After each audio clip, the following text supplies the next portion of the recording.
are sitting on my left, your right, in this area over here.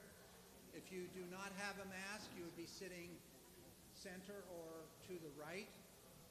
Same thing's applicable for committee members. If your nameplate is in a location where we have non-masks to my right, your left, and the mask would be over this side, change your nameplates, please, to reflect where you would be seated.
Okay, we're ready to go ahead.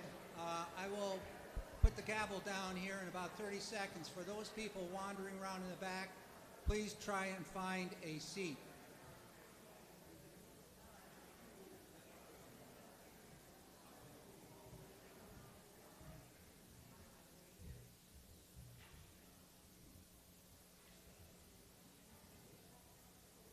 Thank you very much. This hearing of the Education Committee will come to order. Prior to our getting into the bill which we have to hear today, I want to establish rules and conduct that will be expected of all in this room, committee members and the public. So I will go through some of the rules which we have, not just the rules which we have for the Education Committee, but the rules for the House of Representatives, the rules for this sacred chamber. 1, there will be no signs allowed in this room at all. That is a rule which we all follow and do during the course of various sessions which we have here.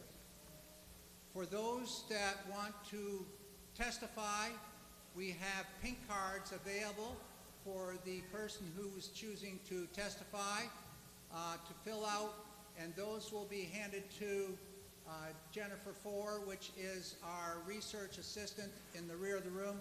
She will bring those cards down to the clerk, who is sitting in front of me, Representative Barbara Shaw. Those cards should have on your name and any organization, your address, and any organization that you may or may not represent. When you come to speak at the mic, please make sure that you are close to that mic so all can hear you, and that you state your name and your residence and your position on the particular bill that you may be addressing. Cell phones are allowed in the chamber, but you should not be using them in the chamber in terms of voicemail and talking back to somebody. If you have a message that comes in, and we understand we all do have emergencies or contacts we have to deal with during the course of a day, you go out to the ante room and do your business out there. Do not try to use your cell phone in this chamber. There again, that is another rule of the House of Representatives. If you're testifying, please do not repeat and repeat and repeat what others have said. If you have something unique and something that's pertinent to your experiences, we're pleased to hear that. But in order to have everybody have the opportunity to testify today, we like to keep it succinct and not do a lot of repetition. If you have written comment and want to submit that comment for the record, it can be presented to Jennifer Four, our research assistant. Jennifer, would you please put your hand up and wave to everybody so they know who you are? She is over to my right, your left, and in the back there by section 2. She can bring that written testimony down to the clerk. Or if she's not in the room at that moment, you can bring it to the clerk, which is Representative Shaw below. When you're testifying, due to the number of folks we have here today, we're going to invoke the 3-minute rule. That's an informal rule which we have when we have large bodies. We've had that here often when we dealt with homeschooling or charter schools or any numerous bills that have generated a lot of public input and desire to communicate with us, the legislature. So you will have 3 minutes. At the end of 2.5 minutes, you will see a yellow piece of paper that you see Representative Hobson putting up. That means caution. You have about 30 seconds remaining. Start thinking about wrapping up. And then when you see the red up there, it's just like it is. It doesn't mean put your foot on the pedal and go faster. It means stop. Wind it up, and we will try to move on as quickly as we can. This particular hearing is being streamed. So a note of caution to those on the committee below. If you have your electronic equipment on, it does interfere with the streaming.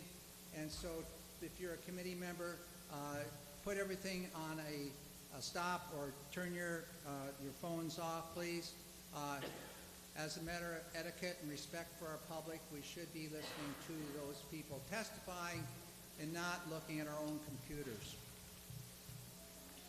Okay, the executive session for this particular hearing will follow the hearing. The hearing will be closed, and then there'll be a short break, perhaps depending upon the time of day, whether it's for lunch or just a break, and then we'll come back and exec the bill.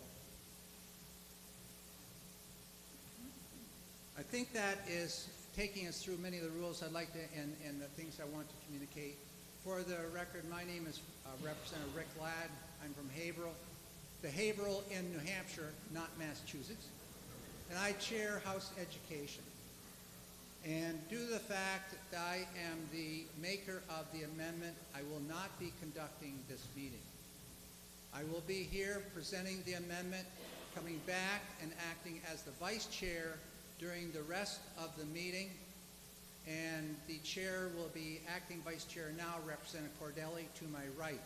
Representative Bohm to my left is a ranking member on the committee, and he is here for the purpose of trying to help sort out these cards which are passed up to us from Representative Shaw. So with that, I'd like to move forward, and I will present the bill and then come back to this podium and sit the remainder of the hearing out as vice chair. I will be acting in charge of the executive session with the committee when we deal with action on that bill. So thank you for coming today, and please remember that when you are testifying, we want everybody to do it in a civil manner. There will be no tolerance. There's never been tolerance in my committee for behaviors which I feel are unacceptable. And so please, let's testify with respect for each other and for a differing opinion. Thank you very much. Representative Cordelli, you will have the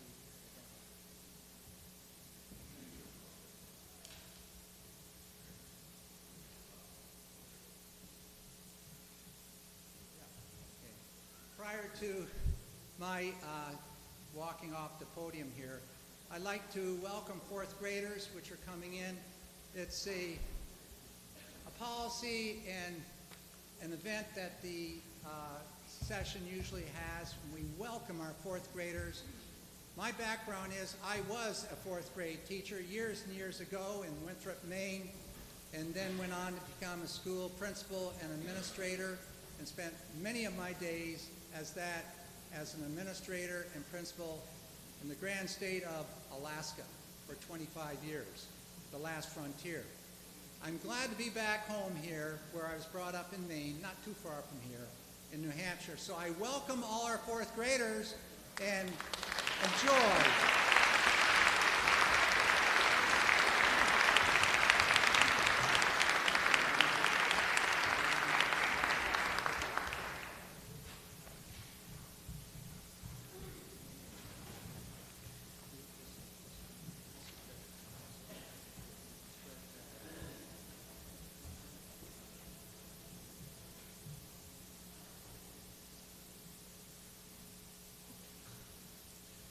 Thank you, Chairman Ladd.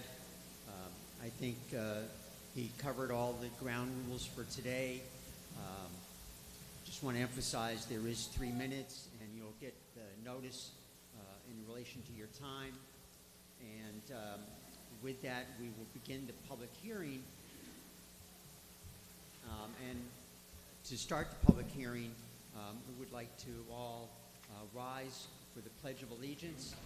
Representative Ladd, would you lead us in the pledge, please? Thank you very much. I pledge allegiance to the flag of the United States of America and to the republic for which it stands, one nation, under God, indivisible, with liberty and justice for all. Thank you. And I will not try and sing the national anthem. But I will call on Representative Ladd to introduce the amendment to House Bill 255. Thank you very much, Representative Cordelli and members of the Education Committee. For the record, my name is Rick Ladd. I come from Haverhill, New Hampshire, which is up north. I also chair education, and I'm pleased today to introduce HB 255's Amendment 2239H. This amendment, 2239, provides that no New Hampshire entity shall compel receipt of a COVID-19 vaccine by any individual who objects to such vaccination for any reason of personal conscience, religious belief, or for medical reasons, including prior recovery from COVID-19. Part 2 of the amendment outlines the term entity. So with that, I'm going to get into a little bit of where I am in my position and why I am presenting this amendment. HB 255's original language was established as a limitation on liability for higher education and businesses. That's no longer needed. The amendment, however, is submitted for the purpose of rejecting the federal directive establishing a mandatory vaccine work requirement. This unnecessary mandate is trampling state powers and local private businesses, imposing new burdens on employers when they can least afford it. an infringement on personal rights, and making life harder for the unvaccinated who want to work in an economy which is already too much of workers. There are a number of reasons for rejecting this federal mandate. Article 4 of New Hampshire's Bill of Rights is titled Rights of Conscience, Unalienable. This article reads, among natural rights, some are their very nature unalienable, because no equivalent can be given or received for them. Of this kind are the rights of conscience. All men and women have certain natural, essential, and inherent rights. Amendment 2239H specifically addresses personal conscience, along with religious belief, medical reasons, and natural COVID immunity as exceptions to the vaccination mandate to work. In 1868, the New Hampshire Supreme Court, in the case Hale v. Everett, ruled that the rights of conscience can't be surrendered to government, nor could society or government have any claim to assume to take them away or interfere with them. Our state constitution provides citizens a number of rights in which choices are made. Constitutional rights include, but not limited to, the right to bear arms, religious freedom, morality and piety, freedom of speech, and sovereignty, and more. In the court case State v. Drew, 1937, ruling was made that an individual's ideas, whether conscious, religious, or scientific, do not appear to be more than opinions. The rights of conscience and religion are unalienable rights that should not be trampled upon by a single stroke of any administrative pen. It is therefore my constitutional right to either be vaccinated or not. It's my choice, not that of the government.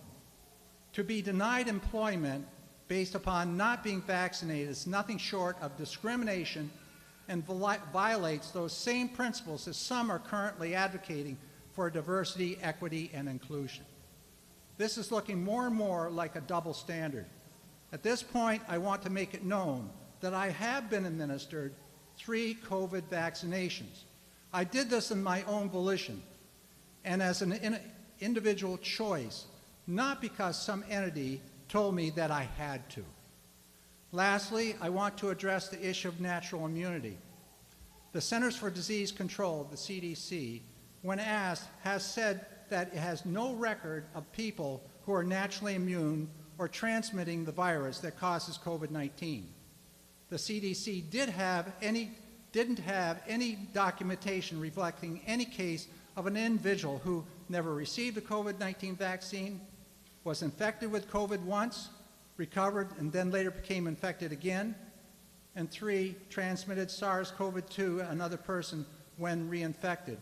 However, the civil and natural rights of these individuals who have a natural immunity are provided no exception from the vaccine work requirement, even though the CDC has no objective data supporting the need for this directive for this group or naturally immune individuals.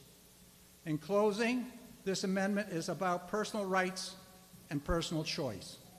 The unnecessary mandate is a direct assault on state powers, imposes new burdens on employers when they can least afford it, and makes daily life much more difficult for the unvaccinated and their families who want to work in our New Hampshire economy with already too few workers. In closing again, this amendment was put forth to express the will of the people in New Hampshire, and I hope with all that, my belief, that this amendment can be passed. Thank you very much for listening to this presentation. Thank you. Thank you for that, but we are not going to.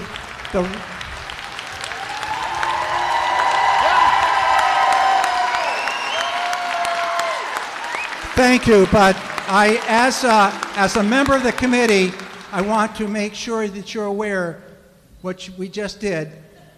is contrary to the rules of the House, and folks can be expelled from this chamber for that. So please follow what Representative Cordelli is probably going to say after this. Thank you. Yes, thank you.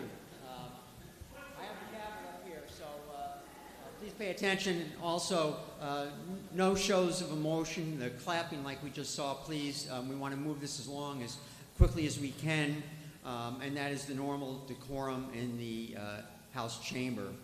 What we'll be doing is there are 2 microphones. I'll call 2 people at a time, the person who's coming up to speak and the person who's on deck. So please move to the microphone when your name is called so we can move this along. And I will start with the state representatives who have signed up to speak. And we will also be trying to alternate as much as possible between those who support and those who oppose the amendment. So the first speaker will be Representative Leah Cushman, and on deck will be Representative Laura Talerski. And let me start out by also saying I apologize in advance if I mispronounce anyone's name, just as a blanket apology. Representative. Thank you, Representative. A few months ago, I started an organization called New Hampshire Healthcare Workers for Freedom. This was in response to the New Hampshire Hospital Association coming out with language saying that they encourage all of the New Hampshire healthcare systems to implement vaccine mandates for COVID-19 for all employees. And a lot of nurses, doctors, physical therapists, respiratory therapists, ancillary staff were scrambling, what do we do?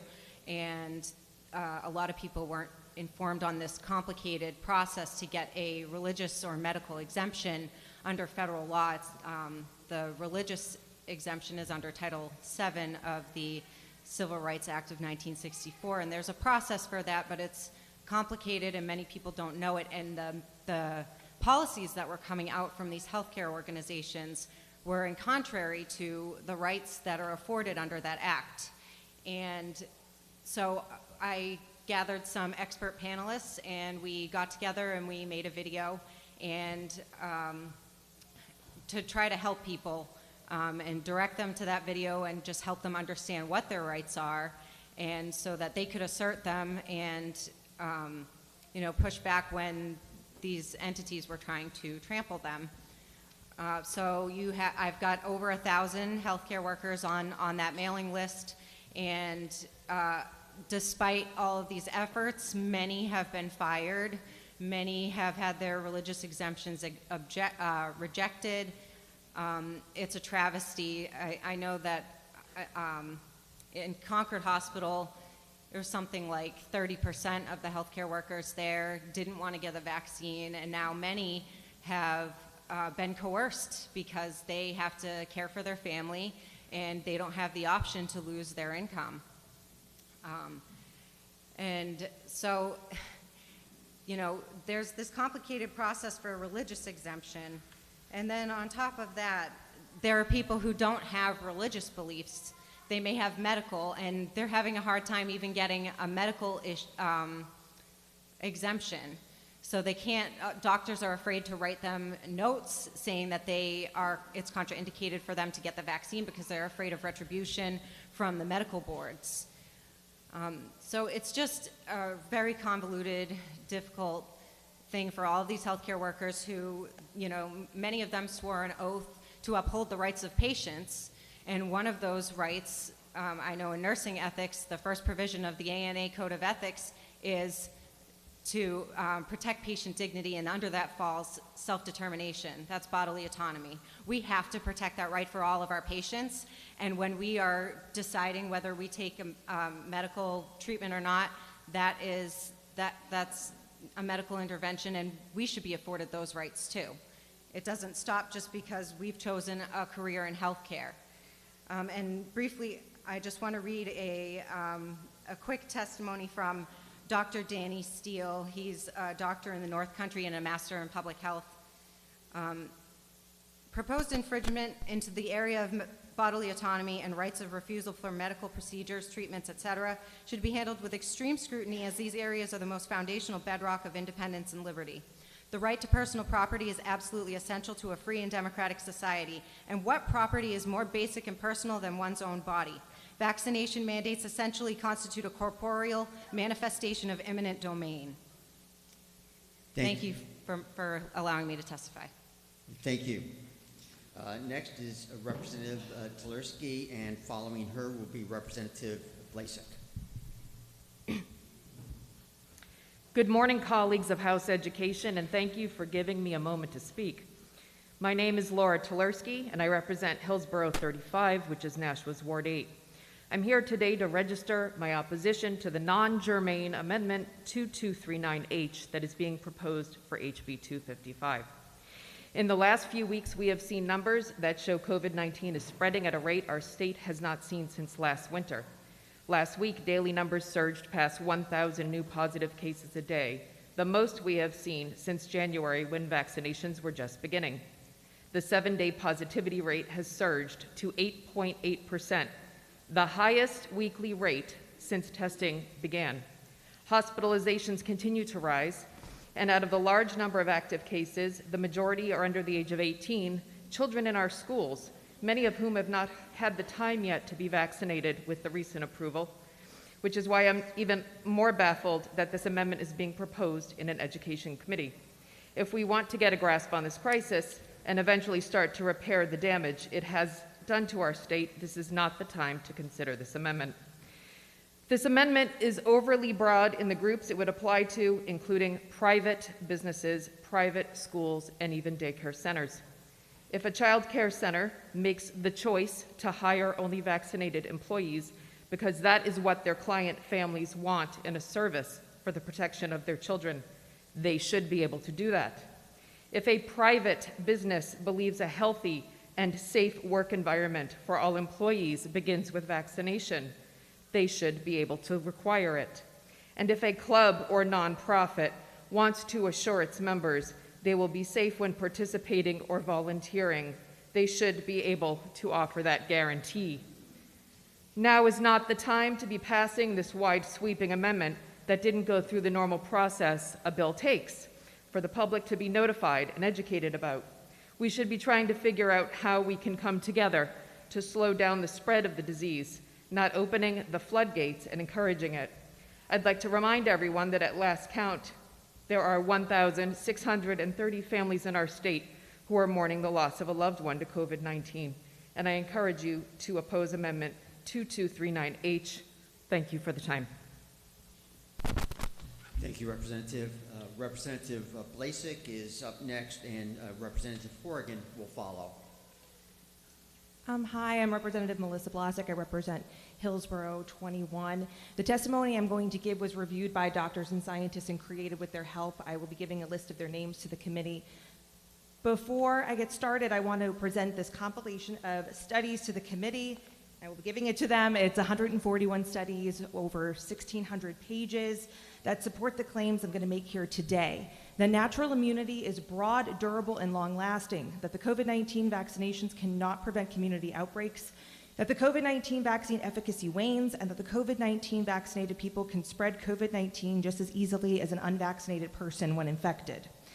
I want to state that we are all hoping to find the best solution to the COVID-19 pandemic that saves the most amount of lives and prevents the most amount of suffering.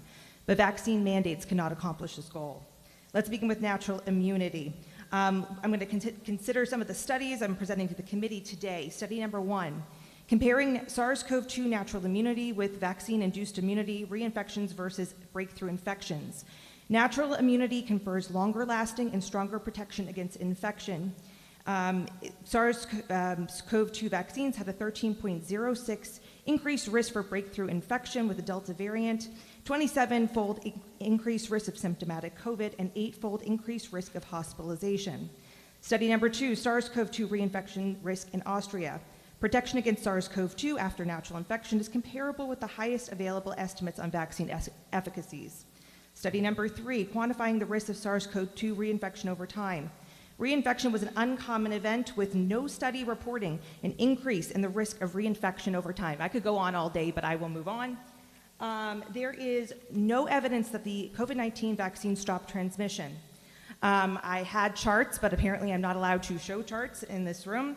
I was going to share the UK data because they track the data on vaccinated versus unvaccinated individuals the best of any country in the world, and the rates are almost double in most age categories amongst the vaccinated versus the unvaccinated because of the waning effect, especially in older populations.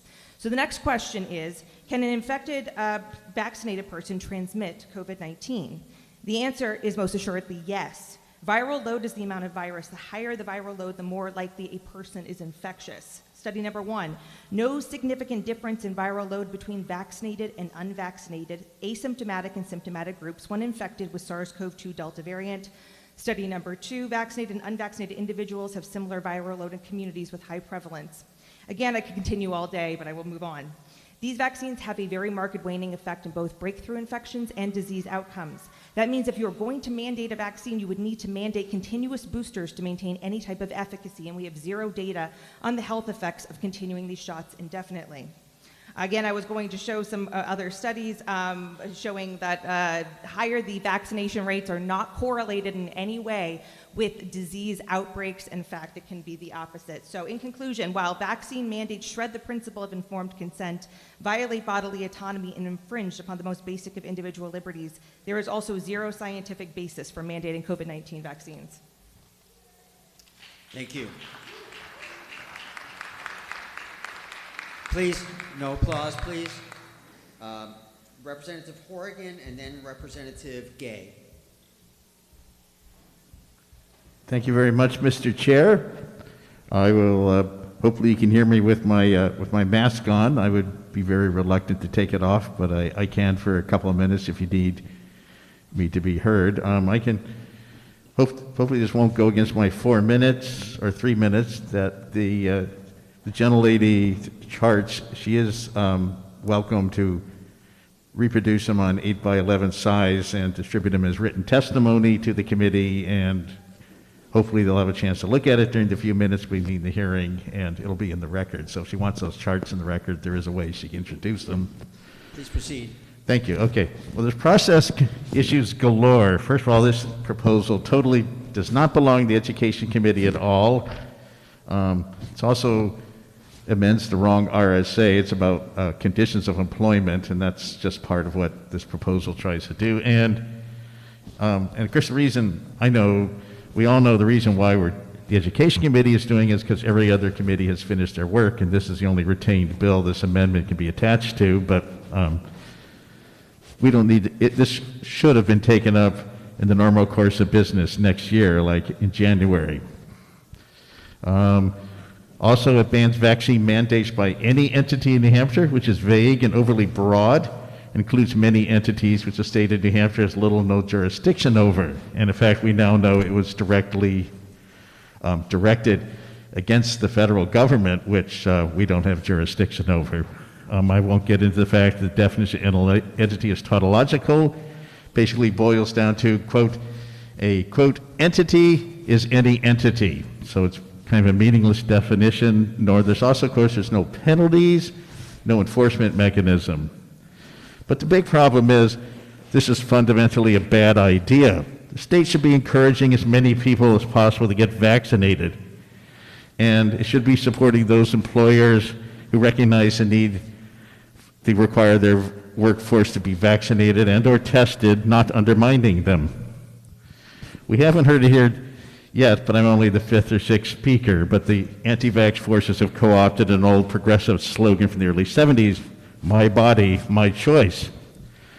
I want to co-opt a slightly older conservative slogan from the late 60s, the silent majority, to refer to those who recognize how serious the COVID-19 pandemic is, and also recognize that the vaccinations and the other precautions we have been taking for the past 2 years aren't necessary.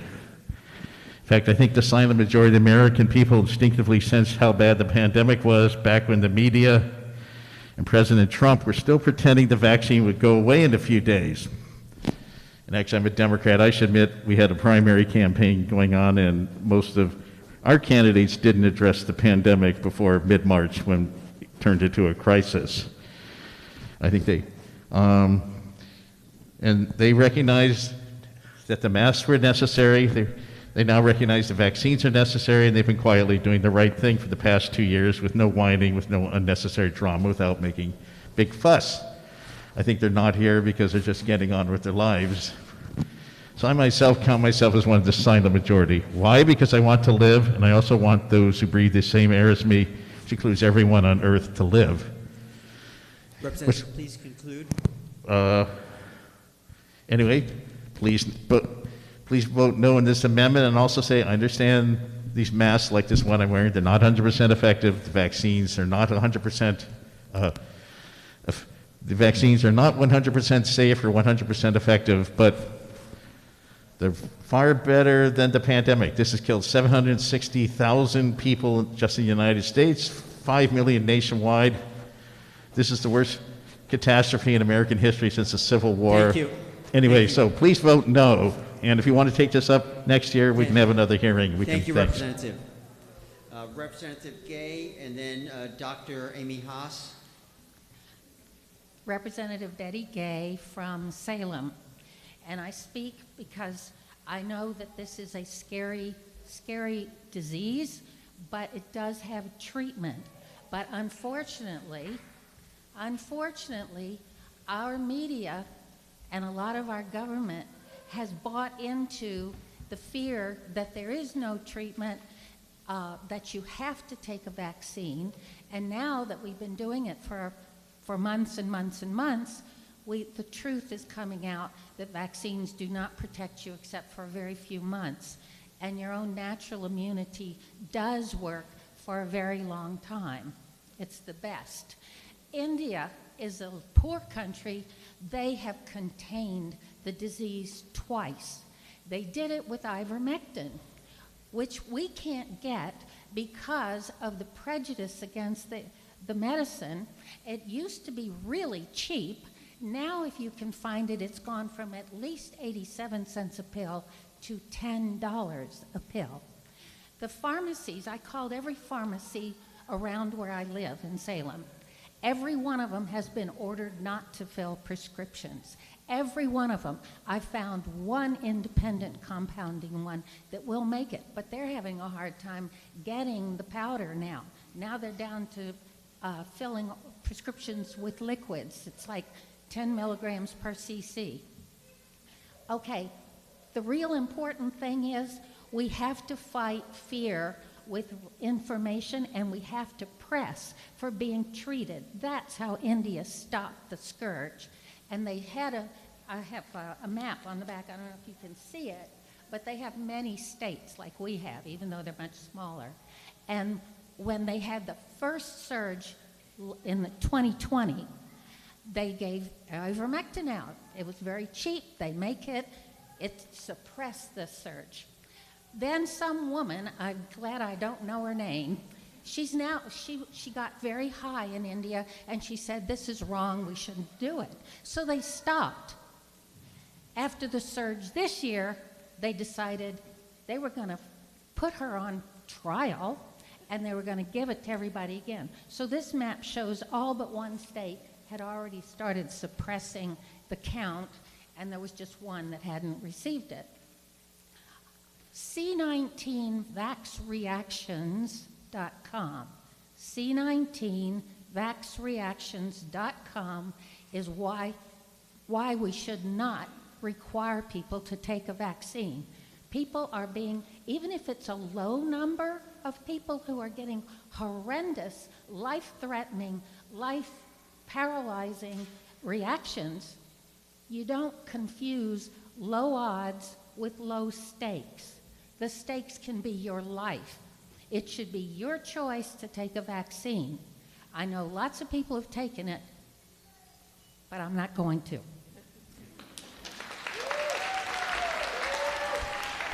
Please, no shows of emotion. We've said that again. And next is Dr. Haas, and she will be followed by former Representative Hull. Good morning. I'm Dr. Amy Haas. I have been a business owner and a resident of Nashua for a decade. I'm speaking as a concerned citizen to voice my opposition to mandate of the COVID-19 shots here in our state. I support the amendment which stipulates this bill prohibits New Hampshire entities from compelling receipt of a COVID-19 vaccine by any individual who objects to such vaccination. I'll open by stating my qualifications for the opinions that I hold.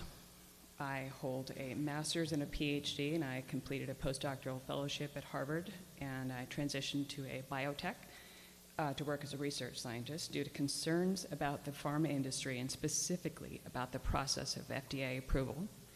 I left my career as a scientist and chose to pursue a career in chiropractic care. I'm currently a practicing doctor of chiropractic. I'm privileged to pursue my passion of helping people to restore and promote health. I'm so sorry, I'm a little bit nervous. With these qualifications, I hope it is clear to you that I do not make these statements lightly, and when I state my case, it is supported by research, evidence, biology, statistics, and experience. In short, I won't say that. For the following statement, I will not be rattling off references, but I will be happy to provide those to any of you if you wish. I have plenty of references, peer-reviewed, to support my statements. I'll start with the matter at hand by stating that these shots do absolutely statistically reduce the incidence of severe complications of COVID-19, including hospitalization and death, and that's wonderful, especially for those who have pre-existing conditions that put them at high risk. The impacts on the rate of infection and transmission, however, have been less striking as data have been coming in since the release of these products last year. Indeed, the results have actually been very disappointing from the perspective of this former scientist who has been reading the papers. The CDC itself recently stated that these shots do not stop transmission. And the statement is supported by a multitude of peer-reviewed research. Therein lies the distinction between public health as compared to a personal or private health decision. A decision that affects others is about public and community health, whereas a decision that affects you is about your personal health and your personal choices. If the shots cannot stop transmission, then they do not benefit the community as a whole, rather only the individuals within it. Therefore, the choice as to whether to accept or decline the shot is a personal one and not one that should be mandated by any school, employer, state, or president. Allow me to take that distinction a bit further. The choice to accept or decline this medical intervention is and should be informed choice instead of free will.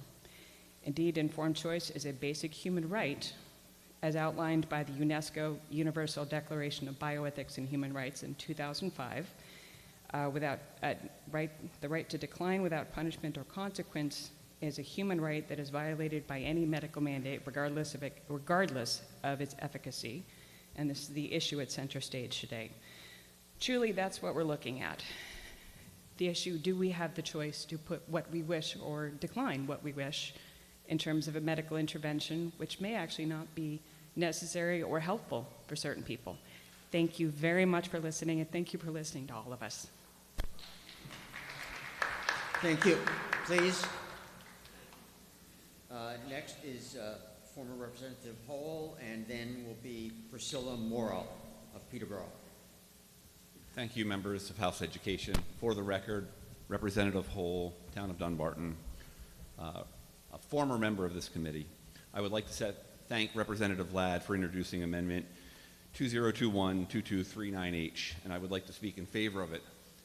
I wear three hats today. I'm going to speak personally for a minute. I'm going to speak as a founder or co-founder of Reopen New Hampshire, and I'm going to read some testimony from former State Rep Itza as well. The Constitution has given, under Part 2, Article 2, the following. The supreme legislative power within this state shall be vested in the Senate and the House of Representatives, each of which shall have the negative of the other. Unlike all the other states in our union, this legislative body has more authority. We're not like Massachusetts. We're not a collection of small cities. The legislative authority to run this state is within the body that you guys are part of, and that's great news. And it gives you guys the chance to do something about this. The second point I'd like to make is corporations are not individuals, they're not citizens. What they are is a construct of the state. You guys have an obligation under Part 1, Article 4 to protect the rights of the citizens, not necessarily to go out and advocate for corporations. So I would just, corporations are a great thing. I built them, right? I've run them. I founded a corporation. I currently have an LLC, but they are a construct of the state. They do not share the same rights as citizens.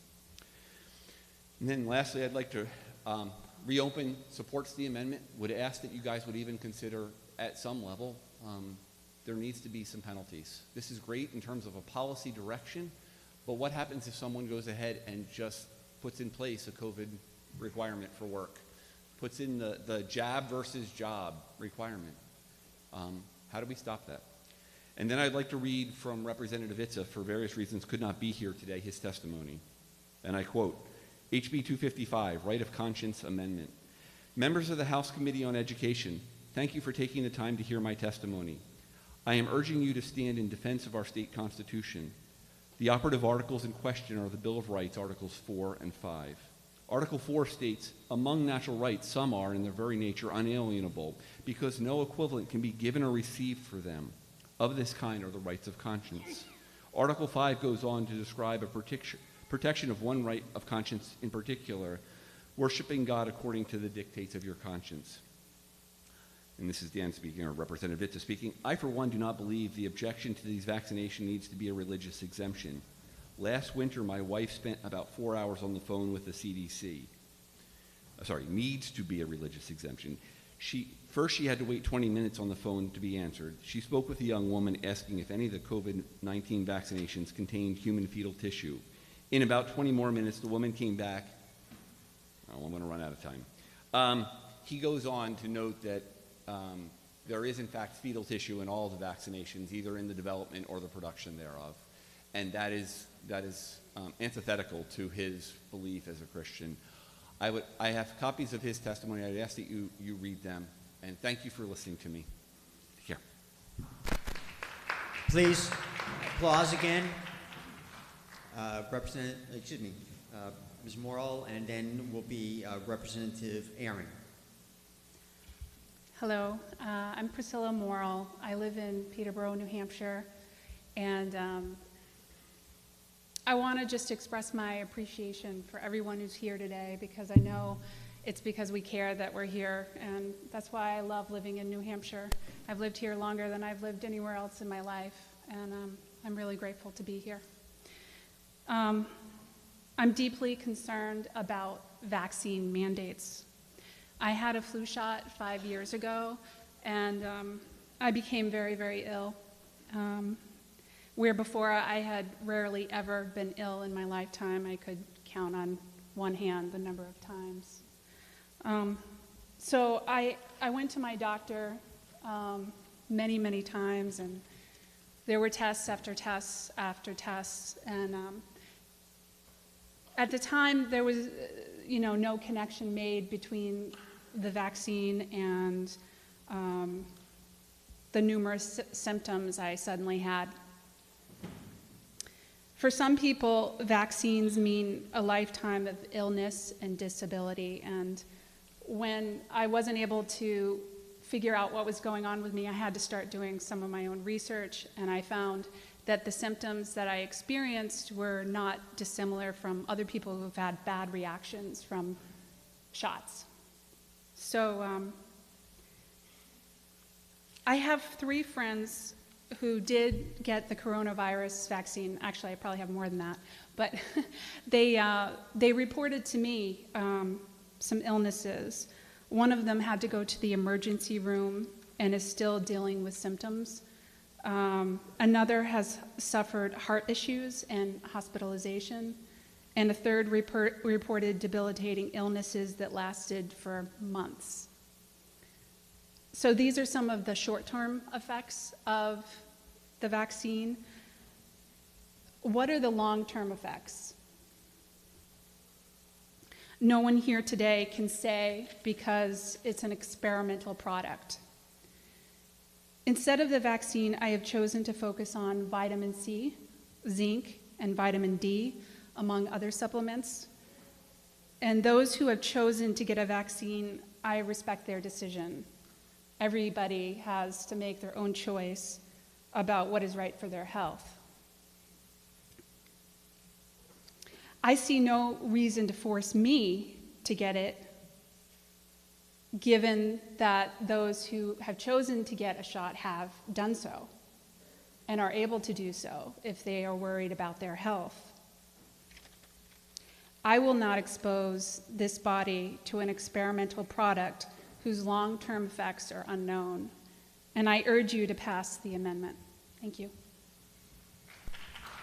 Please, I've said it multiple times, no applause after each speaker.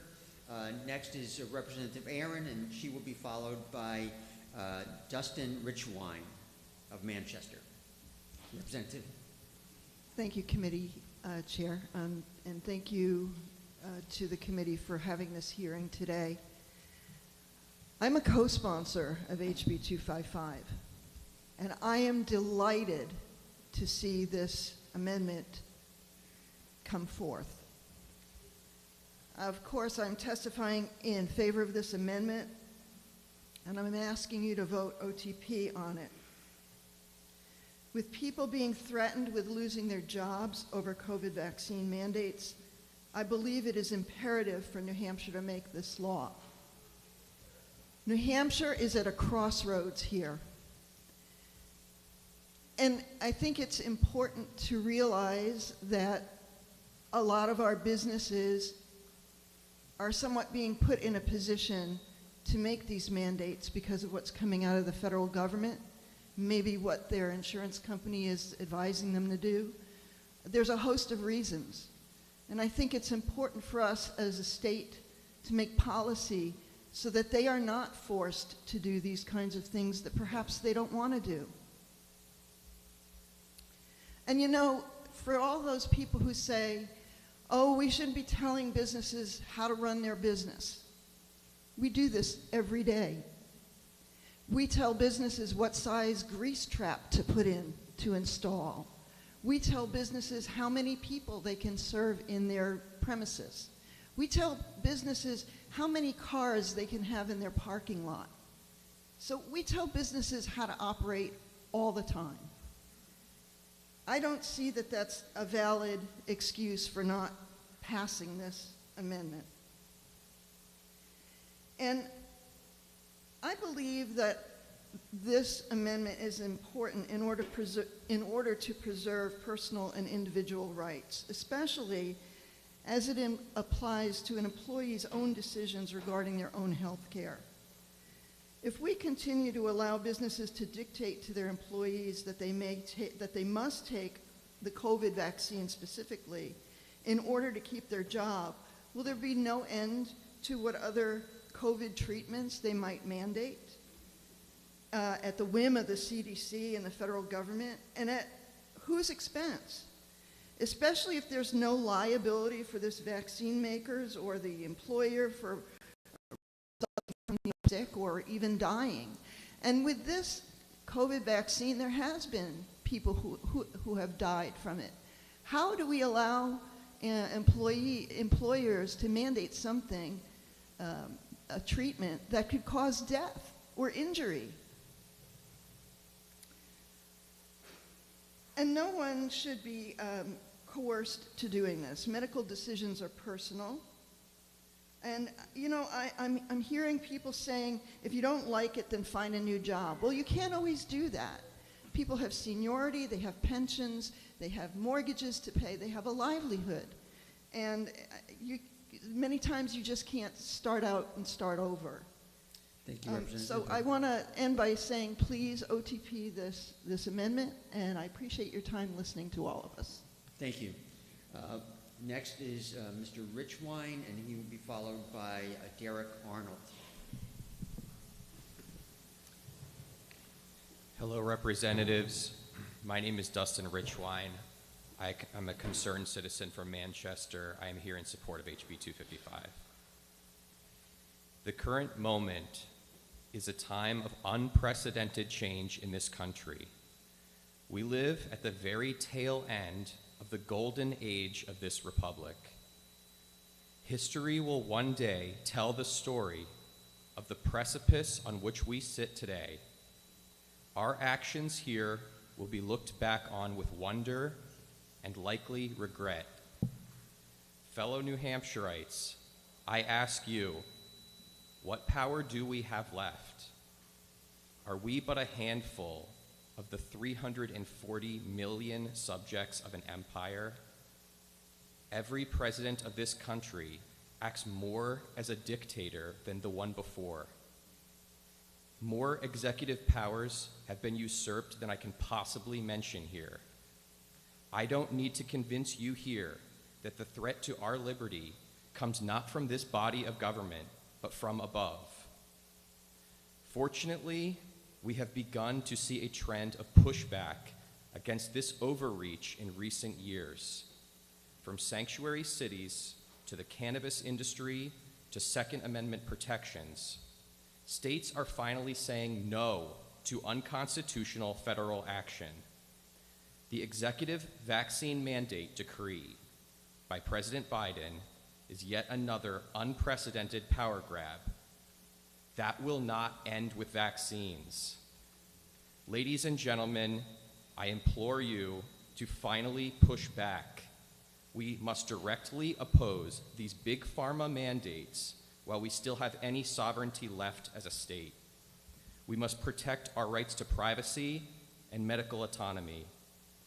We must stand as a lone bastion of freedom in our corner of this vast land to show others that we hold to our principles, to give to those from the many fascistic states which ignore their constitutions a guarantee that if they come here, that their lives and livelihoods will not be taken away from them, not in New Hampshire. When this unsustainable, immoral system finally meets its inevitable demise, when the dollar no longer has value, when the failed federal behemoth falls, who will we be? I hope we can be proud to say we are from New Hampshire. Thank you. Please, once again, please, no applause. Next is Mr. Arnold, and he'll be followed by Virginia Held or Heald from Merrimack.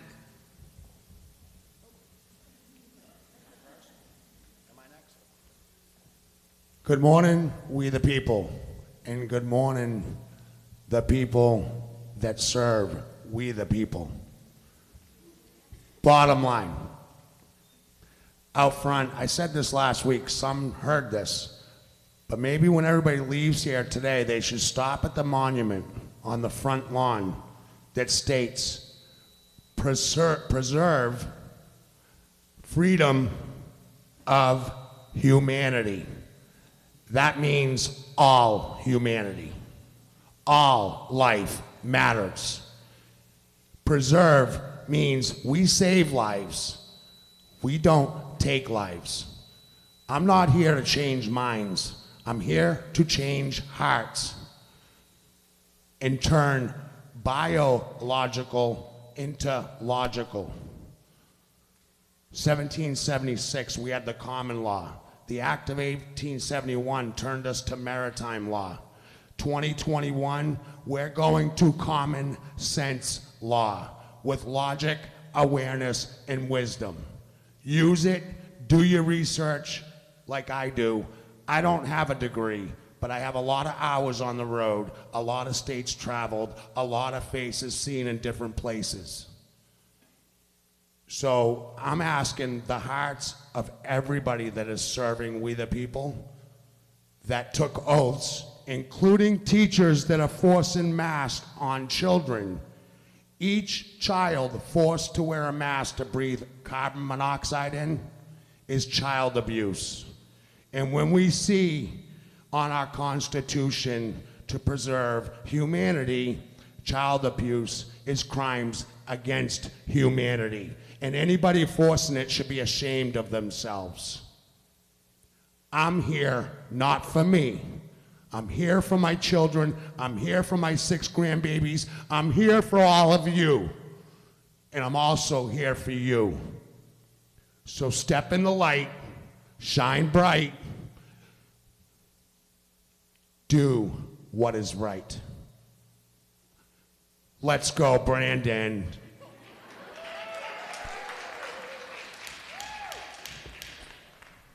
Please.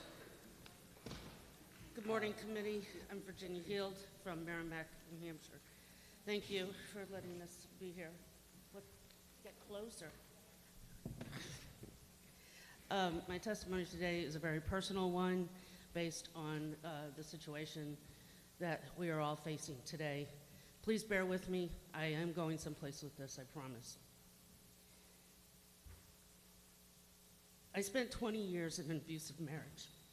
For the better part of 20 years, I was told what I could and could not do, what I could and could not wear, or even cut my hair. I was restricted from having certain friends and even from seeing my family, and from where I could and could not go. These restrictions, actions, and movements were monitored. If I went against these rules, quote unquote, there were consequences, always emotional, degrading consequences, sometimes, oftentimes worse.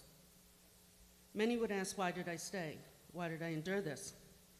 Every time, every day, I had to make the decision, to make the choice, to weigh the pros and cons, and take a hard look at my options. Do I leave and lose my home, my family, possibly my child, and much of what I had worked for? Do I stay and continue to endure this further abuse, physical harm, or worse? After much soul searching and praying, I finally found the strength and the bravery to leave, no matter the consequences.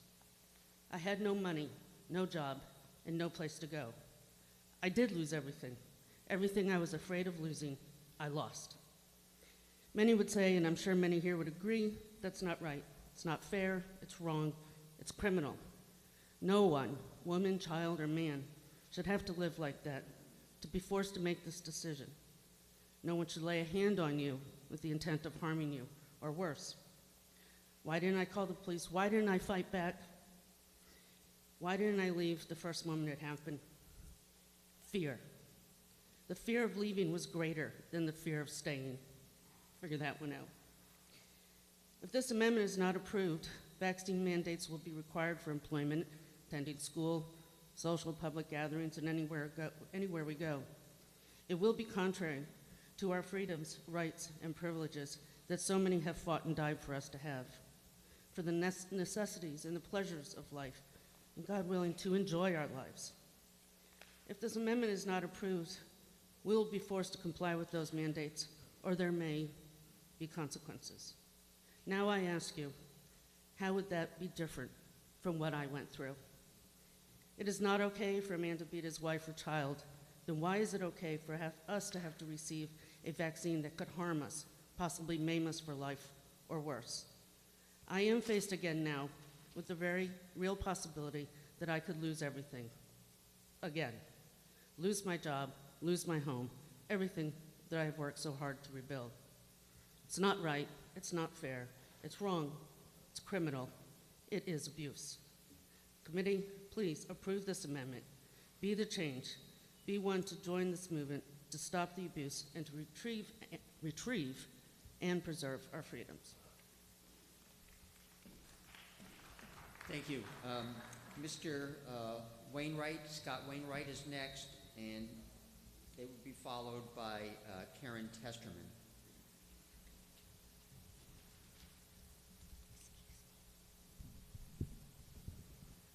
Good morning. My name is Scott Wainwright. I'm from Lebanon. I don't have a prepared statement. I'm just coming here to express my support for this bill. I have had the vaccines. My current employer is following through with the mandates. I'm safe because I submitted the paperwork, but that's not right. It is just not right. I know at least personally 3 people at my employer that are leaving or have already left because of this mandate. It's just not right. It goes against our freedoms. It goes against everything everybody's already said here today. I could babble on for hours about it, but I just feel like we need to pass this mandate. We need to push back. Thank you. Thank you, sir. Ms. Testerman, to be followed by Russ Payne. Thank you, Mr. Chairman. Thank you, committee, for being here, and thank you, all of you, for taking the time out of your day to show up, because this is what New Hampshire's all about. We are the only state in the union where you can do this, where we do not get closed out because some committee chairman decides they want to change things. I'm here to plead with you to please pass this amendment, but I'm asking you also to please add some teeth to any violations of this amendment, because without the legislation having teeth, so many of the laws that you've already passed and are in our law books now are ignored. And I bring to your attention RSA 126U4, which specifically says you are not allowed as a school or any treatment facility to inhibit the breathing of a child.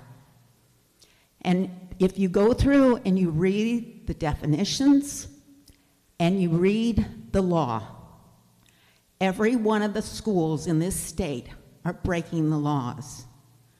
Anybody who owns a business and requires a child to put on a facial covering is also breaking the law. And yet there's nothing that is ever done when those laws are broken, and instead our parents are called domestic terrorists. And it's time that we stop, and it's time that you do your due diligence and make sure that there's teeth in the laws that you pass. Please pass this amendment, and please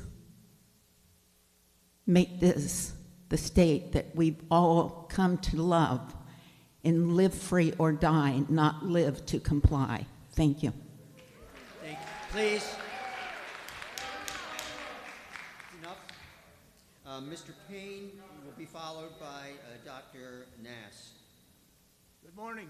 My name is Russ Payne from Merrimack. I support the amendment.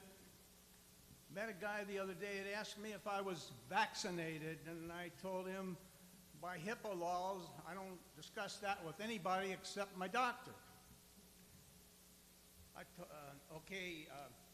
Lenin, Soviet dictator, is on record as saying that health care is the keystone of the communist state. Just as without the keystone of the arch, the communist state falls. Without health care, I say the keystone arch of American ordered liberty is that both citizens and leaders need to obey the Constitution of the United States. In the summer of 2020, in hundreds of cities, we had anarchy while state and local authorities, for the most part, ignored these criminal acts of destruction. Even more a threat of liberty is moral anarchy. Leaders in the federal government and state government, servants, both elected and appointed, who refuse to obey the Constitution they are sworn to. This flies in the face of Article 1, Section 1 of the U.S. Constitution that says, all legislative power herein granted is vested in the House of Representatives and the Senate. Underline all. All means all.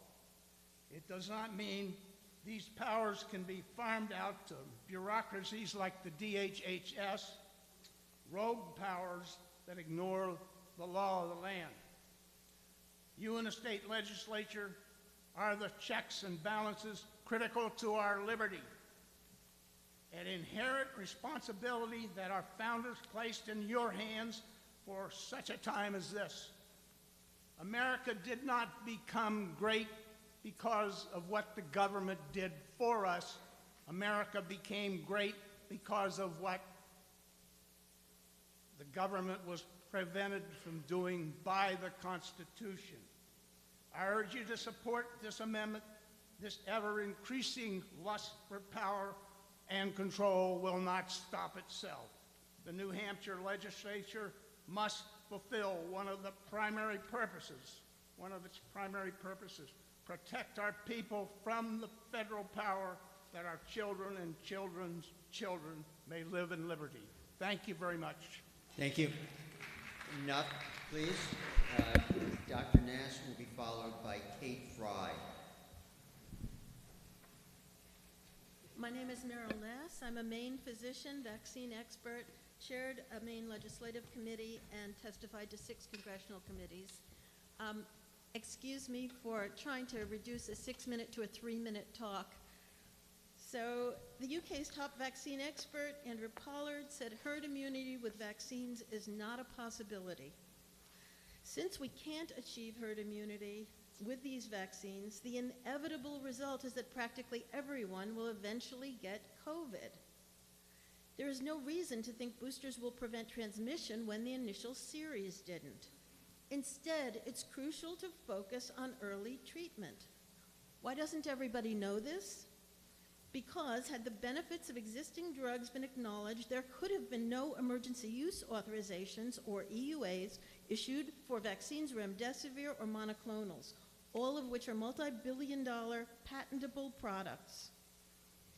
Hydroxychloroquine and ivermectin were already approved, adequate, and available, as well as being cheap, and they had to be suppressed in order to issue EUAs for these other things. I created a handout of treatments. Please, in New Hampshire, don't allow treatments to be restricted, nor persecute doctors and pharmacists who issue them. Few people are aware that in a Senate hearing on May 11, Peter Marks, Walensky of CDC, and Fauci were asked how many people in their agencies were already vaccinated. No one gave a number, but Fauci and Marks estimated a little over half. What did thousands of scientists in the NIH, FDA, and CDC know that you didn't know? They knew about sky-high rates of myocarditis in young men, especially teenagers, and deaths, which had been discussed in the Israeli media in April but had not been disclosed in the US until June. They knew deaths were extremely high. There have been more deaths reported to the Vaccine Adverse Event Reporting System for COVID vaccines in 10 months than were reported for every other vaccine used in the United States over 30 years cumulatively. Record-setting rates of death have also been reported in the US and Europe, and most of these occurred within 48 hours of vaccination, or half of them. CDC estimates at least half our kids are already immune, but the feds have not allowed Americans to use any test to prove immunity. Yet, FDA accepts antibody tests as evidence of immunity in COVID vaccine clinical trials. Why the double standard? The younger you are, the greater the risk of myocarditis. In 12 to 17-year-old males, the risk is 100 times higher after vaccination than men over 65. A study showed teenage boys are 3 to 6 times as likely to be hospitalized for myocarditis as they are to be hospitalized for COVID. It's a serious side effect, I'll try to wrap up, that can cause sudden death. In 3 months, a quarter of kids are still not cured. Did you know that in 3 major cities, children are being vaccinated without parental consent? Thank you. Kate Fry, and then Dr. Sobelson. Good morning, members of the committee. I will be brief, and I have written testimony, so I will not read my testimony today, just hit the highlights. We appreciate the opportunity to testify in opposition to this non-germane amendment relative to prohibiting vaccines in New Hampshire. New Futures is a nonpartisan, nonprofit organization that advocates, educates, and collaborates to improve the health and wellness of all New Hampshire residents. In this role, we work with policymakers, healthcare providers, and communities to improve overall public health equity across the Granite State. The COVID-19 vaccine has played a significant role in changing the course of this pandemic. Time and time again, public health experts have said that widespread vaccinations, including booster shots, is the best way to lessen the impact of the COVID-19 mandate. Based on the public health science from experts, some employers have made decisions to mandate vaccines for the health and safety of their employees and individuals they serve, while several organizations have chosen not to. The freedom to make these decisions should be left up to private entities. This amendment proposes to allow any employee to request a conscientious exemption. This effort would apply to every employer, including private schools, clubs, religious organizations, nonprofits, corporations, etc. If passed, the amendment would tie the hands of these organizations to employ public health policies. Medical and religious exemptions are a necessary component to employee-mandated COVID-19 vaccines. However, an objection based on conscientious or philosophical reasons, essentially allowing an easy opt-out to anyone, would reverse the progress New Hampshire has made in defeating this pandemic. State governance should not prevent a private entity from making choices based on the public health safety concerns, especially during a public health pandemic. New Future strongly urges the committee to vote against this amendment. Thank you. Dr. Sobelson is next, and he will be followed by Catherine Dion. Acting Chairman Cordelli and House Education Committee members, my name is Dr. Gary Sobelson, and I'm a family physician in Concord, and I'm past president of the New Hampshire Academy of Family Physicians and the New Hampshire Medical Society. I'm here representing the New Hampshire Medical Society in support of the New Hampshire public health community in opposition to the Amendment 2239. The reason we oppose this amendment is largely because such measures help the health of our patients. Very limited other concerns, although I'll bring up some issues of medical ethics as well. Non-governmental vaccine requirements have long demonstrated effectiveness in reducing work spread of disease. And there's increased evidence from healthcare environments which only over the past 2 months have imposed mandates and requirements that they are increasing vaccine rates and reducing the rates of disease. I came here today from a nursing facility in this community where the difference between the impact of our current outbreak and the prior outbreak because of the mandate, in this case the Genesis Corporation, a national corporation, has imposed on its employees, has made a huge difference in the impact of this particular pandemic in this very high-risk community. The healthcare environment, including hospitals, doctors' offices, long-term care facilities, and other allied health professional businesses know we have special requirements and special responsibility. In fact, many hospitals in our states have long had requirements for vaccinations, including flu vaccinations, and there's other examples too. We mandate invasive testing for tuberculosis. We mandate hygiene. We mandate at times even the way you dress. We've banned smoking in many of our workplaces because you can't light up without affecting the air others breathe. We allow drug testing in many industries because it's dangerous and we worry about the safety of the work environments without such practices. Many of these are not government requirements. They're decisions made by thousands of individual business owners and employers, and they work to keep us healthier and better off. But government's been involved too, and they've protected our children from historically horrible illnesses spread by classmates by mandating vaccinations in schools and through dozens of public health measures that give you confidence in the water you drink and the air you breathe. And vaccination against COVID-19 is only the latest measure of such and is such an example. There are ethical principles too that the health profession has. Beneficence, the obligation to do good, bring about good health.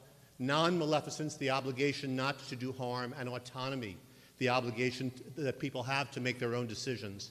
The amendment you're considering throws out two principles in the name of the third, and it flies in the face of our sense of scientific reason. We ask that you not place the principle of autonomy of individual rights over its companion principles. Not putting those principles in balance is example of something like supporting Typhoid Mary, the food worker, who spread life-threatening illness to New York City residents until she was stopped, or it's the equivalent of allowing someone to have free speech by yelling fire in a crowded theater. The New Hampshire Medical Society and its 2,200 member physicians respectfully request that you and the legislature step back from imposing government regulation on the rights of thousands of businesses, both in healthcare and on Main Street. Thank you. Excuse me, Doctor, would you accept the question?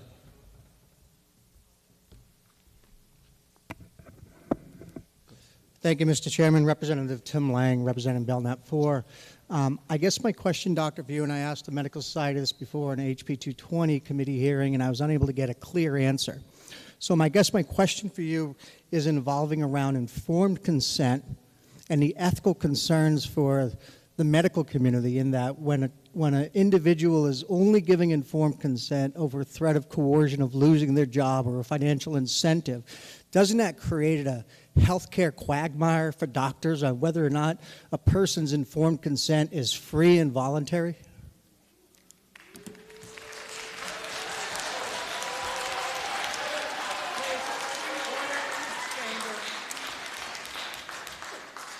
Representative, absolutely. Informed consent is a very basic ethical principle of making medical decisions, and I would never stand against that.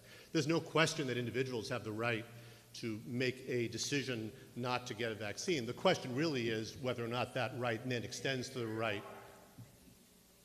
Sorry. Whether or not that extends to the right to hold the job. Exactly. So the Typhoid Mary example, I think, is the classic one in medical history. That an individual there who had an infectious disease which presented risk to others had her rights eventually settled in the courts of New York City, so lost the right to employment. So I think it's a very good point, though. There's no question that informed consent is a basic ethical principle. Follow-up? Thank you. Again, my question came down around the ethical quagmire we're putting healthcare providers in that a person who is giving informed consent is either being coerced financially because they have to keep their job, to keep a roof over their head, food on their table for their families, and that the informed consent is no longer free and voluntary. And how does a doctor, how do you navigate that? What is the way you can actually ask that question? Are you asking that question of informed consent, or are you just assuming because they're showing up that you can get in the shot that their consent's free and voluntary? I don't personally see those in conflict. I think individuals have to make that decision. They absolutely should be giving their consent with the information of the consequences of that decision. If someone has an acute appendicitis and comes to me and I say to them, you need to have this operation, and they say, well, I'm not going to have this operation, I don't believe in that, that's fine, and they accept the consequences of that decision. I think most decisions of import have consequences, and I think we would both agree on that. I think in this particular case, the decision not to get vaccinated, these are not unreasonable consequences from the medical profession's viewpoint. Thank you. Please. This is an historic chamber. We will exercise decorum in it. Representative, did you have a question? I did. Thank you very much, Mr. Chair. And thank you very much, Doctor, for joining us this morning. I was wondering if you could comment a little bit on the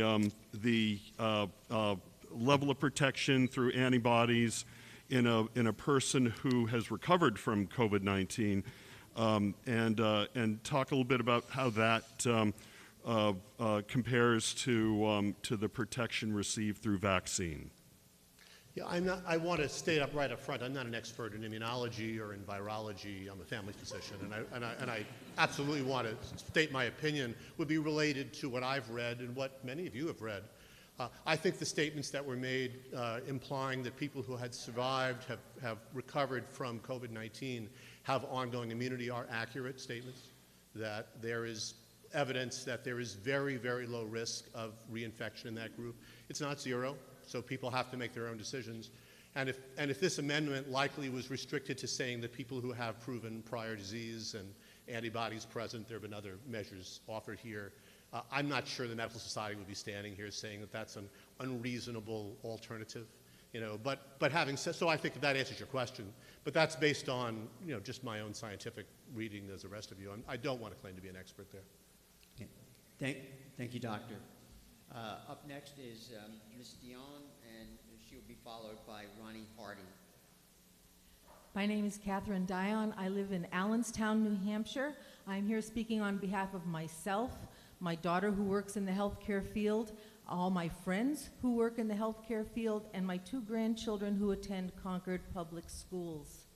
The vaccines that would be forced upon the last third of the eligible population in New Hampshire were made using the original Wuhan form of the SARS-CoV-2 virus that arrived here about 2 years ago this month. As an RNA virus, it is less stable than DNA viruses and therefore much more ready to mutate. While most are concerned now with a Delta variant that has come out of India, back in February of 2020, 4 variants had already been identified. These variants all can cause sickness and death, yet people are being vaccinated only against the original Wuhan Alpha strain. While these vaccines may mitigate symptoms in some people, it does not stop them from spreading the virus, and in some cases cause more lasting harm than having caught the virus. Some of these vaccine adverse effects include neuropathies, heart problems, organ failure, and death. Studies have been done in Great Britain that show that with children, 99.995% of them survive having been exposed to the virus. Do we really want to change the lives of these children in ways that are right now unimaginable by exposing them to something we cannot guarantee will help them? Americans must be allowed the freedom to choose the path they will go down when it comes to their own medical care. How has Big Pharma taken over the hearts and minds of politicians so that the science which they say they are following, that very science says the opposite of what is being passed out as truth by the media and government? And when did Americans allow themselves to become so fearful that they would trust bureaucrats and Big Pharma over science and common sense? Since when have doctors and other healthcare workers lied to those they claim to be serving by withholding the complete information which includes the potential negative effects on a medical treatment that can cause so many adverse effects? How can anyone make an informed decision about anything these days if they only listen to what is coming out of mainstream media and our politicians and bureaucrats in DC, and unfortunately even our state and local governments? We began this session by pledging allegiance to the flag, and in those words are liberty and justice for all. Where is the liberty if you're going to force me to do something that I do not want to do, whether it is under personal conscience, religious objections, or health reasons? And where is the justice in taking people out of their livelihoods because some people have chosen to live in fear of something that is still 99% survivable for most people that are exposed to it? Thank you for hearing what I have to say today. Thank you.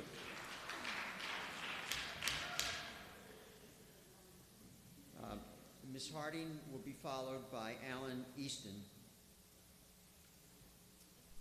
Hi, my name is Ron. May I ask a question? I'm sorry, I didn't see you representing. No, that's okay. Someone submitted a testimony that's very well written on the right of conscious amendment, Articles 4 and 5, and there's no name on it. Was it JR? Huh? JR. Okay. Thank you. Sorry for the interruption. Please proceed. My name is Ronnie Harding. I live in Wolfboro. I am particularly interested in this for many, many reasons. I am currently a retired teacher. I taught 36 years. So I do feel like I'm quite familiar with children and young people. I also taught as an adjunct professor at a college, so quite a big range, and the fact that I'm considered senior citizen myself. So I feel like I represent quite a few people, and I'm familiar with a lot of germs.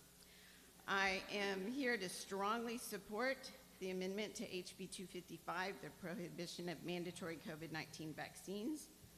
As many have stated, and I firmly believe from my own readings that these vaccines are not a public health or safety tool. It's really kind of a thing about money and control. The CDC admits that the vaccines cannot prevent infection or transmission or provide immunity. In fact, New Hampshire began having breakthrough cases last January, and nationwide there are now more COVID cases than prior to having vaccinations available.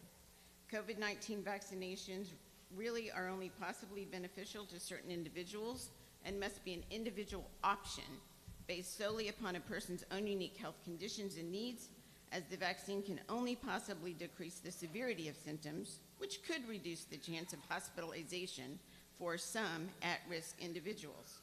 In New Hampshire, at least 30% of current COVID hospital cases are fully vaccinated people. This was in the Union Leader. These vaccines also have caused severe and dangerous adverse reactions in many people of all ages, and so again, the use of vaccinations must be a very careful decision between an individual and their doctor. It is not a decision to be mandated by any employer or by government or by any entity, period. For those who've been attempting to compare hard hats for workplace safety, there's no relevance. Hats can be used and removed as desired. A hat does not go directly into a person's cells in their body. For those who try to compare COVID vaccines to some other prior vaccines, which has been mentioned today, and some have even tried to use the Jacobson Supreme Court case as precedent, again, there is absolutely no relevance. That case was about smallpox, which had a very dangerous 30% mortality rate, and that vaccine actually worked. COVID has a mere 1.4% approximate mortality rate, and as we said, vaccines do not prevent infection. So mandating COVID vaccines is an unconstitutional, overbroad farce. It unjustly forces a vaccine with no long-term evidence of safety or usefulness into people who do not, in fact, need it, and there may be no benefit to them or to anyone around them. Please ban vaccine mandates. Thank you. Mr. Easton will be followed by Brittany Mahoney. Good morning, ladies and gentlemen. Thank you for this opportunity. I'm truly honored to be here in this House, and I appreciate everyone's time. And I largely agree with everything that has been said here today, but I'm strongly in favor of this amendment. Whether or not this is the place to challenge this amendment or make this amendment to this bill, I don't know. I'm a simple man. I'm not a lawyer. I'm not a doctor. I'm not a scientist, but I'm a father of 5 and a grandfather of 7. And you learn a few things having children and grandchildren. One thing that I always wanted to instill in my children is always do the right thing. Don't lie. Don't lie to me. Don't cheat. Tell me the truth. Don't hurt other people.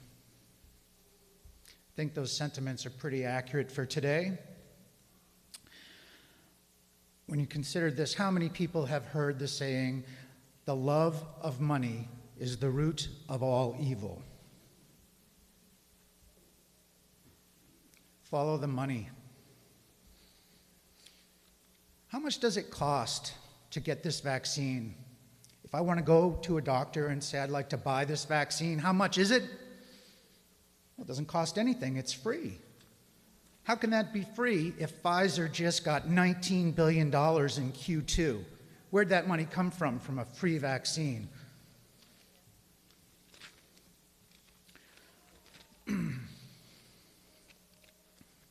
I'm curious now, I'd like to ask just your acknowledgement. How many people on this board received your vaccine? You don't need to be verbal. If you just give me a little head nod, I'd appreciate that. At your choice, I respect your opinions. My mom got the vaccine. I will not get the vaccine. But that's where we're at right now. If you've ever had that conversation walking in the neighborhood, did you get your shot yet? I should not have to answer that question, should I?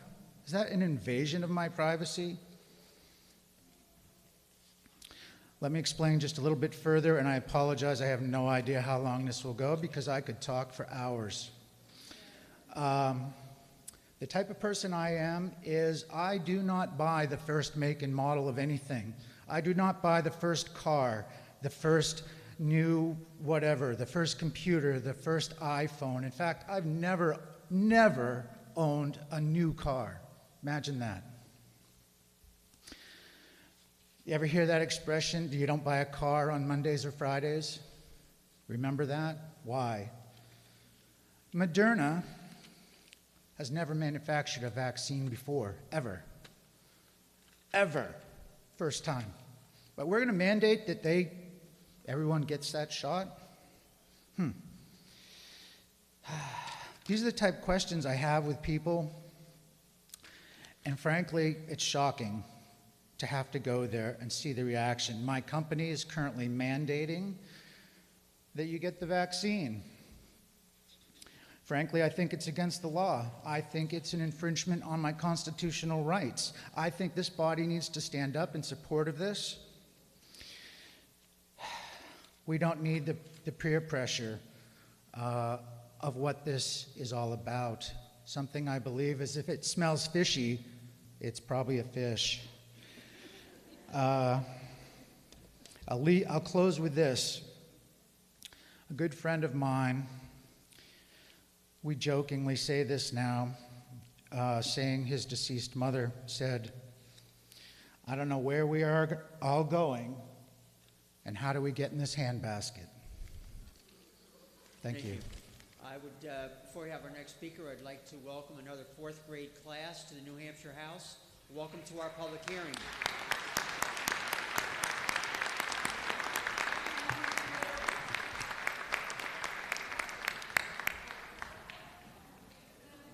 In those cases, applause is permitted.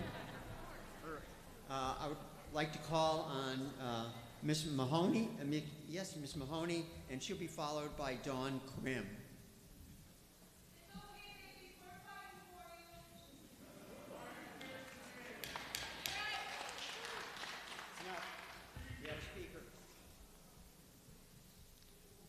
Mr. Chairman and Committee, thank you for your time.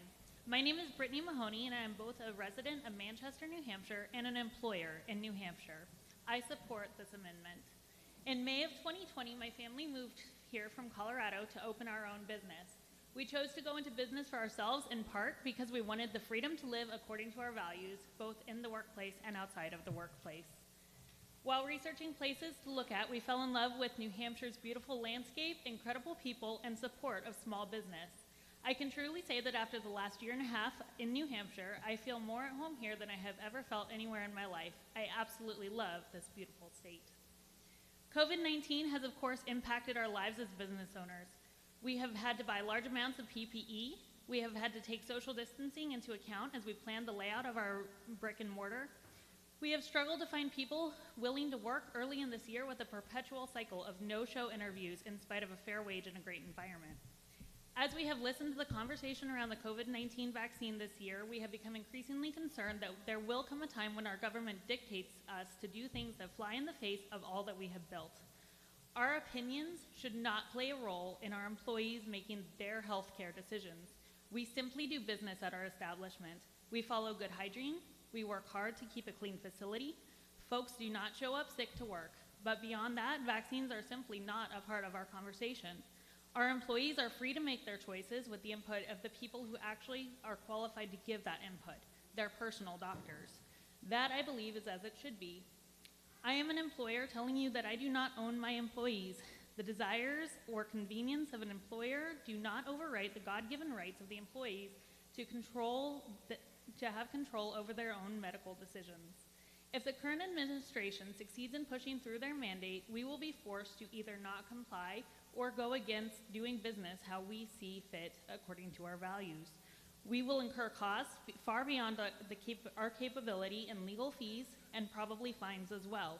As a small business, we are asking the New Hampshire legislative body to protect our right to live by our values. We are honest, hardworking people. Our employees are awesome, and I don't want to lose a single one of them. We do not have an empire of endless cash to fund or to fight federal overreach, nor do we have the funds to provide testing for our employees, and we refuse to discriminate against unvaccinated employees when science shows that both vaccinated and unvaccinated individuals can contract and transmit viruses such as COVID-19. If our employees are unwell, we ask them to stay home. In addition, we ask that the legislation protect employees throughout the state who have individual healthcare needs and concerns and should have the freedom to make their choice without fear of recourse from their employers. I would ask that this legislative body vote through this amendment and this bill to protect New Hampshire from federal overreach. Thank you for your time. Thank you. Next will be Dawn Krim, to be followed by Hillary Raimondi.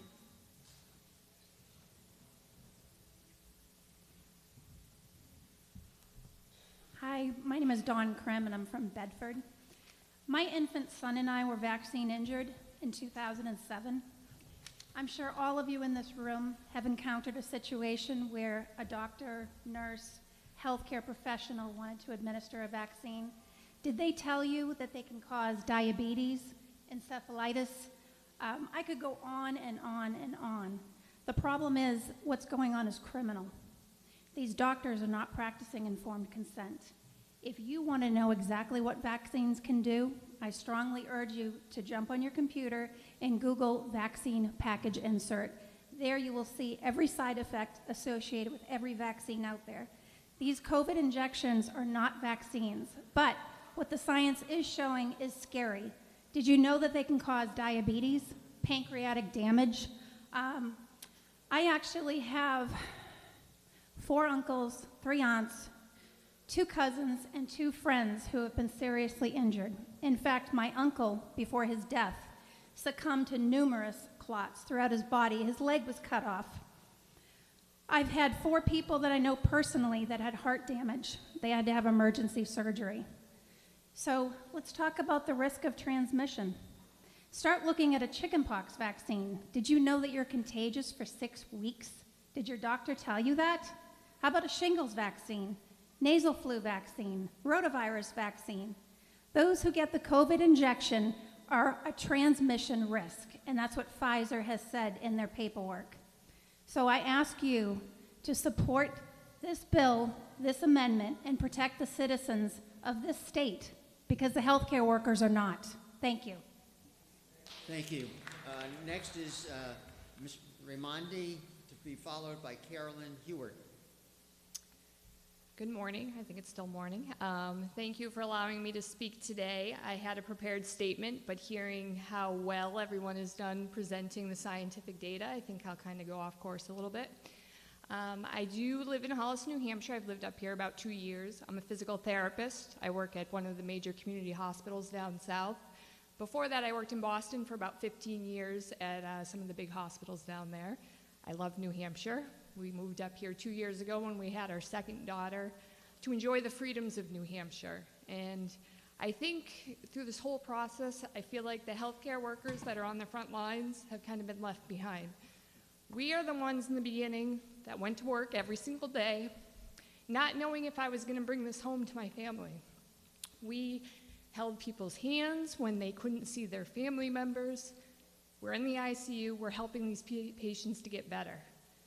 We had to wear the same N95 masks for weeks on end because we didn't have enough PPE.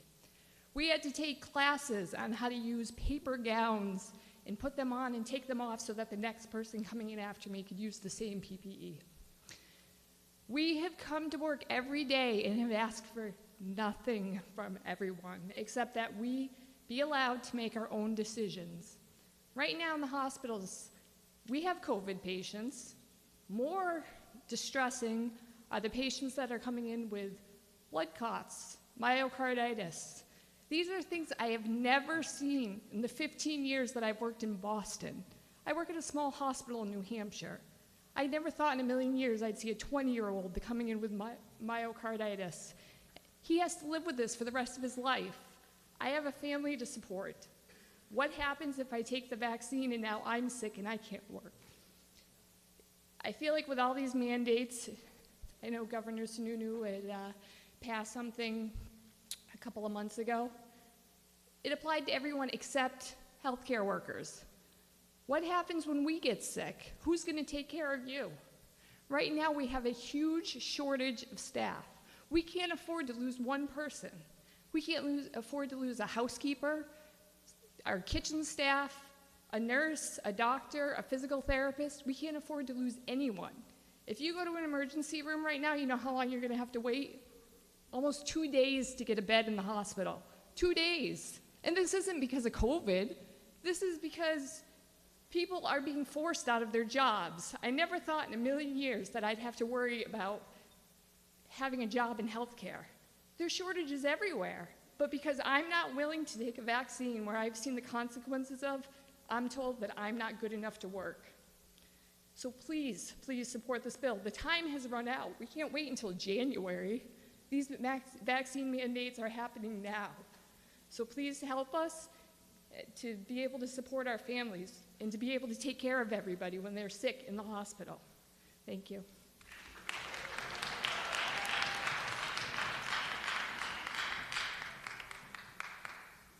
Thank you. Next is Carolyn Stewart, to be followed by Jim Stewart, and that's 3 minutes each. Okay. Thank you, committee, for letting us be here today. I hope you can hear me. I tend to mumble. I'm sorry. My name is Carolyn Stewart. I'm a physical therapist that lives in Rochester, New Hampshire. I am here to support this amendment, and I want to ditto what my colleague, the other physical therapist, just said. I'm sorry, I forgot your name, sweetie. I work for the Cornerstone Visiting Nurses in Rochester, an awesome company. I love them. I wanted to be there till I was retired. But the main mandates that Governor Mills has said, all healthcare workers who aren't vaccinated by October 29th, you will have to leave your job. Well, my company is a New Hampshire company, but it services Maine patients. And it needs to, because the need is there. We need home care in Maine, just like we do in New Hampshire. I know you can't fix the Maine mandate, but I had to leave my job October 29th. I love that job. I've been working for 31 years. 31 years. And I saw COVID patients last year. And I signed up for the COVID committee. That's not a pat on my back, but it was needed. People were afraid to go to COVID patients. So we signed up and we went. And I said to my boss, if I got that vaccine, that doesn't work. It doesn't work, doctor. It doesn't work. If I took that vaccine and I was paralyzed or got convulsions like people online are showing us, if you'll watch that, who's going to pay for me? And my boss said, God bless her. She said, Carolyn, we can't pay for that because it's an experimental drug. The health insurance company will not pay for any vaccine damage. None, because it's an experimental drug. Carolyn, if you take that drug, that's your problem if you get a bad reaction. I couldn't believe that.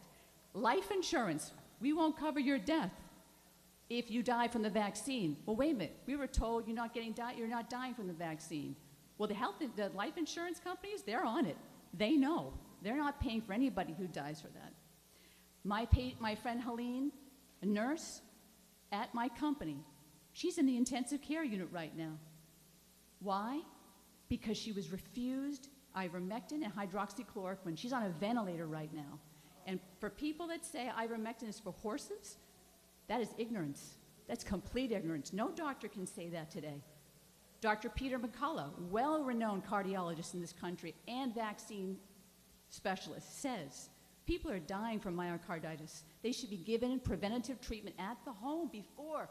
No one should be going to the hospital. Nobody in this day and age. If you're letting your patients go to the hospitals, doctors, shame on you. Dr. McCullough says, you've got this protocol. Frontline Doctors of America has a wonderful protocol. You can use that. And to not use that right now is criminal. Thank you. Thank you. Please, I don't want to have to say it again. Mr. Stewart, followed by Mr. Minard of Bow. Thank you, Mr. Chairman. First of all, I'm very proud of my wife. My name is James Stewart. I'm from Rochester, New Hampshire. I'm a horticulturist. And even though I'm like a plant scientist, I've done more studying on this issue in the last year and a half than I have on my own profession. The big thing that I'm seeing out there is a lack of transparency. There's not much truth floating around out there. You have to dig for it. You can find it, but you got to dig. There's a lot of deception out there. A lot of that's coming from high places.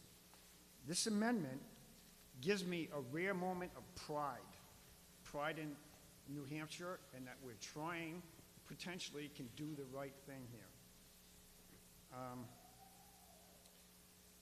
Governor Sununu either is obfuscating or lying when he says nobody's losing their job in New Hampshire. I heard him directly say that over and over. What I am, case in point, my wife lost her job. I'm also an employer, and I would never do that to my patients, my employees. What I'd like to mostly say is that I'm a father and I'm a grandfather. This is about my kids. I want to protect them from COVID, but I also want to protect them from the lies. And the big lie is that there's no treatment for COVID. There is. All you have to do is look. An earlier speaker spoke about India. You can find that. Anybody here can look that up and find out what happened in India. There's states in India, just like in the United States. There's states. 2 of them chose to not use ivermectin protocol, both prophylactically and therapeutically. Guess what happened? Yeah, just like in the United States, the rate of cases continued. In the other states that chose to use the ivermectin protocol, COVID-19 just fell right off the table. The incidents fell right off the table, pretty much disappeared. It's amazing. Why do some of us not know that? Do you know all about this? Why do we not know that? It's there to see. It's hidden from us by the CDC, by the WHO, by Fauci, by the administration that's supposedly in power right now. What I'm here to ask you to do, members, is to be strong.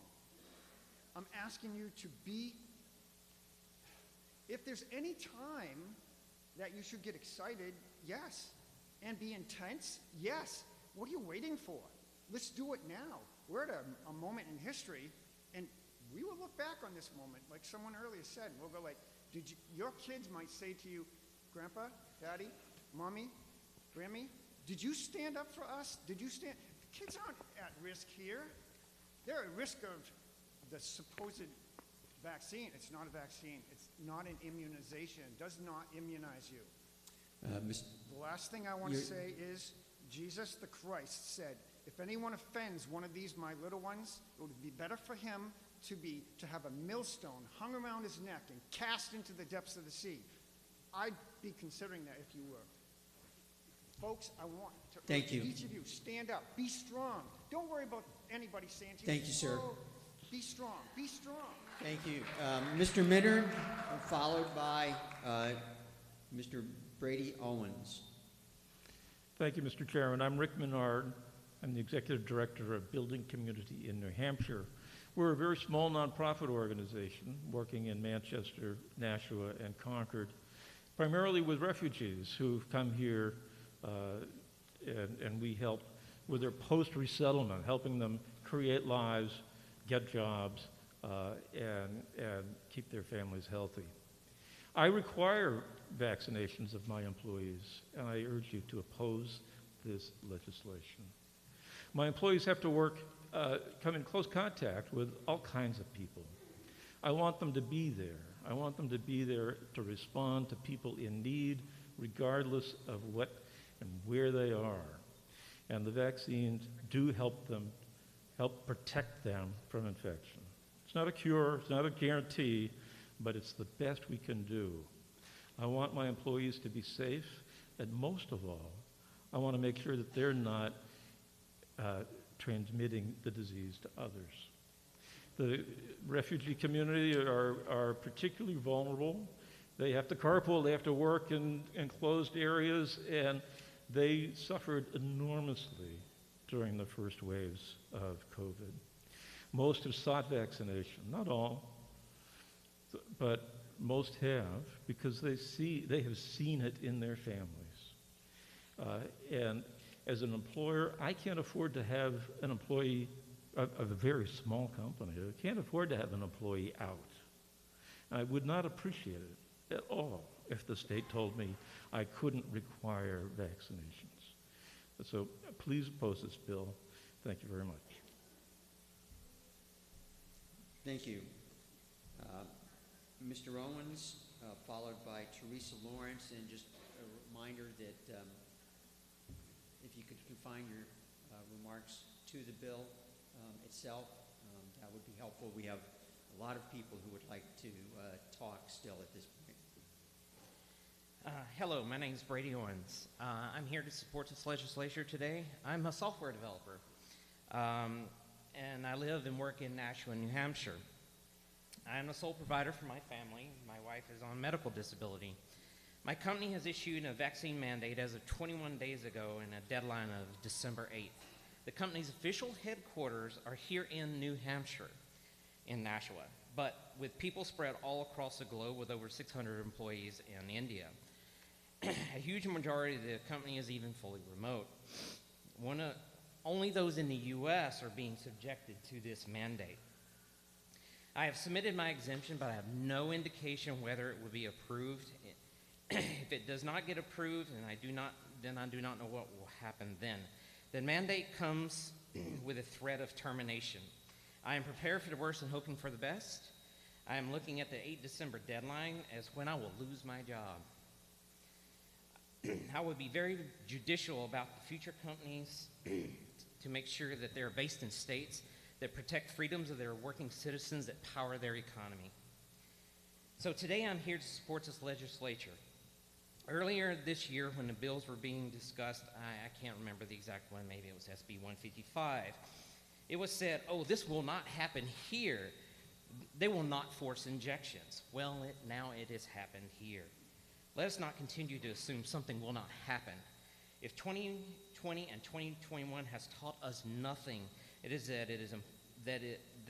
that nothing is impossible even when the most far-fetched ideas you can dream up. Supreme Court ruled in Washington versus Harper in 1990 that the forcible injection of medication into a non-consenting person's body represents a substantial interference with the person's liberty. That ruling was not even based on religion. It was solely on someone's refusal not to receive a medication.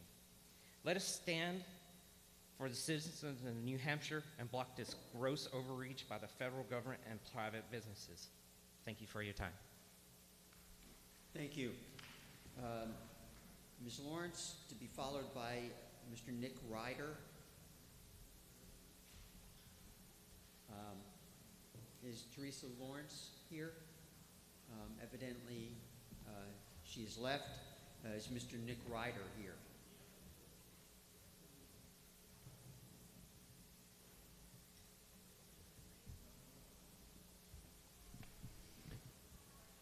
In about a month, it will be 20 years since Richard Reed tried to make a shoe into a bomb on an airplane. So, due to terrorism, all passengers are required to remove shoes to go on board an airplane. That rule may not make sense anymore. Some may say it's outdated, but it's just shoes. Since March of 2020, I have watched in horror as governments around this country and the world have used a single magic word, emergency, to bypass all legislative processes and enact whatever new societal rules they would like, saying it's all due to COVID. Your restaurant can only serve half capacity. Your restaurant can only serve 25% capacity. Your restaurant must close. It's just for 15 days. It's just remote learning. It's just until the end of the school year. It's just a curfew. It's just until the end of summer. It's just one Thanksgiving to spend alone. It's just one holiday season. During this, I and hundreds of thousands of other New Hampshire employees kept going to work. We did our best to make sure society didn't completely fall apart. After all, we were told we were essential. That is until, of course, last month, when we were told to comply with yet another new societal rule or lose our places in society, lose our essential jobs. It's just a vaccine. But enough is enough. We're out of time. This is the line. Because once power is taken, be it your shoes, be it your medical decisions, or be it any incremental step in between, once it is taken, it is never given back. If we don't speak up now, then when? What's next? Thank you. Mr. Micah Hoots, to be followed by Carolyn Maloney, I think the name is, from Amherst.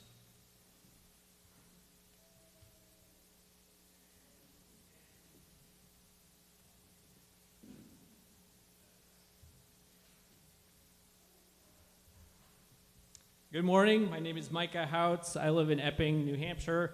I'm a father of 3 and a manager at a local engineering firm. I have an electrical engineering degree and a master's in business administration.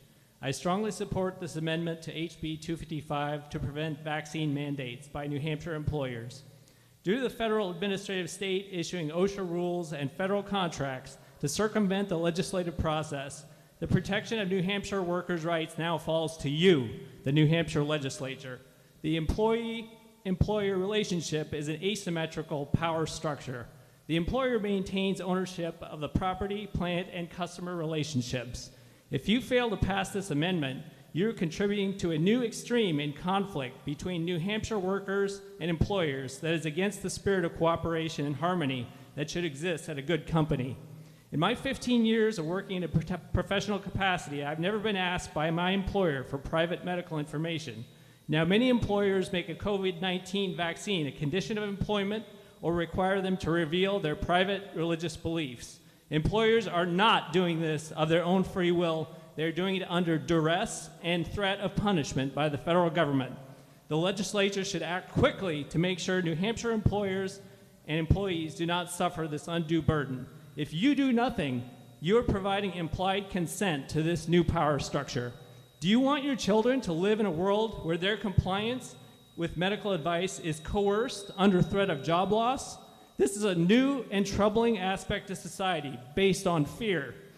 I encourage everyone to make yourself aware of a critical scientific experiment and how it relates to the employer and employee relationship. These experiments are commonly referred to as the Milgram experiments. In the experiment, there are 3 persons: the authority figure, a scientist, an accomplice who poses as an experiment subject, and a third person who is unaware of the experiment but is placed in the role of a teacher. The scientist frames the experiment as a memory test, and the accomplice must remember a series of words that get more and more challenging. If the memorizer makes a mistake, the scientist requires the teacher to administer an electrical shock of increasing magnitude. The accomplice pretends to receive the electric shock. When the unknowing teacher protests that it is not right, the scientist and authority figure states only, "The experiment requires that you continue." A significant proportion of people in the teacher role were willing to administer what they thought were painful electrical shocks to the accomplice.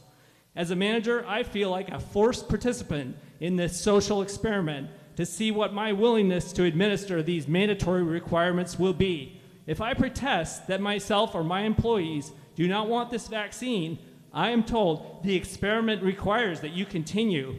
I want out of this social experiment, and I need this legislature to pass the amendment to HB 255 to protect the rights of my employees and myself. Please take a stand for workers' rights by passing this amendment.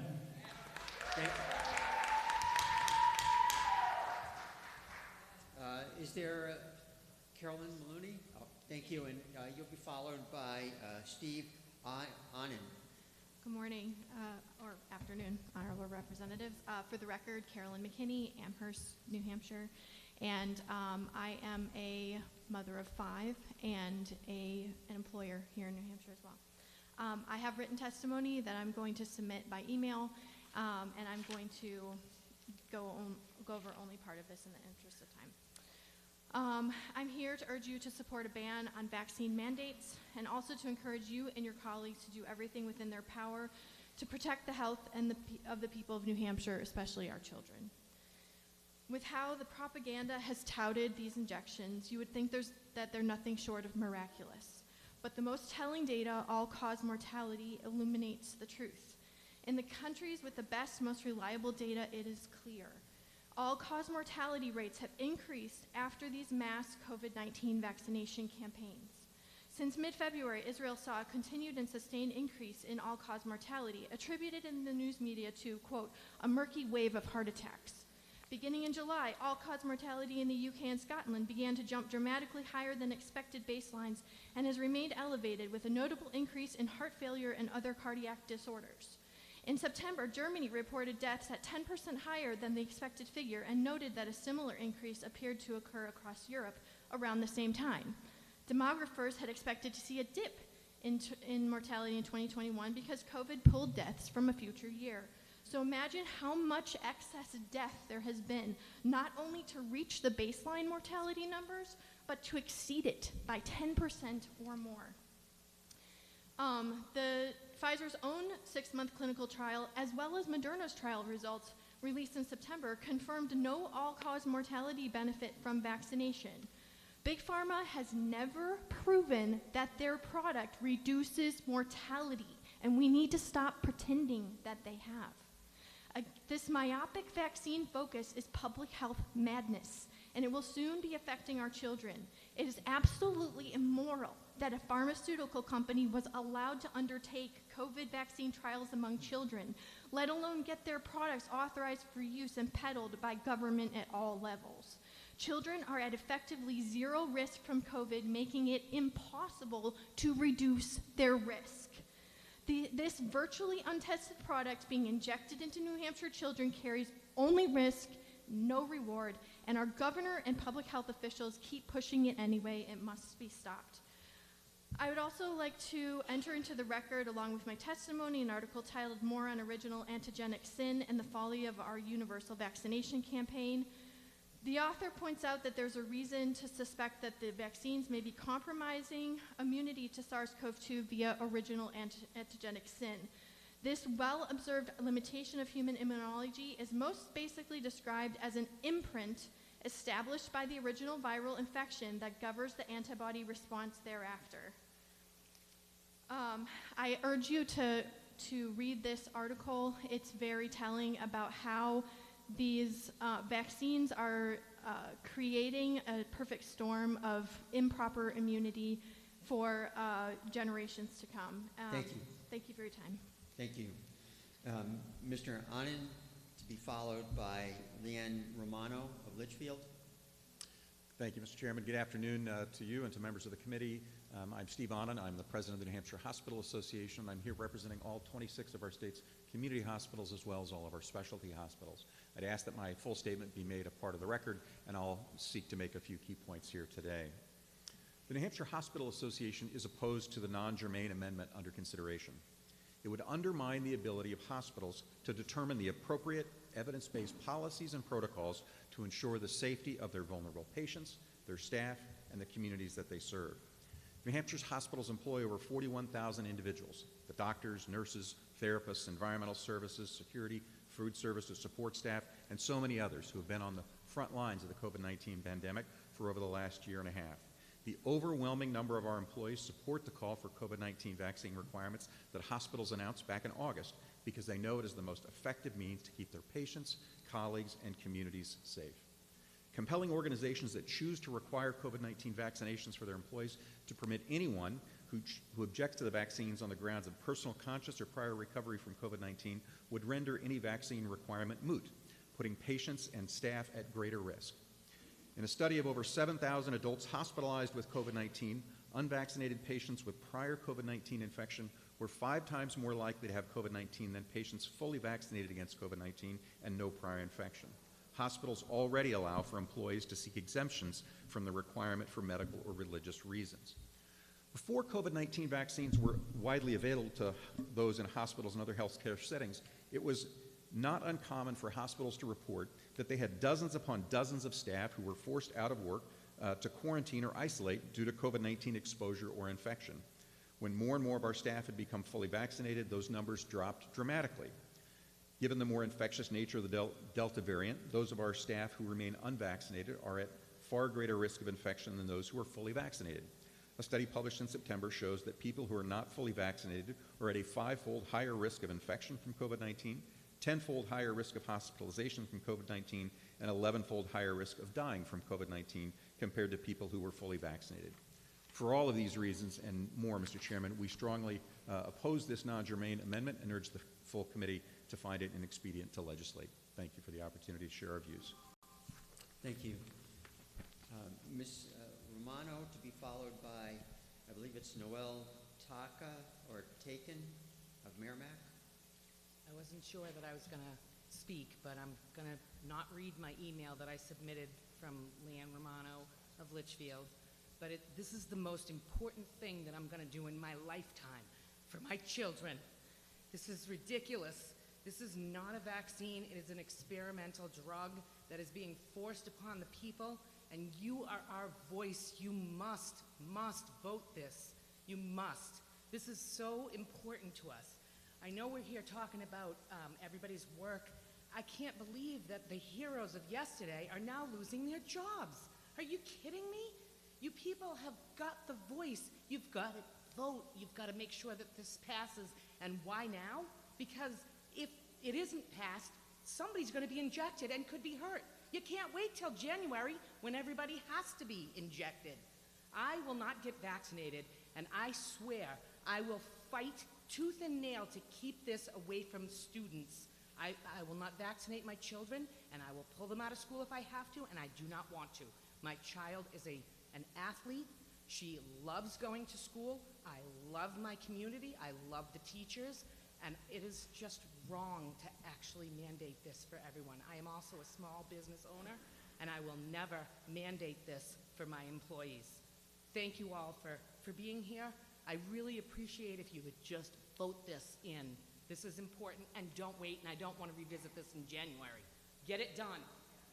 Thank you. Is there a Noel Taka or Taken from Merrimack? Evidently not. How about Cheryl Melville from Belmont?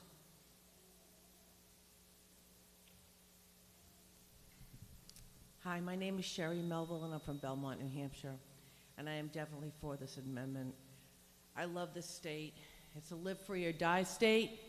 That means a lot to me. I've lived here since I was 5. We came from Massachusetts, and we never looked back. I love the fact that we don't even mandate people to wear helmets when they ride a motorcycle. Do I think that's smart? No. But that's what we pride ourselves on. We pride ourselves on the fact that we're New Hampshire, we're the live free or die state. We either believe that motto or we don't. And if we don't, maybe we should give it to Ron DeSantis in Florida. Because I'm appalled that we even have to wonder about this. The fact that that's how you open the door to tyranny. You just open it a little bit, and then it comes in. What's next? Are we going to have lockdowns for the unvaccinated? Are we going to have them identified by some way? Are we going to have police that are going to ask them if they have their card in the street? Are we going to arrest little grandmothers and 9-year-olds that didn't get vaccinated and not let them go to school or Girl Scouts or anything else they want to do? We need to really wake up, and we need to know that this is not about COVID. It's unfortunately something a little more nefarious than that, which I don't even want to look at because I want to think that most of the citizens are law-abiding. And I have a question for the doctors who are testifying. If they're so sure about this, why don't they give the vaccination in their offices? Why do you have to go to the Steeplegate Mall or CVS or Hannaford's to get it? If they're backing that up so much, then they should be putting their money where their mouth is. Thank you. Thank you. Is there a Nancy Palmer of Amherst here? Not seeing her. Julie Smith of Nashua. And she'll be followed by Nicole Sousa. Good afternoon, committee members. Julie Smith from Nashua. I'm unemployed, and I at first didn't plan to take valuable microphone time away from people who have more powerful messages to share. But I decided that it's important to use my blessing of available time that people still employed might not have. As the late Martin Niemöller said, simplified in my own words, first they came for this group and then later that group. Because I did not speak up for them, there was no one left to speak up when they came for me. I've been speaking up for the employed in duress since the Dartmouth-Hitchcock employees first came under assault 3 months ago. For somewhat unrelated reasons, I had to take early retirement after 20 years at a large company, and part of that severance package was outplacement service, which I quickly took advantage of. The consultant assigned to me was excellent, and I gave her a 5-star review. She showed me the proper way to design a resume by 2021 standards and make a public exit statement without anger or self-pity. Use LinkedIn and Monster, the do's and don'ts of today's networking, and make a 30-second commercial, also known as an elevator speech, when appropriate. 2 years ago at this time, I would have thought that such preparation was cutting edge, but it's not modern enough today. I regret being too shy throughout the job search coaching process to address the 800-pound gorilla in the room at that time, mask policies. While professionals are supposed to leave their personal opinions at home and assist their clients with unbiased professionalism, one can never be sure that the principle is adhered to, so I chose to stay quiet. What would Emily Post say about modern job search etiquette? Do you ask about it at the end of the first interview or another time? I'd like to know. Then there's the even more invasive human rights issue, vaccine status issues, which I hadn't even thought of at the time of my consultation last spring. What I just said about the mask policies on steroids, rinse, lather, repeat. There is currently much chatter about the workforce shortage. Since I am not 59 and a half, it will be necessary to work again, possibly doing the same thing or something else. What I wind up doing depends not on what happens in Washington, because New Hampshire has no representation there, but what happens in Concord. I never miss an opportunity to tell a man he's wrong, and Sherman Packard is no exception. He accused the audience of barking up the wrong tree on September 14th, and he couldn't be more wrong. In fact, I would venture to guess that almost nobody in that audience voted for any of the 4 members of the DC Swamp that are supposed to be representing the interests of Granite Staters. Therefore, this problem must be solved here in this building and as soon as possible. Right now, my resume lists some of my most recent job being 20 years of service with a departure on good terms. I don't want to corrupt that potentially sporadic employment. I do not want to corrupt that with potentially sporadic employment that might have less than noble separation terms. And having a good work ethic, being able-bodied, I know I would be a good addition to a workplace that is right for me and the employer. But I do not want that employer to turn on me with new COVID edicts or violation of my HIPAA privacy. If they can do it to people who are senior employees, it stands to reason they'll do it to a new hire. Many elected officials in a variety of places, including my favorite governor, Kristi Noem, have made the laissez-faire talking points. I firmly believe that government should be small and lean. I also believe in Herbert Hoover's rugged individualism. However, with so many people here and elsewhere crying out for relief from medical tyranny, it's time for elected officials to do something. Please vote for this. Thank you. Thank you. Julie Smith, followed by Nicole Souza of Amherst. I'm Nicole Souza from Amherst. Oh, okay. Let me go now. Okay. I could spend the next 3 minutes talking about facts, data, and science, like the study that found that there's no transmission difference between vaxxed and unvaxxed households, or the UK ONS data that shows a higher infection rate in vaccinated individuals over 30 than in the unvaccinated individuals, or that all-cause mortality is higher in all of the highly vaxxed countries in this world than it was last year, or that the highly vaxxed countries of Israel, Gibraltar, and Iceland are have all reached the top 3 in the world infection rates. But like all authoritarians in history, facts, data, and science do not matter. And they will manufacture their own science, like the CDC, who decided to have its own peer-reviewed study in its own journal that didn't make the data available to independent scientists, that came with the conclusion, while they had a magically adjusted number that they were not transparent about, that concluded something different than the over 100 studies on natural immunity. Does that sound like science to you?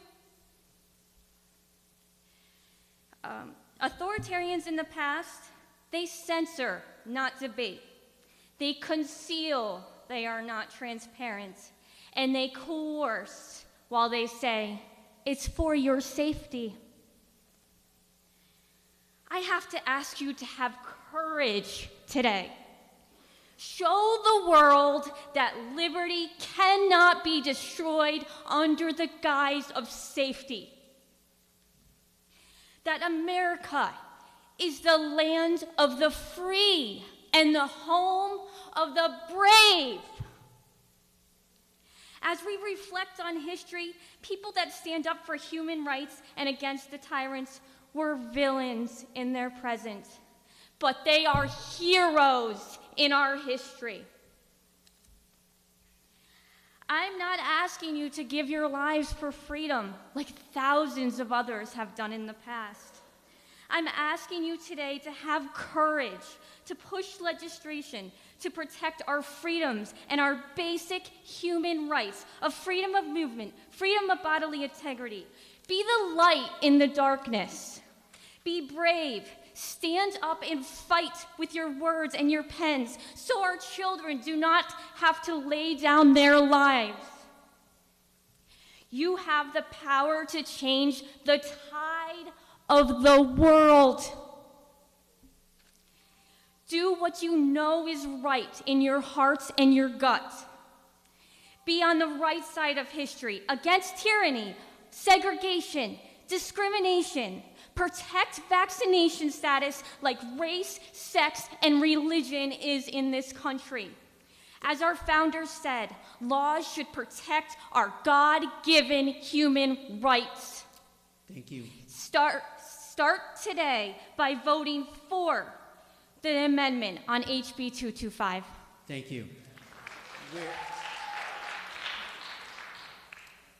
Thank you very much, Representative Cordelli. What we're going to do at this point in time, because we're nearing into the lunch break, I need to meet with all committee members in the Senate chambers here behind the wall. Your opportunity to go on the other side of the wall. We will be coming back in about 10 minutes to continue the hearings. It's an opportunity for all of you that have children or all those that need to stand up and stretch a little bit. I know as an educator that that's necessary, that we have that opportunity. But please, we'll be starting this, taking a break for 10 minutes only, coming right back and continuing these hearings. Meet all committee members in the Senate chamber. Thank you.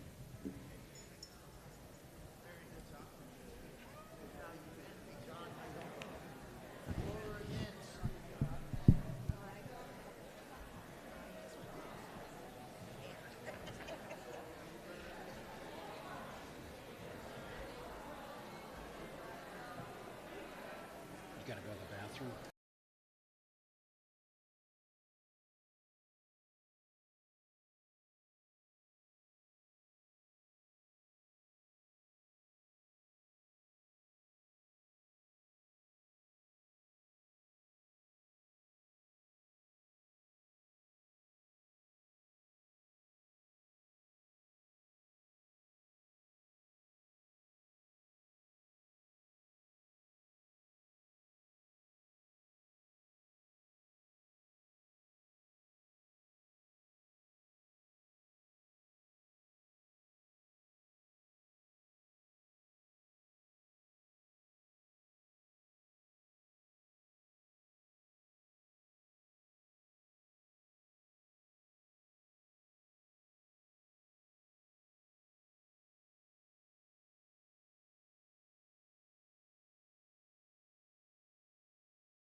followed by Howen Chase of Epsom. Thank you, Mr. Chair, members of the committee. For the record, my name is Dave Jouvet. I'm a Senior Vice President for Public Policy with the Business and Industry Association. I'm also currently serving as interim president for that association. The BIA serves as New Hampshire statewide Chamber of Commerce. We have over 400 employer members with over 90,000 employees throughout the state. We have members of all sizes, from the state's largest companies down to sole owner, proprietor employers and entrepreneurs. I'm here today to speak in opposition to this amendment, and I'd like to briefly explain why. The prime sponsor, in his comments introducing the amendment, said he was responding to what he viewed as federal overreach, trampling on employer rights. And I understand that point of view, and we have some members who agree with that point of view. His response, however, was to create a state overreach, trampling on employer rights, by again telling employers this time what they are prohibited from doing, not what they must do. I would ask all of you to remember that there are a lot of employers in this state who are in a very difficult position right now, and it will be made even more difficult if this proposal passes the House and the Senate and is signed into law. Right now, the law of the land is employers of 100 employees or more, or those who are healthcare providers who receive Medicaid and Medicare dollars, or those who have federal contracts, are under a mandate to have their employers vaccinated, or if they opt out, to have them tested once a week to show that they are COVID-free. They don't have the ability to just ignore that federal mandate. If this proposal passes and becomes law, I'm hoping each of you will go to the employers in your districts who are under that federal mandate and ask them, are you intending to comply with the federal law, or are you intending to comply with the state law? Because you won't be able to do both. And then ask them if that's creating a difficult position for them to be in. That concludes my remarks. I'd be happy to answer any questions. Representative Porter.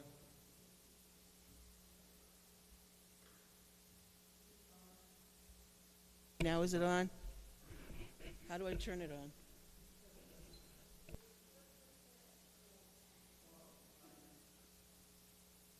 Is it on now? Okay, good. Okay. Thank you, Mr. Chair, and thank you, Mr. Jouvet, for taking my question. My question is having to do with health insurance premiums, and I'm not sure if you're the right person to ask, but it is a question that I've been concerned about. If employees are not vaccinated, will health insurance premiums likely rise as a result of the risk of high levels of COVID infection? Yeah, thank you for the question. I'm not the right person to ask that. We do have some health insurers within our membership, but I haven't queried them on that issue. I'd be happy to do so, but I don't know the answer to it, nor can I say I'm a real expert on health insurance and costs associated with it. Thank you. Thank you. Thank you. Mr. Chase, and followed by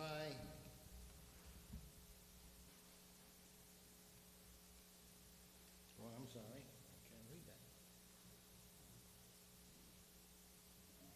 that. Jonathan Payne. Mr. Chase, go ahead. Hello, my name is Howard Chase. I'm a registered nurse. I have been for 47 years. I practiced 2 years in Concord and 45 years at Androscoggin Valley Hospital in Berlin, New Hampshire. I now have an address of Epsom, New Hampshire. What I'm talking about is how do we know what's going to happen to people who are vaccinated? We haven't had enough time. So we need autopsies. In the United States, the autopsies are disallowed because they don't want us to know what is happening to people who have been vaccinated and have died. What is happening, we can get information from Canada, any other place in the world except the United States. So what is happening is Initially, they thought that little injection, which creates this protein spike, was going to stay in your arm. It doesn't. It goes everywhere. It goes to your brain, it goes to your ovaries, it goes to every single organ in your body. So how does this show up? Well, it shows up. One of the most obvious is we talked about myocarditis. When people get myocarditis, that's that protein spike that has landed in your heart. It has caused this myocarditis. It also goes to the brain. They talk about brain fog. Brain fog? Well, yeah, they say it's from COVID. Well, people who have not have COVID but have had the shot get brain fog. Do you want your 5, 6-year-old child to have this little protein spike stuck in their brain? They have enough trouble keeping track of what's going on. They don't need an additional problem. We also have seen, and it's been to the point where the NIH is finally doing a study, many women are having their periods stop shortly after they get the vaccine. So what does that mean? It means their ovaries have stopped producing eggs. They are sterilized. Does this last forever? We don't know. But do you want to put this protein spike in a 6-year-old child? You shouldn't be putting this protein spike in anybody who is in childbearing age. There's Canadian studies which I've sent an email to your group, and so that is a link to all of this in particular information. So those are the 3 important things. Everybody else has talked about it, but in any case, it can also affect males, but nobody really knows. I mean, it's really hard for a male to say, well, my period hasn't stopped. Well, of course you don't have one. So in any case, we can't be giving this vaccine to anyone of childbearing age because we know it is affecting them. We also know that it's affecting the ability to think and process. Thank you very much. Thank you. Now we have Does it say Jonathan Payne? Is it Jonathan Payne or Jonathan Paul? Does this Caitlin Stamp. from Londonderry? I'd like to just make a comment. Please keep your comments based on the mandate, not whether or not the vaccine works or not. This is the bill is on the mandate, so why shouldn't, yeah. So keep it to the mandate and not go on to how the vaccine works or doesn't work. Thank you. No.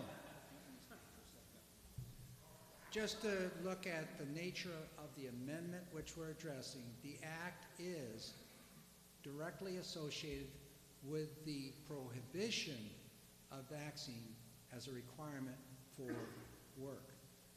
Has nothing really to do, we've had in other committees other than this education committee dealing with the efficacy of the vaccine mandate. There are 2 separate issues here, and due to the number of cards we have, we'd like to have you please address the analysis and how the act that we're dealing with was worded, and that is dealing with the prohibition of the vaccine, as Representative Bowen has just mentioned. Thank you. It's Paul. Is it Jonathan Paul, Londonderry? Yes. Sorry. It's not your fault. My writing's bad. Jonathan Paul from Londonderry, yes. Followed by Caitlin Stamp from Merrimack. I'm dad, grandfather, pastor a little church in Kingston. Grew up in Londonderry. Representing my friends, people I worship with who've had their jobs jeopardized or taken away because of the mandate. Just believe that God has not given us a spirit of fear, but of power and of love and of a sound mind. And if we just take a world view of what you're expecting us to talk about today, then I think we can come up with a question in Revelation of who can make war with the beast. I'd just like to ask for us to think about the obvious conclusion where these two schools of thought would lead. If we support this amendment, then it's a direction of less government, it's a less intervention, it's less override, it's more trusting people to do what's right, which our government was laid out to do that. But the obvious conclusion the other direction is a death sentence. I'd like you to think about that, if you would, that the wish of these people who we oppose, who absolutely, they didn't show up today because they're so sure of things, how they might turn out, it seems like, would like everyone to mandate. They'd like everyone to mandate the idea that you don't have employment if you won't take a vaccine, and the convictions aren't going to change. And so the obvious conclusion is a death sentence.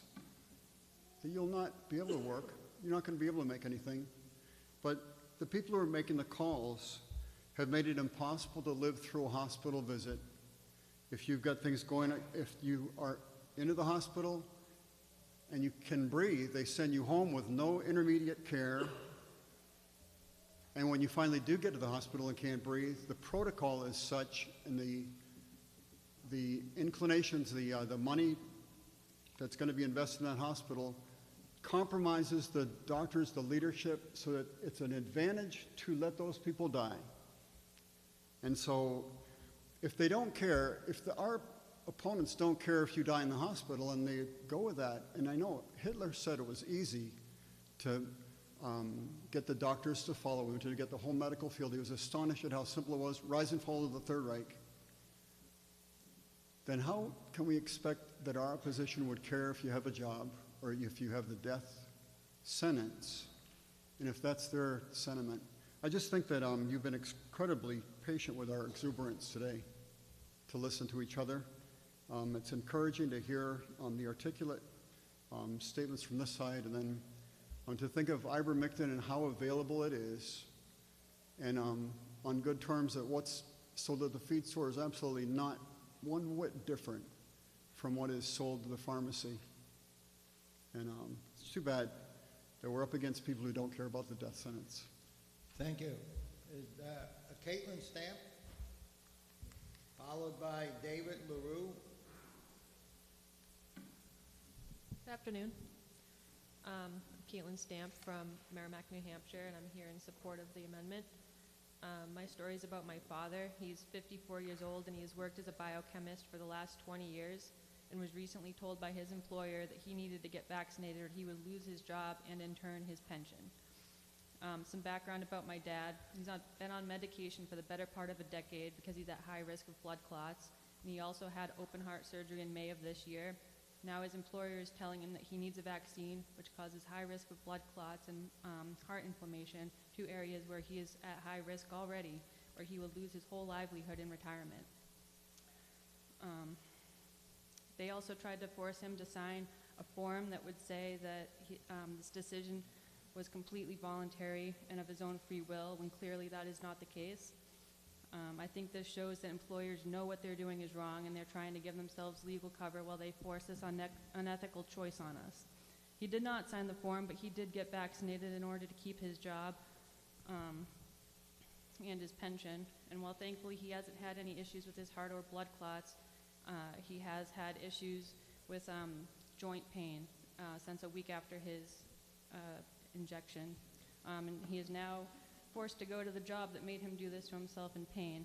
Forcing people to choose between their personal health and their livelihood is the most unconstitutional thing I've witnessed on my short time on this earth.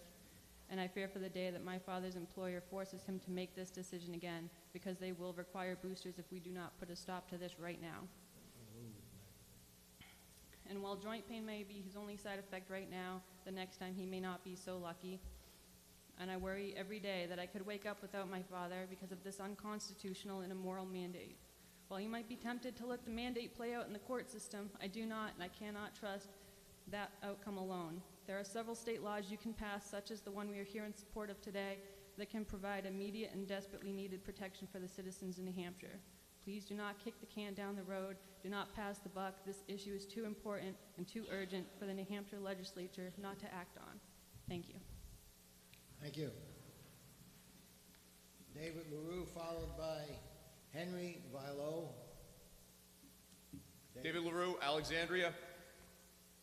Innocent till proven guilty. Words would seem like a bedrock American principle. What other words sound like bedrock American principles? Under God, all men are created equal. We fix the inequities we find in our system when they come up. We have a masking section. Should non-maskers be in the back of the bus? Last time I spoke before a 220 committee, I spoke about numbers, the actual statistics of numbers of data in New Hampshire. Today, I'm going to speak to something else, because it doesn't really matter what the numbers are, what the science is. This is a moral question. This is an interpretation of our Constitution and of the way we govern and of who is responsible for what in your life and in America and in the government.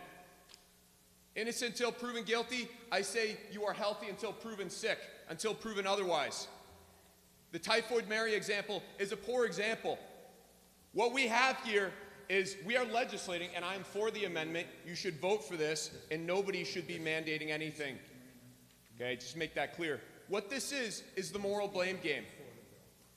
Who can we blame when somebody gets COVID? Who can we blame for somebody having something happen in their life? I say I am to blame for the things that happen in my life, and I say you all are to blame for the things that happen in your life. This is also, to me, a foundational bedrock principle of America. These mandates are not currently law. If they are made law, this is a legitimization of the blame game. This says, now, you all here, 2 people that I was sitting with have lost their jobs, and they now have different ones. My wife's job has been on the chopping block, has not been lost yet. How many other people have to say this? This is saying that you are so dangerous that we are going to legitimize that danger that you all present to the rest of society. We are going to mandate and override your individual rights and freedoms because you are such a danger. We can argue the science left and right. Ultimately, are you all a danger? Who's to say? We have lockdowns without due process. We have schools. My own SAU district changes the segregation of the children with their quarantine if they test positive with COVID based on whether or not the parents are vaccinated. Talk about discrimination. Talk about segregation. Let's talk about what's actually killing people. Heart disease. I'm a personal trainer, had a fitness business. I've personally done a 120-pound body transformation since I was 14 years old. 650,000 people. Sounds like a lot. That's heart disease every year. Diabetes, another 80,000+. Should we be like California if we want to mandate to save lives and ban 2-liter sodas? What are we actually doing? This is the freedom to blame. You are legitimizing blaming people for not agreeing. The last thing I'm going to say, we've had doctors come up and say that this is not a problem with their ethics because people have a freedom to choose whether to work. What about a doctor's office that says they will only treat vaccinated people? 2 months ago, when I was on the roadside at Dartmouth, I recorded a phone call to a doctor's office, an actual doctor's office, and in their office recording, they said, to get service at this doctor's office, medical office, you must provide your proof of vaccine. Not a photocopy, not a picture. You must provide the original paper. Thank you. Mr. Henry Ballou, followed by Ken Eyring. Thank you, Mr. Chairman and members of the committee.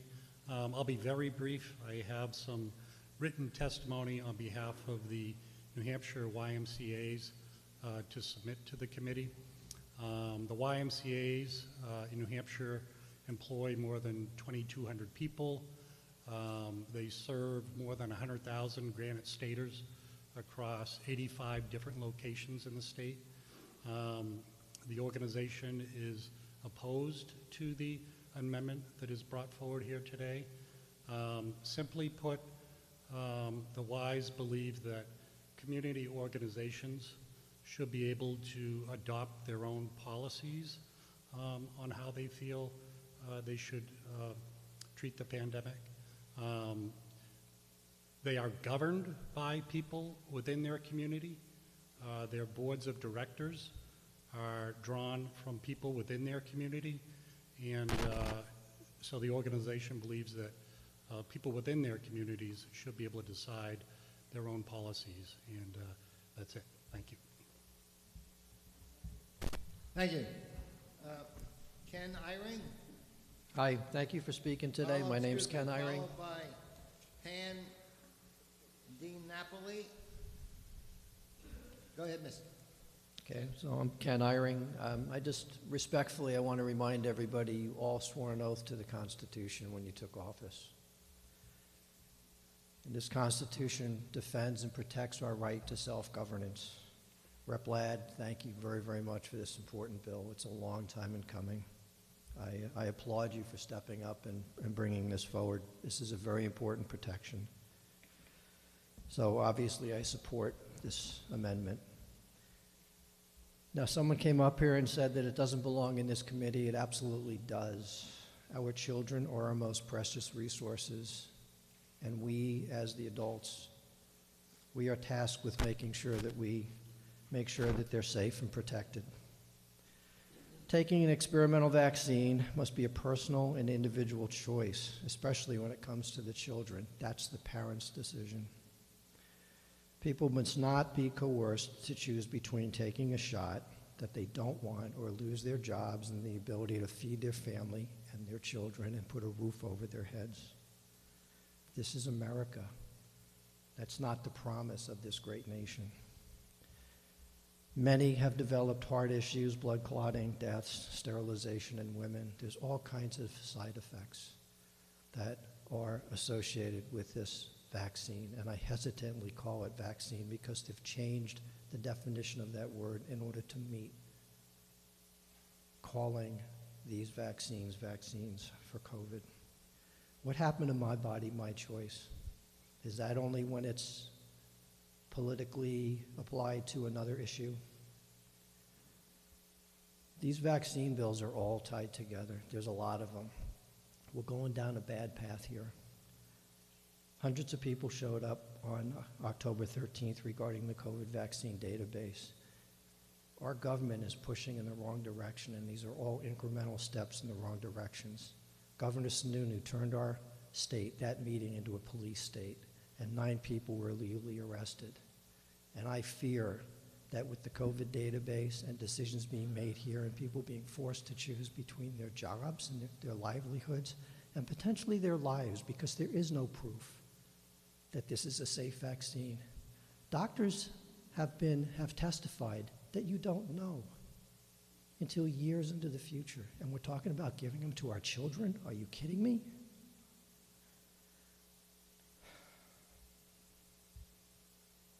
Ivermectin was brought up by Rep. Gay. She's right. If you look at India and Indonesia, if you want to mandate something, mandate ivermectin. It's cheap and it's safe. Proven effectively for decades. So I'll end with this. Not everyone's going to come up and speak at the mic, but you heard a vast majority of the people here when they stood up and applauded Rep. Ladd when he introduced this bill.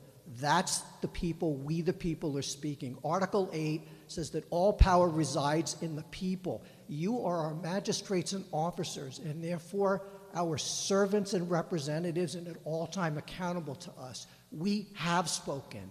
A vast majority spoke and said, we are in support of this bill. This is our right, this is our bodies, this is our state and our country. And we choose to be free. Thank you. One last thing. So I'm sorry, I know I'm over. You had a gentleman up here representing the hospitals. That's corporate Marxism. That's not what should take place in this country. Thank you. Thank you. Thank you.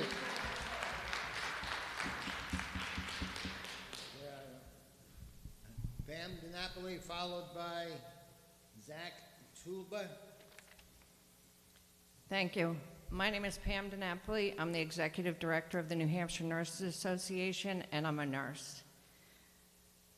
It's unclear to me why this non-germane amendment is coming before this committee, but I appreciate the opportunity to provide you with the best evidence from the healthcare community. There are 20,000 nurses in the state, most of whom have chosen to be vaccinated. Although there are pockets of vaccine hesitancy, the American Nurses Association reports 88% of nurses have been vaccinated or plan to be vaccinated. We are aware you may have heard other testimony from individuals who may themselves be nurses, but to reiterate, these are a small number of individuals. We represent the voices of our 1,260 members and New Hampshire nurses in general, who collectively know the facts, follow the science about the safety and efficacy of COVID-19 vaccine, and understand the importance of being vaccinated in healthcare settings to protect patients, nurses, other staff, and the community. Vaccine mandates are effective. When employers require workers to get vaccinated, vaccination rates increase to over 90%. This is especially true for people who intended to get vaccinated but have just delayed or procrastinated. 90% vaccination rate moves our community to herd immunity. In a study released on Friday, both infection-induced and vaccine-induced immunity are durable for at least 6 months.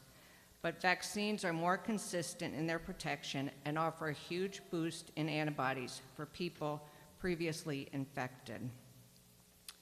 Some may agree that there are legitimate exemptions when health conditions would preclude some from getting a vaccine, but it is clear that healthcare employees should make every effort to be vaccinated and not try to find excuses. We know some people are procrastinating, and continued debate prolongs those decisions that would otherwise be made in favor of vaccination. In no way should anyone be granted the ability to be a conscientious objector based on their own interpretation of the truth. Healthcare employees should know the evidence and the importance of their role and the role of vaccines in the prevention of COVID-19 and its variants, and any barriers presented by debating misinformation should be removed. The message should be, get vaccinated. Thank you. Thank you. A question? Did you take a question? Representative Lang. Thank you very much, Mr. Chairman. So my question goes back to the same question I was asking of the New Hampshire Medical Society, and it's relative to informed consent and the ability to give free and voluntary. I'm assuming nurses fall under the same ethical guidelines as doctors and other healthcare providers, that informed consent must be given prior to care, and that informed consent has to be free and voluntary. Is that correct? It's not the role of nurses to get informed consent. The provider has to get the provider, and the nurses then will witness informed consent.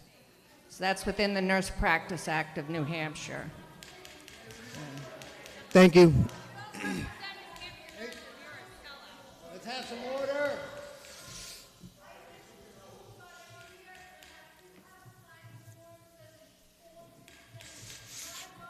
Quiet. Okay. Next speaker is Zach Tuba, followed by Eric Anthony. Yeah, Zach Tuba from Merrimack. Everything the previous woman just said would be great and would be true if the vaccines actually conveyed immunity, which if you're following the science and listening to CDC Director Rochelle Walensky, you would know that they don't, because she just admitted that they do not convey immunity, which completely negates everything you just said. Anyways, I sent many of you a letter. I hope you read it or will read it and know that it's not from some lobbyist or group, just from me and my family. I'm so tired of the continual lies being spun that anyone who's opposed to government vaccination mandates is anti-vaccine. I love vaccines that have a long and robust safety record that convey immunity. My fiance and I hope to have children in the future, and when we do, they will receive their vaccines that grant immunity and prevent them from contracting and spreading dangerous diseases. Vaccines for measles, mumps, rubella, hepatitis, polio, tetanus, HPV, and others. And when they become adults, they can do their own research, and then they can make their own vaccination decisions. I implore you not to accept the lies that people opposed to the use of government force are somehow anti-science. I recently took job interviews and received multiple job offers. For each offer I received, I, at the end of the process, asked the employer if they would be requiring COVID vaccination, and each employer responded yes, that they had to follow all government laws. I've already received multiple threatening emails from my employer, current employer, letting me know that they'll be adhering to the federal mandate, also saying that they have to follow the law. The only thing that is temporarily holding back my firing is the U.S. Appeals Court affirming the stay on the federal mandate. If the court system ultimately decides in favor of the federal government and allows the regulation to take effect, I will be fired from my job of 10 years come January. Some of you might believe that this problem of vaccine resistance, vaccine hesitancy as they call it, will simply go away if you stay silent and allow federal mandates to take effect in our state. Perhaps you're thinking that even the most hardened skeptics will buckle when it's required for their employment, and so, while unfortunate, it could be allowed to continue. Well, look around this room and listen and take to heart the stories you hear today, because we and many more of us who could not be here today are trying to tell you we will not comply. This mandate from the federal government is not a new law. It was not passed by the House and Senate. We implore you, the rightful lawmakers of our state, who we elected to represent us, as empowered by the 10th Amendment, to uphold our freedom, to secure our liberty, to act and to do so with urgency. You have the power bestowed to you through the New Hampshire Constitution to fortify our laws, to protect our people, our state, and our way of life by making vaccination status a protected class in our state, and at a minimum, prohibiting New Hampshire entities from compelling receipt of a COVID-19 vaccine for employment. I urge you to vote in favor of the amendment and HB 255. Thank you for your time. Thank you. Do we have an Eric Anthony, followed by Desiree and Acadia Lexington? Looks like it, doesn't it? Yeah. Go ahead.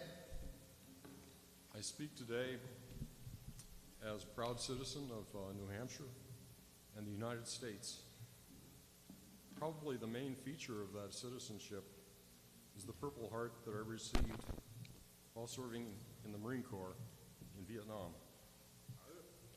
This otherwise irrelevant fact compels me to be here today. Could you move closer to the mic? Can you hear me? Yeah. This otherwise irrelevant fact compels me to be here today. It is because of this citizenship that I care deeply about the form and the direction my government takes. And never have I been so concerned in that respect than I am now. In a state whose motto is live free or die, it would seem to me self-evident that you reject a mandate which the Fifth Circuit Court of Appeals says raises grave statutory and constitutional concerns. Thank you. Citing page 18 of that decision. What might those grave concerns be? I would refer the representatives to Judge Englehart's decision, BTS versus OSHA in the Fifth Circuit, staying the mandate. And I would refer this as a primer on the legal, the constitutional, and legislative flaws in this mandate. I think it will help you in your argument against the mandate. It concerns, the main concerns that I see are over the separation of power principles, and these cast doubt on the mandate's assertion and virtually unlimited power to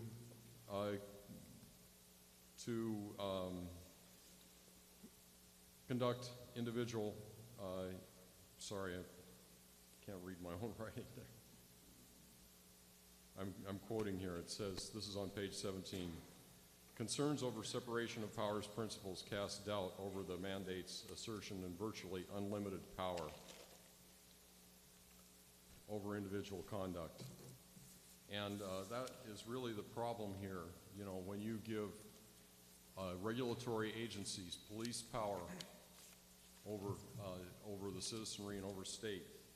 And so for the sovereignty of the state of New Hampshire and for individual freedom, I urge that you support Representative Ladd's amendment, and I thank you. Thank you. Before we go on with Desiree and Arcadia, I'd like to, anybody with children and that are already signed up to speak, could you please come up and let us know, and then we'll try to get the children out of here, okay? So, yes, go ahead. First of all, I would just like a little bit of grace on time since there is two of us. This is my daughter, so if you would just give us a little bit Desiree and Arcadia. of time. Anyway, my story is I worked at New London Hospital, which is part of Dartmouth Hitchcock, and I had a religious exemption from the flu vaccine for 4 years that I had worked there. I was an environmental services tech. I went into COVID rooms and cleaned them. I was only one of 4 that could properly clean COVID rooms or the operating room. Because of their mandate that they implemented, 3 out of 4 of those people that could properly clean those rooms left. Either because our religious exemptions were denied, such as me and my sister, or they just left on their own accord because they didn't think that it was right that they were pushing for vaccine mandates. The other part of the story that I tell most often is my daughter, who came with me today, and she had a reaction to a vaccine when she was about 5 years old. I told this story last week, so some of you may know, but I really thought that she was going to die, and I was told by a nurse at the doctor's office that I could bring her to the emergency room, but there was nothing that they could do. That still to this date has not been put in her medical record. So she can't have a medical exemption from a vaccine because they never even put it in her medical records.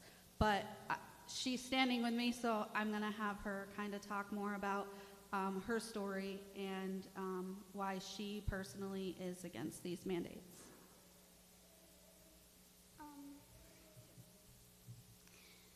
I don't remember what happened, and I don't remember the reaction I had.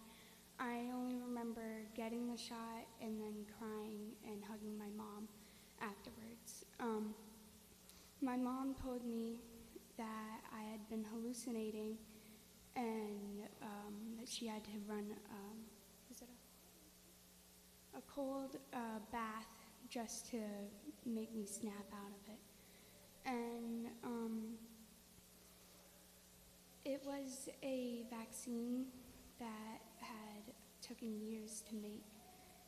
I had 3 vaccines at once, and we don't know which one I had an allergic reaction to. And it hasn't been put in my record, as my mom said. So why would my mom allow me to have a vaccine that took only a few months to make?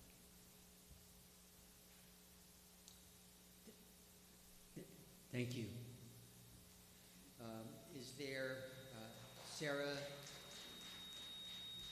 Jaden? Concord?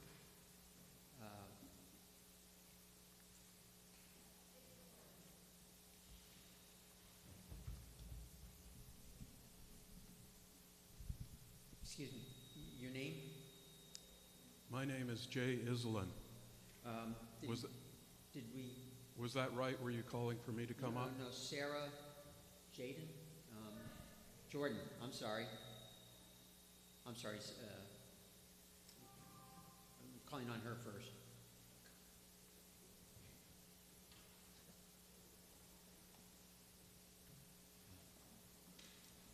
And then Emily Phillips after Sarah. Hello. I did not come here planning to speak, but I am going to speak. I am a registered nurse. I have a clotting disorder. I have been declined a medical exemption. My brother died of a pulmonary embolism. My doctor told me it was completely safe to get the vaccination. I thought about taking the vaccine without letting my fiance know, so I could support my family. I submitted an exemption and I am waiting to hear from my employer whether or not I still have a job. I had COVID when I was pregnant and cohabitated with 3 of my nieces and nephews. Neither of them got COVID. I survived. My daughter survived. I don't think it is okay. There's over 45 to 50 people waiting in the emergency room to be seen because you want to fire people who actually want to work, who have gone to school, got a degree, and want to contribute to society. Yet other people who do not want to work, you're going to let them take my taxes and pay for them to live. I don't think it's okay. People are dying. I am calling ambulances. They are telling me they cannot pick up patients until a few days later. It's just not okay, and I was texted by my boss on my personal cell phone. She stated that the deadline was fast approaching. She listed out the choices I had, and I chose not to answer her, and I responded to her when I got back to work on work time. And yesterday was the deadline.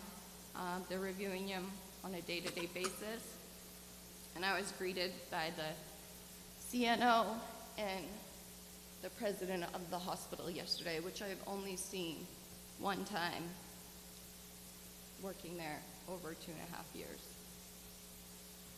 That's all I have to say.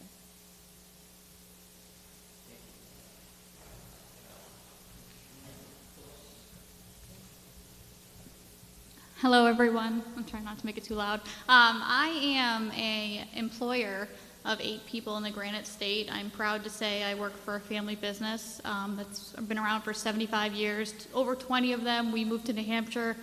My grandfather moved us from Massachusetts because this is a better place to conduct business. It's a better place to live, and that's why we're here. I'm also a school board member in my town. That's Fremont, New Hampshire. I'm a mother, and I am a free resident of New Hampshire. I'm trying to speak on behalf of all those points in under 3 minutes, but I won't comply with a mandate for vaccination of my employees. I just won't. I think that if we don't do enough to stop this, we're going to crush small businesses. I mean, those of us that have survived this pandemic, if we're forced to enforce a federal mandate for vaccination, we're going to lose our employees. I happen to know that 2 of my employees are vaccinated. They've chosen to do so. The rest have not. I can't continue my business with 2 employees. That's a concern of mine. And like I said, I won't enforce it even if it comes down, but I need you guys to step up and make this impossible. So I don't have to do it. Like, this is not my job. This is like, you're making me, enforce ridiculous things as an employer. As a mother, you've poked the bear, right? Like, we're all here. I have a job. I've got other things to do. I've got this 6-month-old baby who's breastfeeding right now. Like, I don't want to be here, but I'm here because this is important. And we have to stand up, all of us. We have to stop just complying. Just stop. We have to raise hell. And I'm glad there's no 4th graders here because we're all mad. And I'm not vaccine hesitant. I have 2 older children who are vaccinated per the CDC schedule, okay? I'm not hesitant. I've never been more convinced of anything in my entire life. I don't want this, okay? And the people who haven't gotten vaccinated, they don't want it either, okay? It's not an accessibility issue, all right? So I happen to have information, it's called the Executive Dashboard from DHHS. As a school board member, we look at it like every day. My town and surrounding towns, like I said, was Fremont.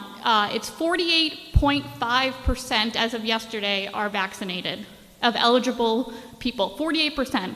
And that's similar to the towns surrounding us, and that's like Raymond, Danville, that sort of thing. Okay? That means I represent at least half of my town, okay? So people will say in the media that it's a small group of us, okay? It's not a small group. When this first started, 90% of this room, I believe, was for this, okay? It's dwindled because people have things to do, okay? Or they spoke their mind and they left. But I would say 90% are here to speak for this, okay? We're mad, okay? And I'm not gonna comply regardless. Thank you, 30 seconds. And I think that if you don't stand up and do your job, which is what we expect you to do, okay? Like, protect us, because we're not going to comply regardless. So you think it's bad now with the,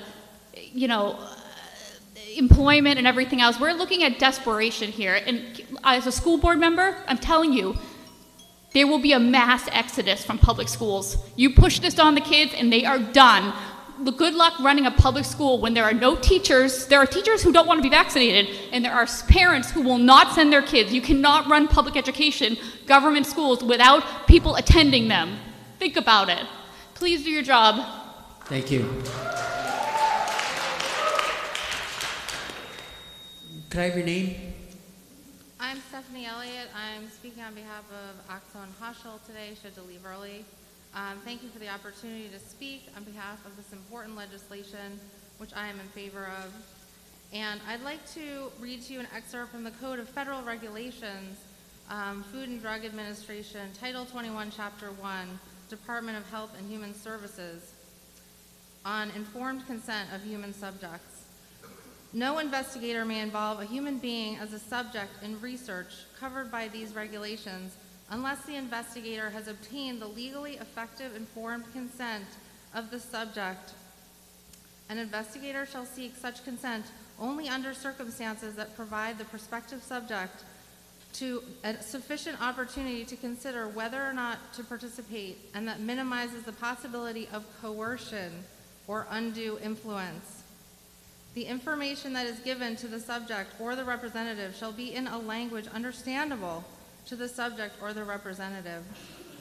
No informed consent, whether oral or written, may include any exculpatory language through which the subject or the representative is made to waive or appear to waive any of the subject's legal rights, or releases or appears to release the investigator, the sponsor, the institution, or its agents from liability or negligence.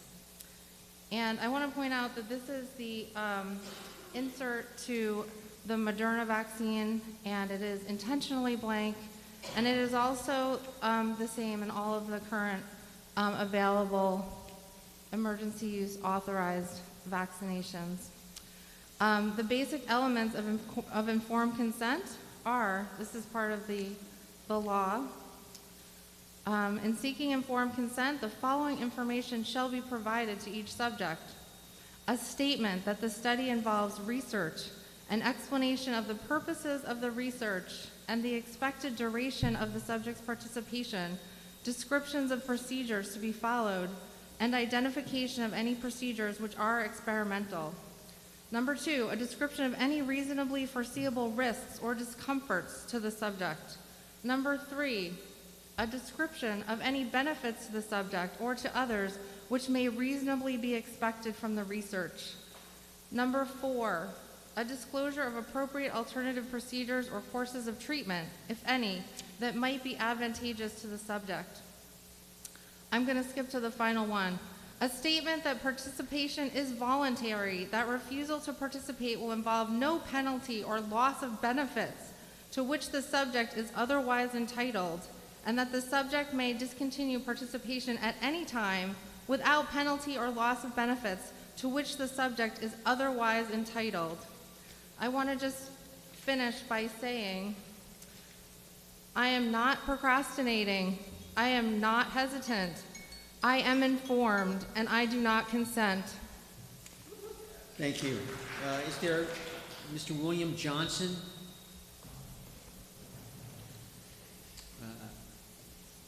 Not seen. Trish Jorgensen of Northfield?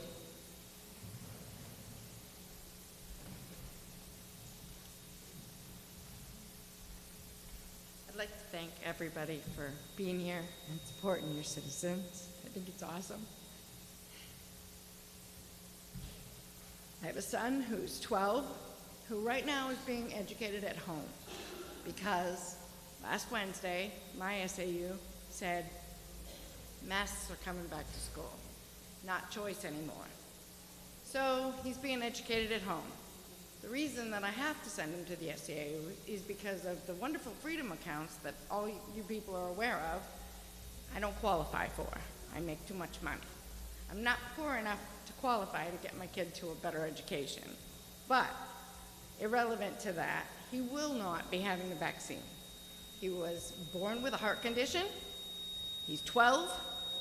No way in hell is he getting a vaccine that's mandated by my SAU.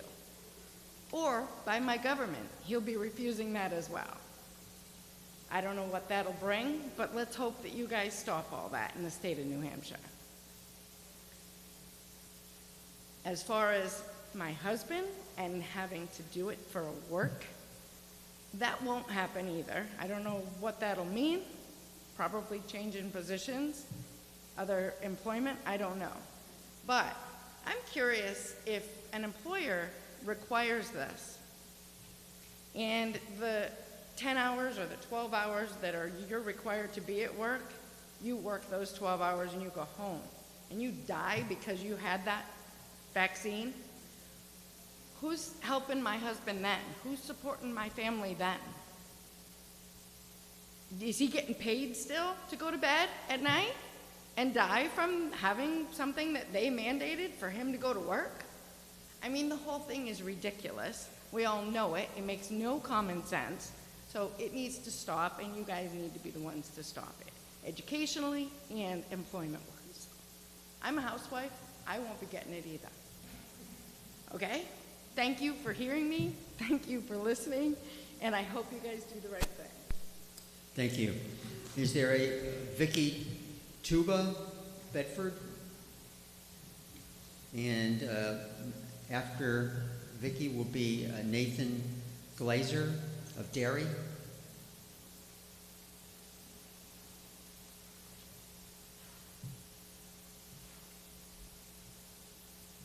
Hi, I'm Vicky Tuba from Bedford, New Hampshire, and I'm in favor of this amendment. Thank you for this hearing of the people of New Hampshire. I'm here today because of a pressing need, an imminent threat to our liberty that cannot wait for the next session to commence next year. People in New Hampshire are going to start losing their jobs in January, all based on an executive command, which even Nancy Pelosi stated in an April 29th press conference, that we cannot require someone to be vaccinated. That's just not what we can do. It's a matter of privacy to know who is or who isn't. So what has happened since then? For one, the goalposts keep moving. What began as a newly engineered vaccine, experimental in nature, with a short study of documented effects, has now become mandatory compliance because their patience is wearing thin, to quote President Biden. Turn on any news channel, and they'll paint a picture of these recipients of thin patience. They'll tell you that Americans could go beyond COVID if it weren't for the threat that non-vaccinated people pose. The unvaccinated are the new scapegoat. And then they'll pull up a map, and they'll tell you where the unvaxxed reside, in red states, with red governors, and, quote, uneducated Trump supporters, end quote. Make no mistake about it, the mandate is a very real political attempt to marginalize and punish non-compliance of political opponents and to remove the freedoms associated with individual autonomy. If we concede to this mandate, it will not end there. In Austria, as of December 6th of this year, proof of vaccination to enter public places will no longer be valid because you will be required to show proof of a booster shot to enter a public restaurant or venue. And when the efficacy of that booster wanes, there'll be another booster. All of our lives will become dictated, controlled, supervised, and micromanaged. and the next step will be tracked. There will be haves and have-nots, with the unvaccinated on the losing end. It's not enough to give employers in New Hampshire the option whether to require vaccinations or not. Why? Because they will fear who carries the bigger stick. And with a $14,000 penalty per worker, New Hampshire companies will be forced to comply or forced to go out of business. The best way to protect New Hampshire residents, citizens, and workers from violation of basic human rights is with this bill. Our duty is to protect unvaccinated persons as a class of individuals who have not abdicated their rights. If we stand by and do nothing, it's the same thing as allowing this grab of power to occur. I implore you to recognize legally protected status of non-vaccinated persons for whatever the reason, from discrimination in housing, education, employment, services, and movement. Basic needs to live. Please protect our Granite Staters from federal government overreach. The Constitution says the powers not granted to the federal government are reserved to the states, but the individual freedoms are not the government's to give. The Declaration of Independence tells us they are inalienable rights. They are natural rights endowed by our Creator, and each of us are accountable and answerable unto Him. Thank you. Is there a Nathan Glazer here? I guess not. Abby Flores of Rochester? Is there a John Spellers of Bristol?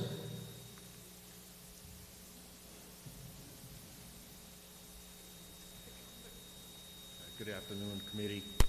I appreciate you taking the time and hearing us out here. A lot of good thoughts on both sides. And to me, it's all about freedom. And it does hit personal to me. I retired October 31st. Company, 14,000 employees worldwide, $4 billion in years business.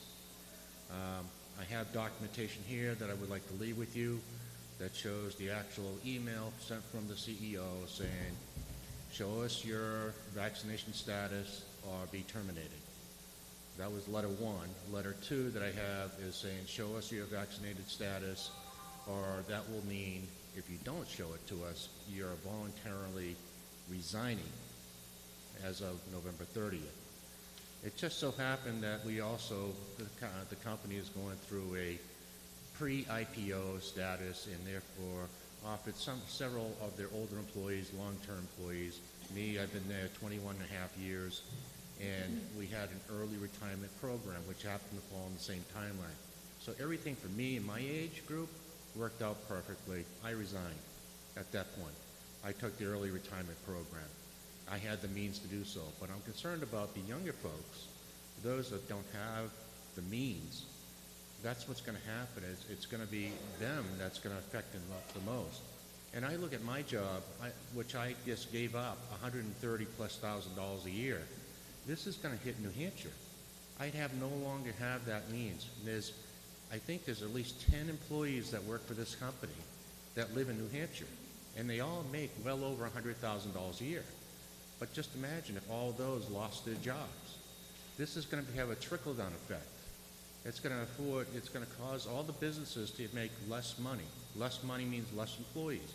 Less employees and less money means less tax to the state. It's going to have a trickle-down effect that it's just going to devastate everything. I would like to see New Hampshire, which I moved to here, back in '08. I would still like to see New Hampshire be that little glimmer of hope in the New England states that we're in, that we can have that little bit of freedom that's left over. Now, I'm pretty active up in Bristol, New Hampshire, where I live, and SAU 4, and they hear me out most all the times as well. But, you know, I say all this because as God is my witness, and his son, Jesus Christ, that still lives and is coming back very, very, very soon, all right? This, what we're going through right now, and I appreciate your time doing it, is just the tip of an iceberg that's coming our way. This all will have a trickle-down effect, and the other stuff that's coming along is nothing compared to this. So protect the freedoms, let there be liberty still, and let's continue to enjoy New Hampshire, and let that still be the light in New England. Thank you. Thank you. Amy Smith. And after Amy will be Kathy Mayo.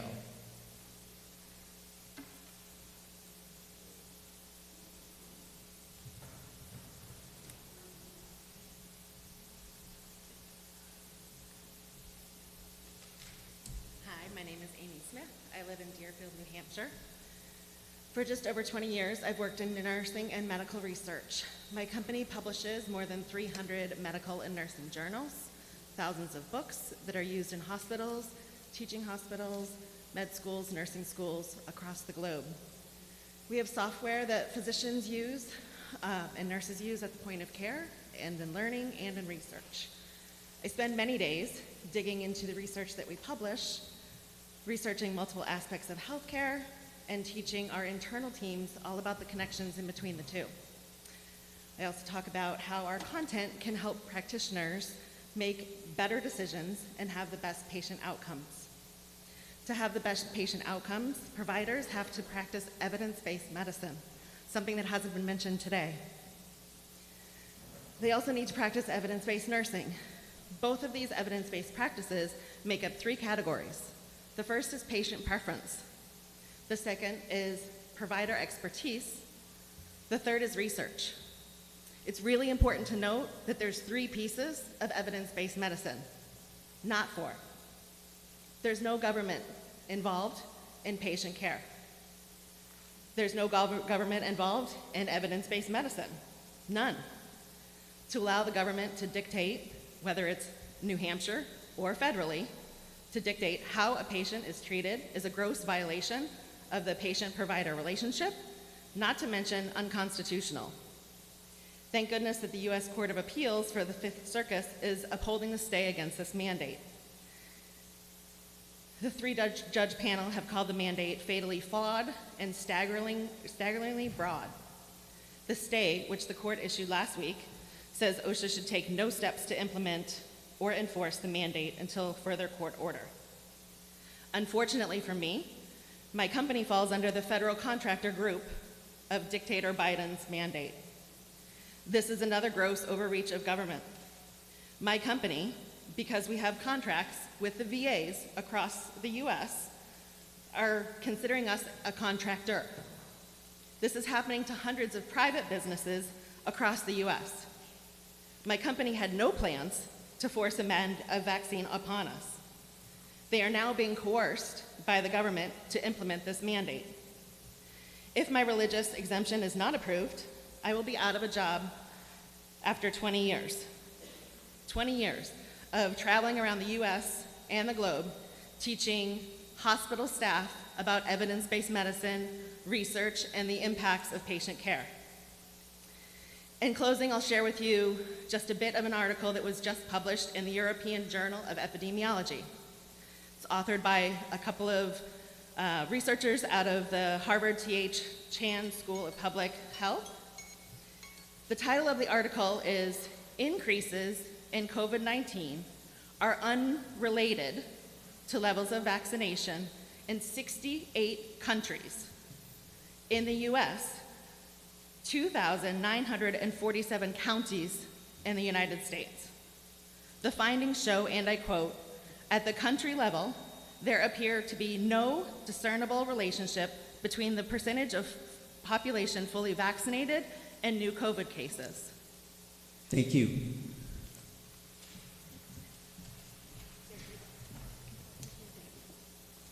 Kathy Mayo. And then is there a Terry Wenzel? Hi, Kathy Mayo from Nottingham. Thank you for allowing this today. I really appreciate it. And this has been a great learning experience too.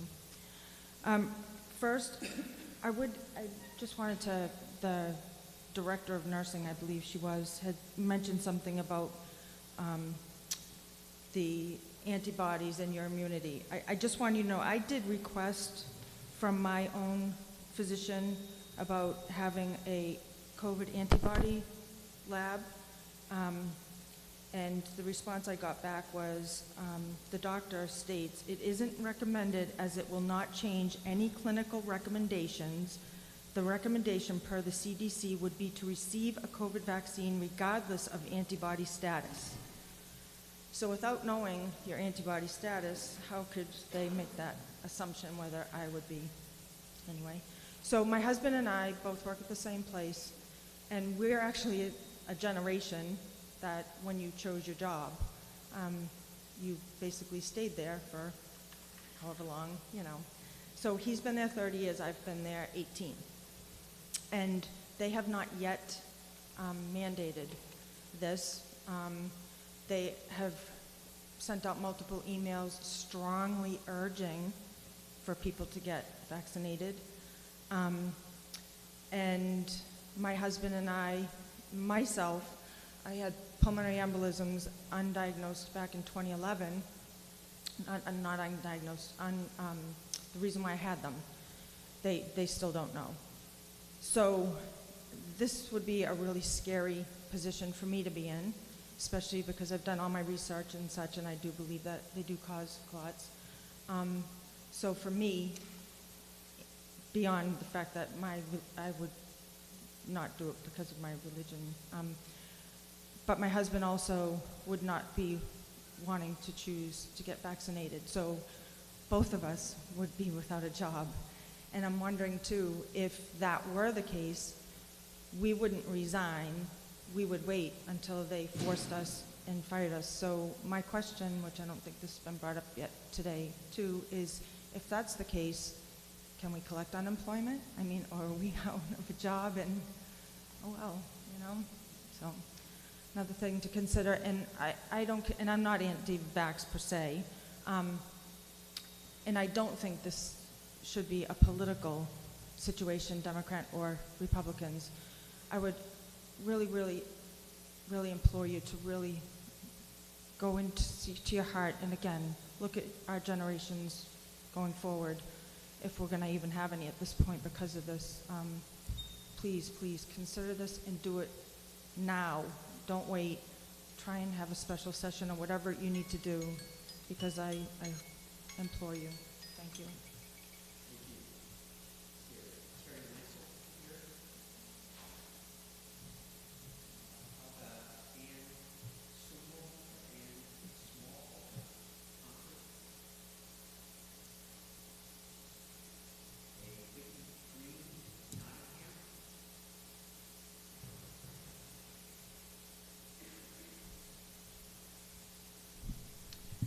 Thank you, Chairman and committee members. Appreciate the time that you give to us in serving for us. Would just like to read something here about, oh, where'd it go? I'm sorry, I had it all set, but I apparently lost it. It'll be just a second or two. Mandatory.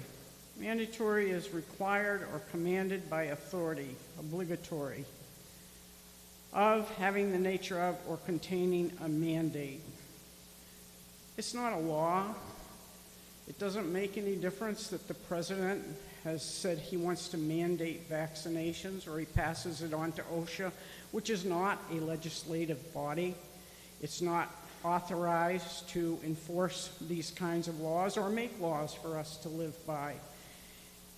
Apparently, the federal government doesn't care, and so I agree with the majority of other people who have come forward and said it's now up to our state legislature to protect our people here in this state.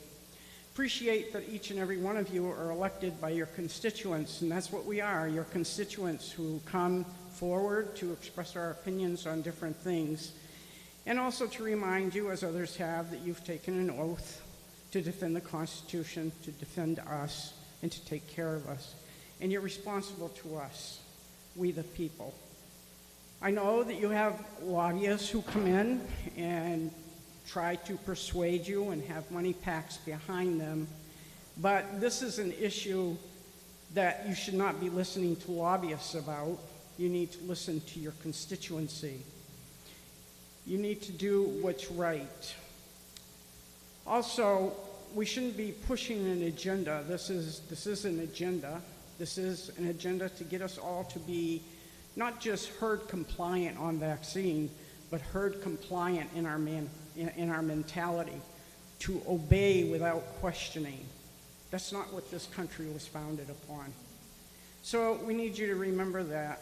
We need you to understand the position you are in, to make these laws. We have loyal opposition. But truthfully and honestly, the way this whole issue is being handled, that people who choose to differ, that don't meet the mainstream, are trying to be shamed and guilted when there's no reason for it. So please remember your constituency, do what's right, do what's morally right, because to not pass this law puts unvaccinated people at risk and a death sentence of another kind when you're denied the ability to work and to take care of your loved ones. Thank you for your time. Thank you. Is there a Russin Chester of Bedford? Yes, thank you. And after that, we'll hear from Susan Romito of Hollis. What's that? Okay. Originally, I was coming in here just to listen. The last time I was here was when the Department of Mental Health was trying to get money from the government, from our New Hampshire government, and it drastically impacted mental health in our community. That's the last time I was here. So that was when Jeanne Shaheen was governor. I came here today just to listen. My former experience, I started my career in accounting and went into social work after realizing that I wasn't a black and white kind of person. I liked some of it not so much. But one of the things that I have an advantage of is I look at statistics, I pay attention, I do my own research. So out of 57 people that spoke today, there is 9 people that are opposed to this amendment. Of those 9, 7 of them represent agencies and capacities that will profit from this directly or indirectly. Now I'm saying Medicare, Medicaid, anybody that receives Medicare and Medicaid money, they're going to lose lots if our government in New Hampshire turns around and says, we're not going to pay attention to what the feds say. We're going to do what's right for our state and our people. So I want you all to think about that.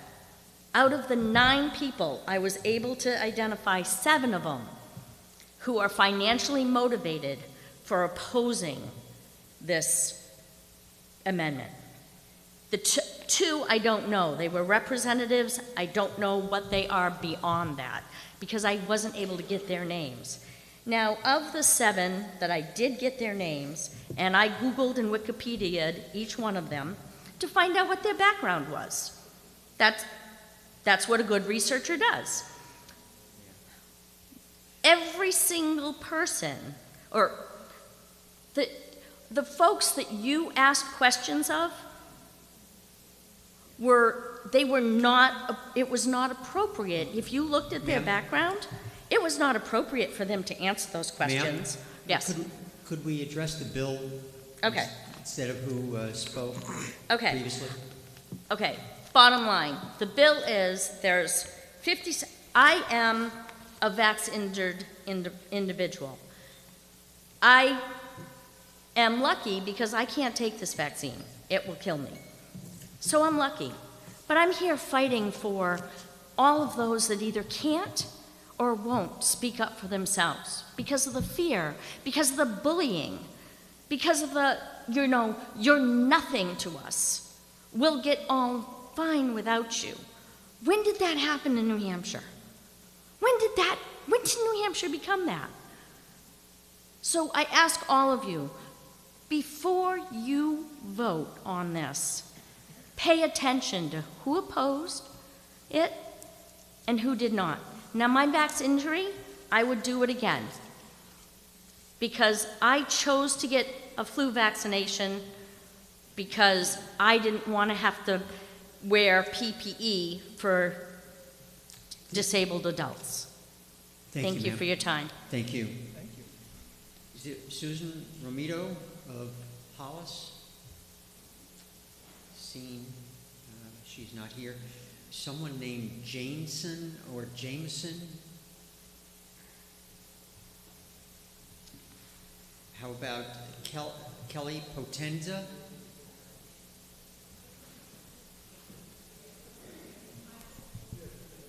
Is there Natalie Roman Nelson? Oh, I'm sorry. Your name? Hi, I'm Jameson. Okay. I'm from Orange, New Hampshire. I'm a baker and a farmer, a writer and an independent journalist. Thank you, Mr. Chairman, representatives, and fellow citizens. I'm humbled and inspired to be part of this group. I feel as though you are my family.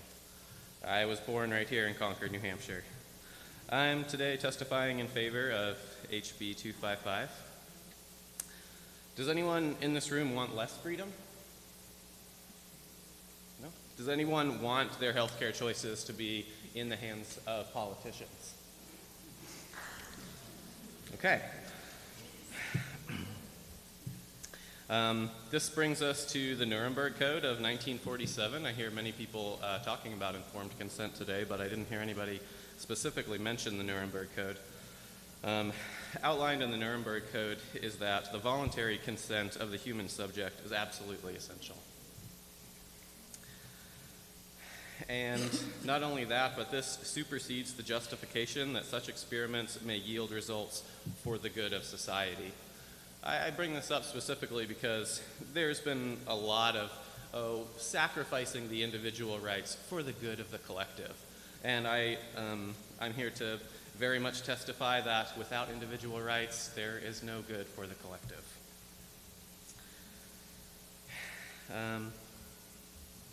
Why are we here? To testify in favor of our inherent birthrights. Why is this even necessary? Very much so, what I put into my body, that is a right that was granted to me at the time of my birth, and is not something that anybody can take away.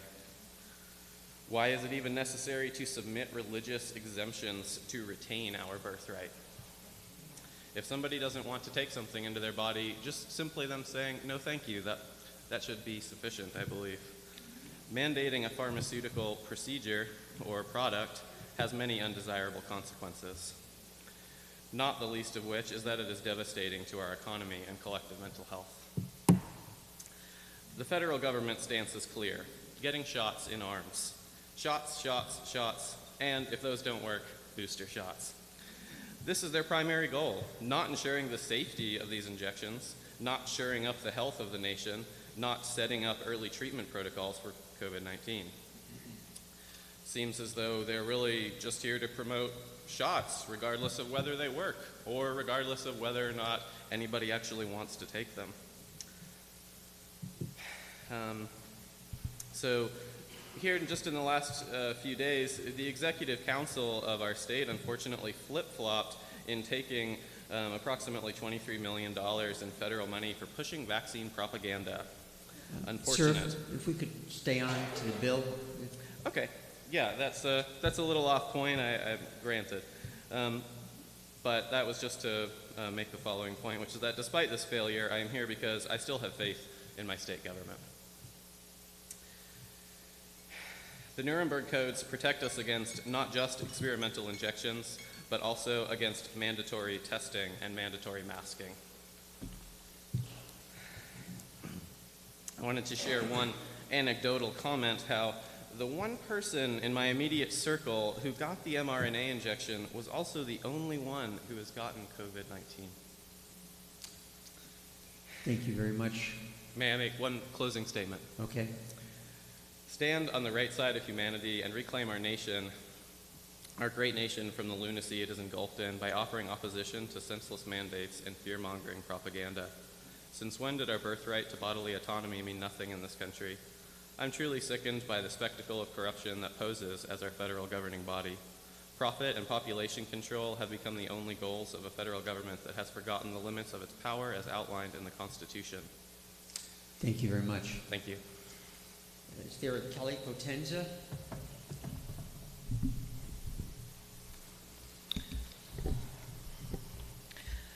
Thank you for giving me the opportunity to speak.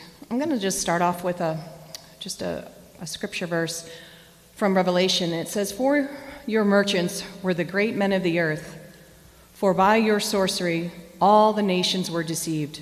Sorcery, just so you know, translated in the King James Version of the Bible, is actually pharmakia. That's pharma, witchcraft, because no one but witches and sorcerers used drugs 400 years ago. Drugs were most commonly used in pagan worship to hallucinate and to get in touch with evil spirits. Just an FYI. As a citizen of New Hampshire in the United States of America, I am very opposed to all proposed bills that would impose state or federal vaccine mandates. Actually, any illegal mandates for that matter. More importantly, I'm opposed to the continuation of a legislative process in which you do not have the authority to even enact such legislation. To be frank, the first order of business when this legislative body convenes, after hopefully making this happen and passing this protection for all people in New Hampshire, should be to grab a copy of the New Hampshire Constitution, the U.S. Constitution, and the Bill of Rights, and remove all unconstitutional laws, illegal laws, all unconstitutional and illegal rules, committees, councils, departments that have been thrusted upon the citizens of New Hampshire for decades. Those aforementioned items are the foundation. Those things, the Bill of Rights, the New Hampshire Constitution,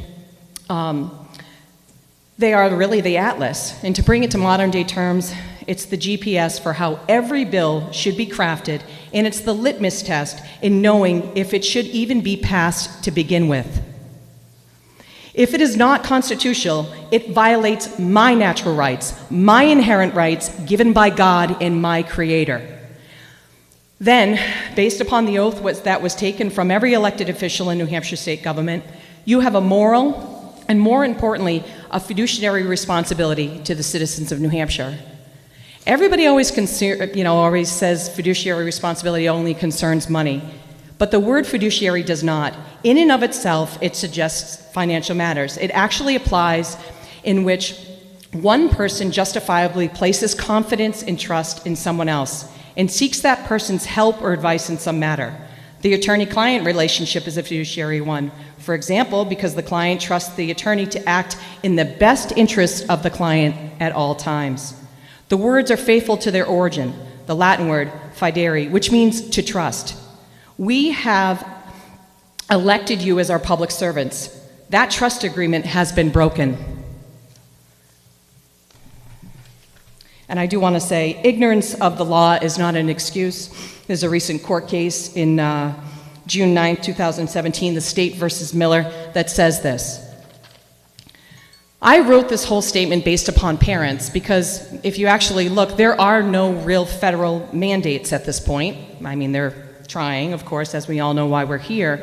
But I wrote this based upon parents because there's really no mandatory vaccinations for adults. So please understand, whenever I say parents, I mean all human beings. Yeah. Thank you. Is there a Natalie Roman Nelson present? How about Al Grandano of Kensington?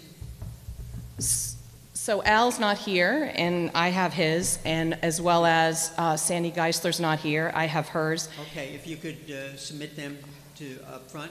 I can't read? No. I'm sorry. Next is Gary Carlson, Portsmouth.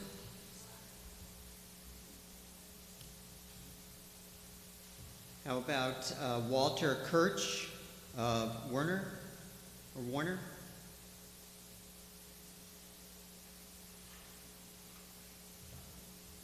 Mary Sullivan of Nashua.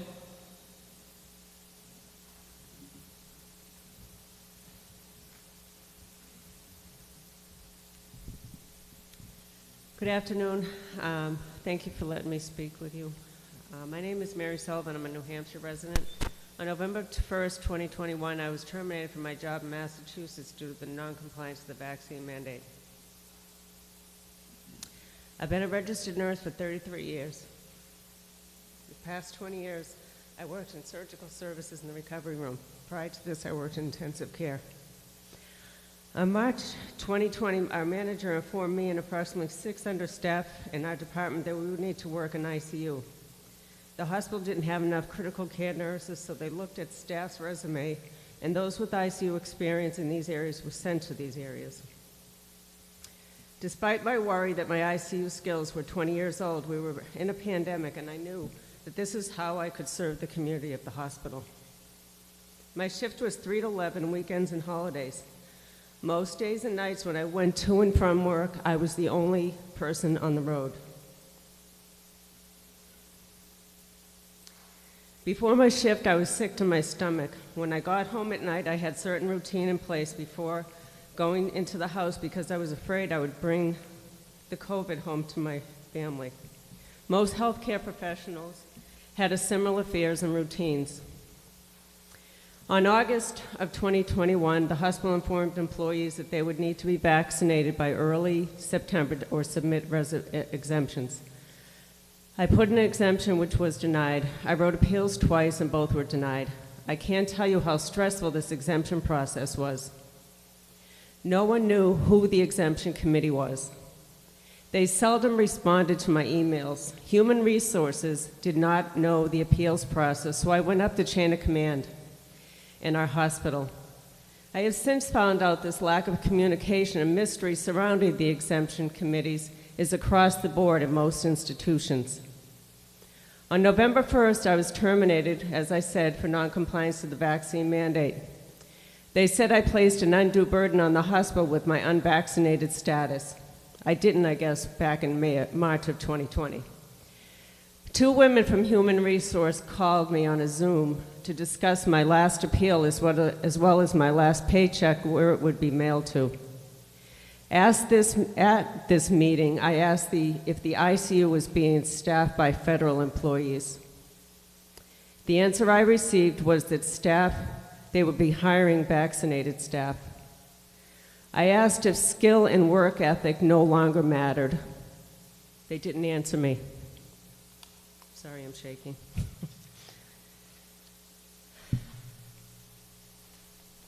I'm still in touch with my former coworkers and friends. They tell me that they have frustrations and anger over losing caregivers in the midst of an already profound nursing shortage. They are trying to provide care to the patients deserve, and I can't tell you how helpless this makes me. My only hope is that I will find employment in my home state of New Hampshire where the motto is live free or die. Thank you. Thank you. There, Christine Vignot from Concord.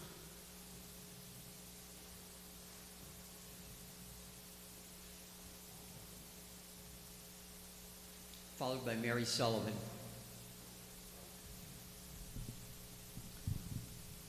Good afternoon. My name is Christine Vigneault. I live right here in Concord with my husband and my 2 young sons. And I come to you as a concerned citizen, and I'm in full support of this amendment to HB 255. COVID-19 vaccine mandates do not belong in New Hampshire or anywhere else in this free country. I've watched in awe and in horror at the abandonment of common sense in our society over the past 18 months. With every passing transgression and power grab, I thought, surely now is when people will snap out of it. But incredibly enough, here we are, and here I am. Firstly, I want to say that I'm encouraged by the resistance developing nationwide against Biden's unconstitutional mandates. Last week, we all know a federal appeals court temporarily blocked the mandates, and there are currently 27 states that have filed lawsuits over them. Proudly, New Hampshire is one of those states. It feels like New Hampshire is on the right path, and right now I want to supplement all the arguments we've heard today against any mandate with a basic concept. This injection does not stop transmission. That's it, period. It does not slow the spread. It was never designed to do so, It was only designed to suppress symptoms. That right there should be enough to end all talk of mandating this product on those unwilling to receive it. For good. But that message is still not getting through to everyone, possibly because the herd immunity carrot has been deliberately dangled in front of the people since the very beginning and for so long. It's caused so much confusion and has trapped some into believing they're doing their part, all the while turning people against each other in an already divided country.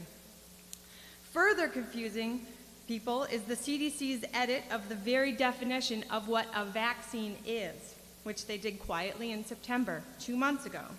According to their definition now, it is no longer a product that provides immunity to a disease, but rather a product that provides protection from a disease. This is a very important distinction. Whatever it is, this product will never contribute to public health or the common good. Those injected are still getting sick and still transmitting the virus.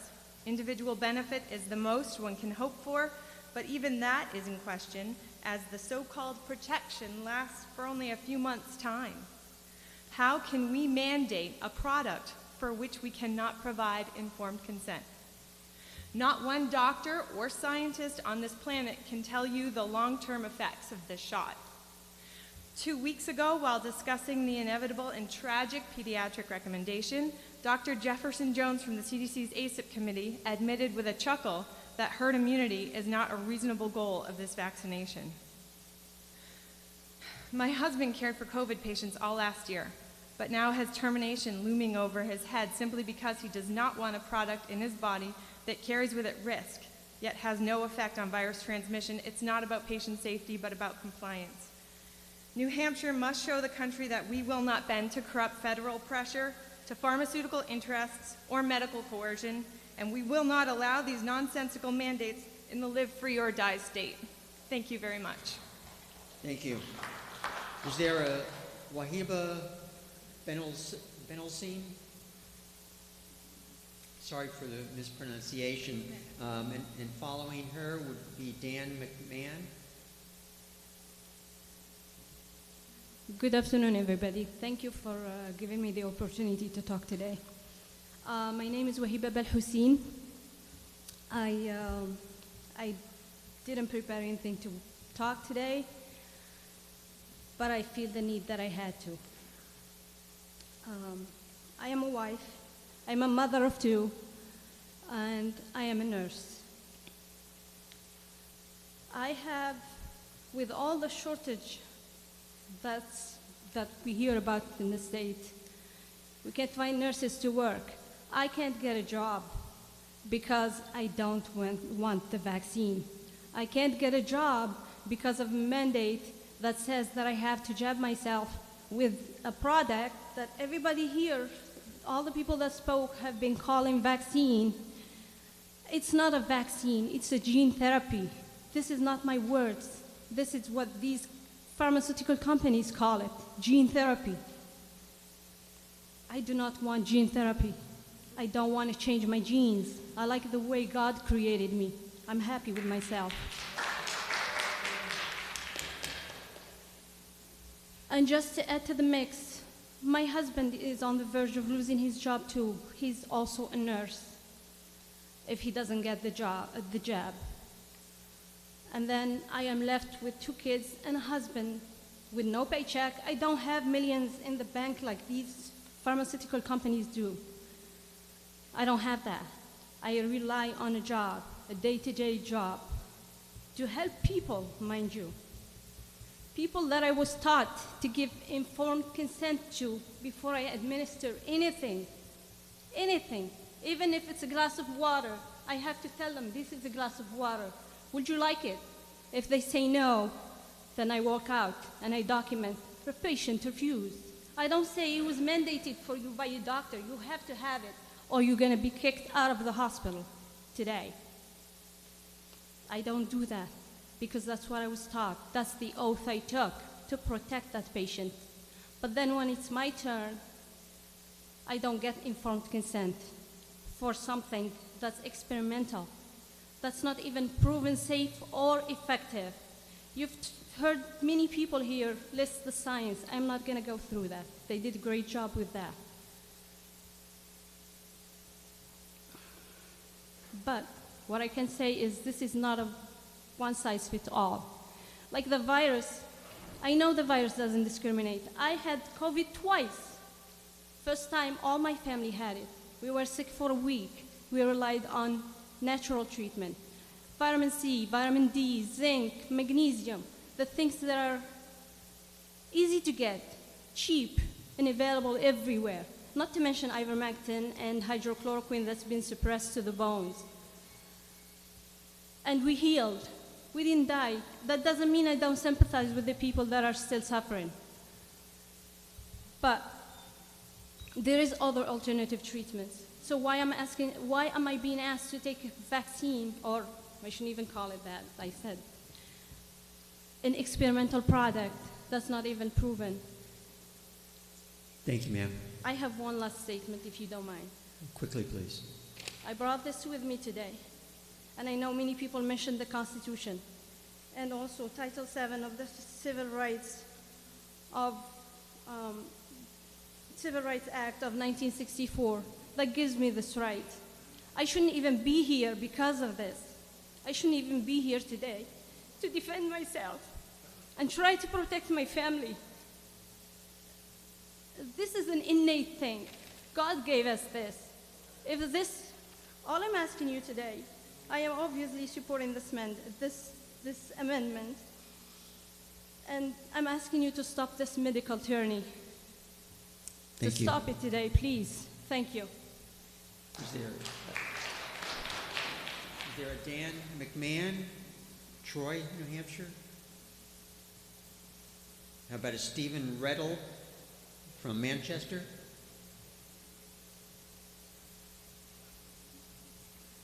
And following him, Thomas McLeod, I believe it is, from Mount Vernon.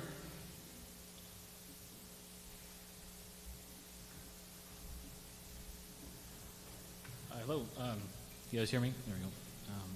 Thanks for sticking with me. It's been a long day. I'll keep it brief.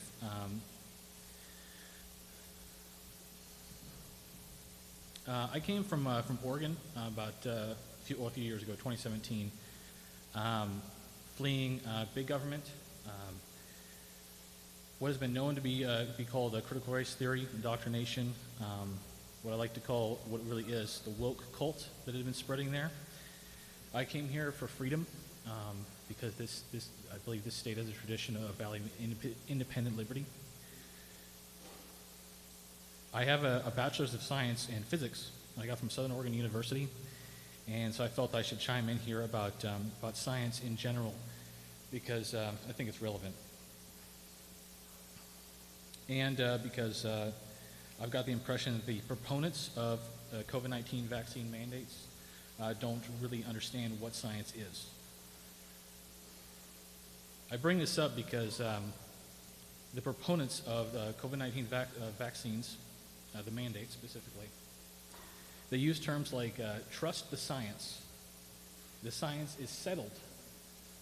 I've always found these to be very interesting terms, very final, very deliberate, and very contrary to what I studied actually my first year of college, when they taught us the very basics of science. What is science exactly? Science is a rigorous and rational debate using objectively collected data, repeatable results collected using the scientific method. Sir, if speak to the bill, please. It is relevant, please. Well, we can look up the definition of science. What we're interested in hearing is about the bill. Of course.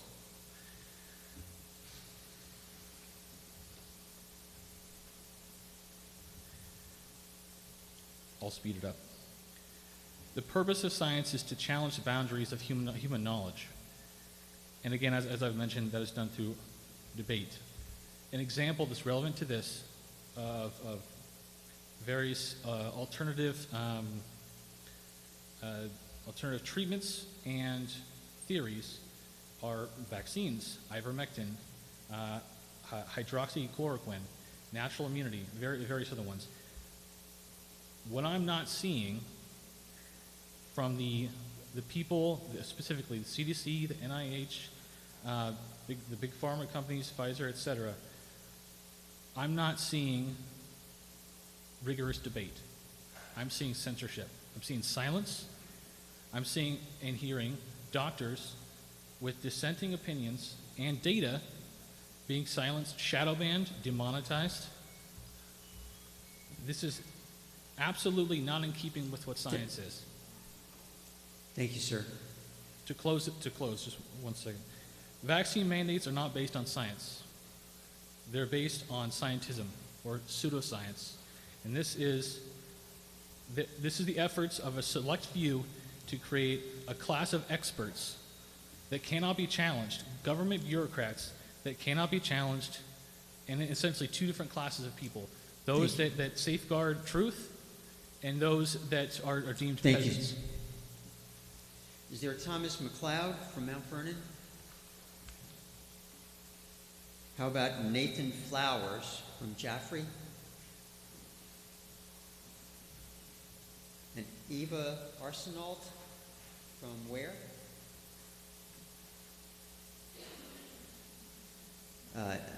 Jama Wildner of Hollis.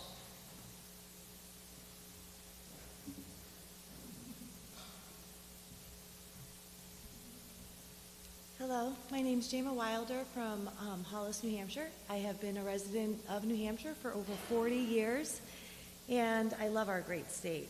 I am also blessed to have a loving husband and 5 children, 2 of which that go to the Hollis Brookline Co-op School, and 3 of them that I am currently homeschooling. I am here today because right now, there is nothing more important than for you to vote yes on this bill. My husband is the sole bread maker of our home. I am a homemaker. I stay home, and all of our money that he gets comes from his employment, which he is facing to lose based on an unconstitutional mandate from the federal government. My children, the 3 younger ones, are being homeschooled right now. I was going to start sending them to the schools, but because of the unlawful mandates that they have to be masked, which I consider child abuse, because they cannot learn and they are not able to breathe properly. So I thank you for your time as the Education Board, and there's a good chance you might be seeing more of me in the months to come. I just want to touch upon a couple things as I sat here and listened today. First, I would like to tell you about a personal story of a vaccine injury that happened to my best friend's mother. She ended up having a stroke and then a massive brain bleed, which left her unable to use half of her body and will spend the rest of her life probably in a wheelchair. It is documented that it is from a vaccine injury from COVID-19. I know of many people that are fully vaccinated and still getting COVID. I'm not going to go into the science with you because, frankly, the science does not matter. What matters is our constitutional rights and what we have been given by God. I am standing here today not only for my husband and for my children. I'm standing here for my hundreds of friends that could possibly lose their job, that can't be here to stand up and use their voice. I'm standing here for all of the mothers that are out there that are terrified to let an experimental drug be put in their babies' bodies. I'm standing here for our freedoms, and I plead with you that you would not take those away from us, because there is something that you had to see going on today. We are on the precipice, and we are not the minority. If we continue to get our rights taken away, it will lead you to another civil war, and that terrifies me. So please, please do what's right and stand up for our freedoms today. Thank you. Thank you. Is there a Jim Gill present from Hollis. And following him, Kate Smith of Chichester.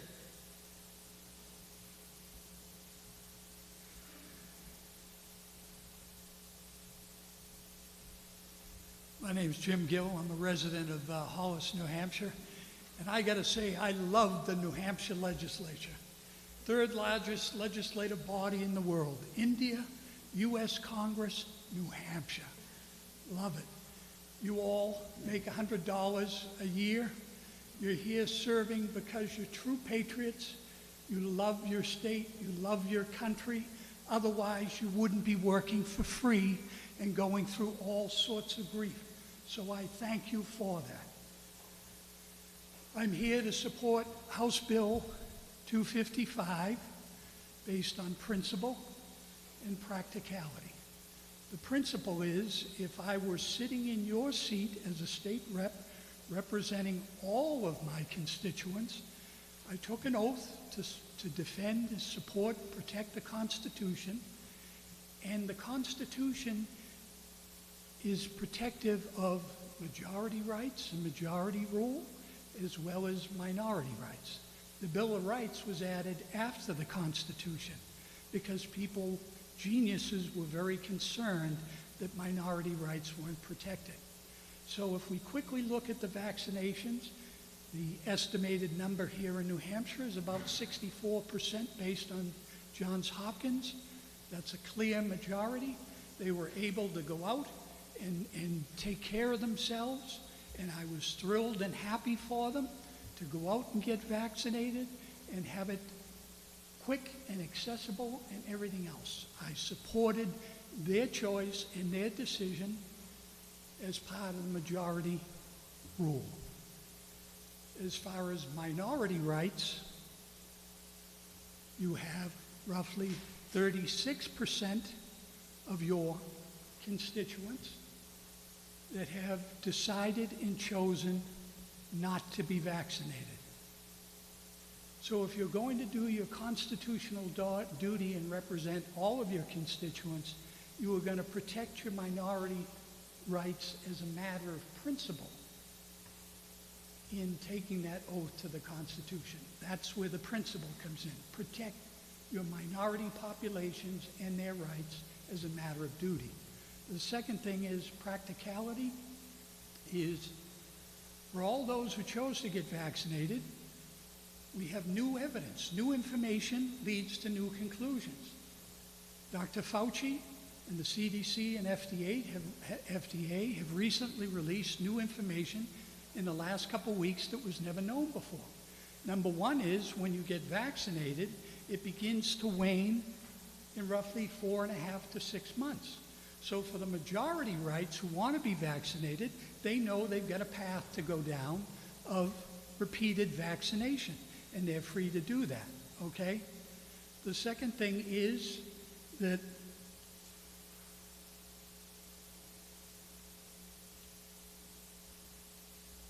the CDC changed their definition of immunity in the last couple of weeks. It no longer means that you won't transmit the virus and that you won't get sick. The new definition of immunity is that you can still transmit the virus after vaccination and you can still get sick. The new definition is you won't be as sick or die. So they've changed that. What does that mean for minority rights, right? The bottom line is that there's nothing more you can do to protect the majority. Everybody who's opposed to this bill is basically trying to provide additional insurance that you can't do. Thank you, sir. If somebody, just one last second, and the other thing is, people with natural immunity, never one bit of evidence that they've transmitted it to a vaccinated person. So you can't ensure that you're going to project majority rights because you can't keep the vaccinated from transmitting and infecting each other. And the last thing I want to just say I'm sorry, sir. I've given you a lot of time over. Lyndon Johnson said Kate Smith? Basically... That would be me. Yeah, okay. And following her would be Veronica Noble. So I speak to the bill, HB 255, and ask that you support it, and I'm a healthcare worker, so I'm going to lead you down a little pathway. My name is Catherine Smith, and I'm a registered nurse who has a BSN. This would mean that I have a bachelor's degree in the science of nursing. I've been employed in the healthcare industry for the last 20 years, and during this time I've witnessed the encroachment of vaccinations into my life as a healthcare worker. In 1998, I had to have several vaccinations as a nursing student, and once I started working, the seasonal flu shot was optional. Then around 2010, I had to wear a small dot on my badge that meant that I had a flu shot. If I did not want the flu shot, I had to wear a mask. Most recently in 2018, if I did not have a flu shot and I did not have an exemption, I could not work for the flu season. Now in 2021, I'm not able to work unless I have an exemption, wear a mask, and suffer nasal swab penetration into my nasal cavity 1 to 2 times a week. And if we look at what is really happening around the country and around the globe, soon I will not be able to participate in civil society if I do not have a vaccination. If I were currently living in some parts of the world, including Australia, Austria, or Israel, I would be denied the freedom to travel outside of my home, except for essential purposes. So I ask you to take a step back and examine how we have allowed this insidious assault on our freedom in the name of public health to become normalized, and thus placing us in the position we find ourselves today. Personally, I see the bigger picture as why are we being forced to take a repeat injection for something that has a very short shelf life in the human body? We are a society that has been willing to accept the risk of harm for the greater good when it comes to polio, hepatitis, measles, mumps, rubella, etc. These attenuated vaccinations last our lifetime. But now we have new mRNA technology that affects our cells, and apparently it doesn't last. More importantly, why are we slowly being overtaken by corporations that benefit in the form of enormous profits from our compliance? These profits which also allow these corporations absolute power over our education systems, our healthcare institutions, and our policymakers in the form of lobbyists and financial benefits for our state in the form of grants, payouts, etc. You know how it works, and you know exactly what I'm talking about. For me, I have personally resigned my position as a healthcare worker as I was told that I must take the vaccination or have an approved religious exemption plus submit to the nasal testing. My employer has been completely transparent in their policy related to the federal mandates, and the FDA approved vaccinations the moment the president stated that Medicare reimbursement rates will be denied to healthcare facilities if they have unvaccinated staff. This alone should give pause that an insurance carrier can deny payment to a service provider which customers have paid for under a condition that was not part of the original contract is astonishing to me. As a hospice nurse, the loss of my skill set in the practice of community health is unmeasurable. We often talk about a nursing shortage as it relates to the hospital setting, but home care nursing is a form of a silent suffrage by its own right. Thank you, ma'am. What most fail to recognize is that when we as nurses go to see patients in the community, one of the main objectives from the vantage point of the insurance payer is to prevent rehospitalization, keeping the overall cost for patient care low. In fact, insurance reimbursements has this factored into their formula for payments of quality care. Thank you, ma'am. I'm going to finish. Please, quickly. If a patient returns to the hospital within 30 days of discharge, then the overall payment to the hospital and the Visiting Nurse Association is reduced due to the poor patient outcome. As a hospice nurse, the financial implications for healthcare savings are even greater because hospitals are not facilities where patients go to die. This is not profitable for them. Thank you, Hospitals benefit from acute care testing, diagnosis, and treatment, not care and comfort. Ma'am, thank you very much for your time. Is there a Veronica Noble here?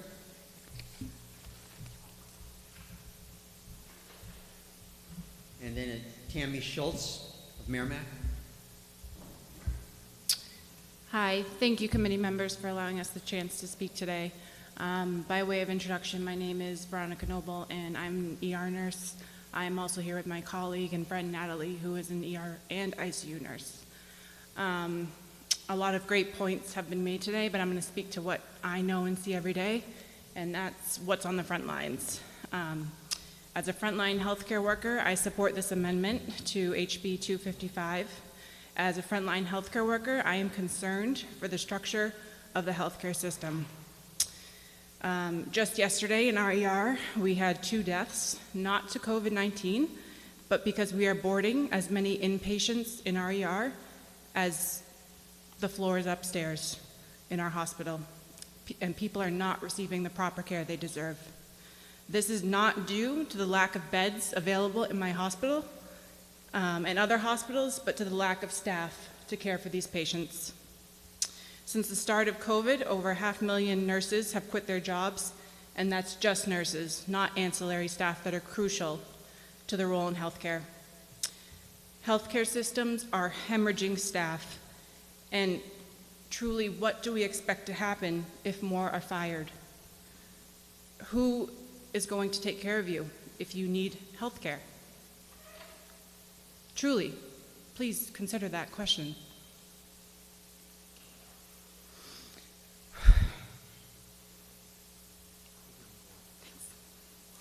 This mandate will only add insult to injury.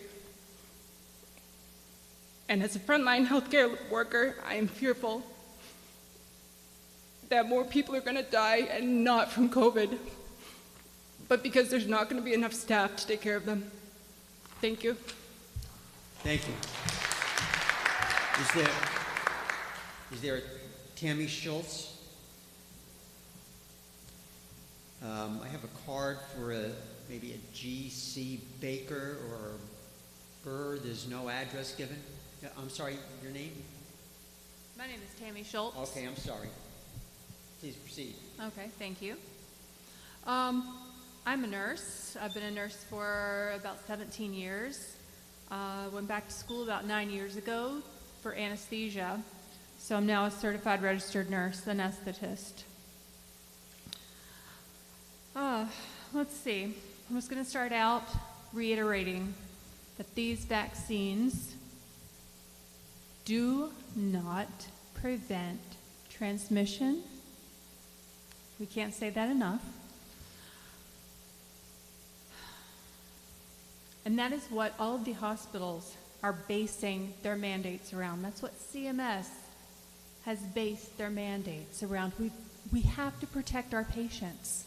We must protect our patients. It's your duty as a healthcare provider to protect our patients. Even if we take the vaccine, it's not going to accomplish that stated goal. Furthermore, I will go off on a little bit of the science on the vaccines. I've done so much research, you just wouldn't even believe how much. But I will read this. This is from a scientific article about why these vaccines should not be mandated. Imperfect vaccination, the title, can enhance the transmission of highly virulent pathogens. Vaccines that keep hosts alive, like these, but still allow transmission, could thus allow very virulent strains to circulate in a population. These types of vaccines enhance the fitness of more virulent strains. Our data show that anti-disease vaccines that do not prevent transmission can create conditions that promote the emergence of pathogen strains that cause more severe disease in unvaccinated hosts. You should also go back and look at the reason why we have never up to this point had a successful coronavirus vaccine. Look up antibody-dependent enhancement or vaccine enhancement, because in the vaccinated, you will get a much more stronger effect, worse outcome. So I am afraid for the vaccinated. I do care for them, but I am afraid for them. I had planned on talking about all the sacrifices that I made to get through anesthesia school, but I'm here with some of my colleagues. They all had different job titles. We have all made sacrifices, obtaining the educational standards that our achievements. Many of us with kids. Some of us are the primary income earners for our families. Religious exemptions. Some of us, I just want to let you know, some of us put in religious exemptions for the flu vaccine. Those were approved. Put in the same letters, same hospital for COVID, not approved. Thank you, ma'am. Thank you. I have a card for looks like a G.C. Baker, or last name begins with a B. There's no address given. How about Barbara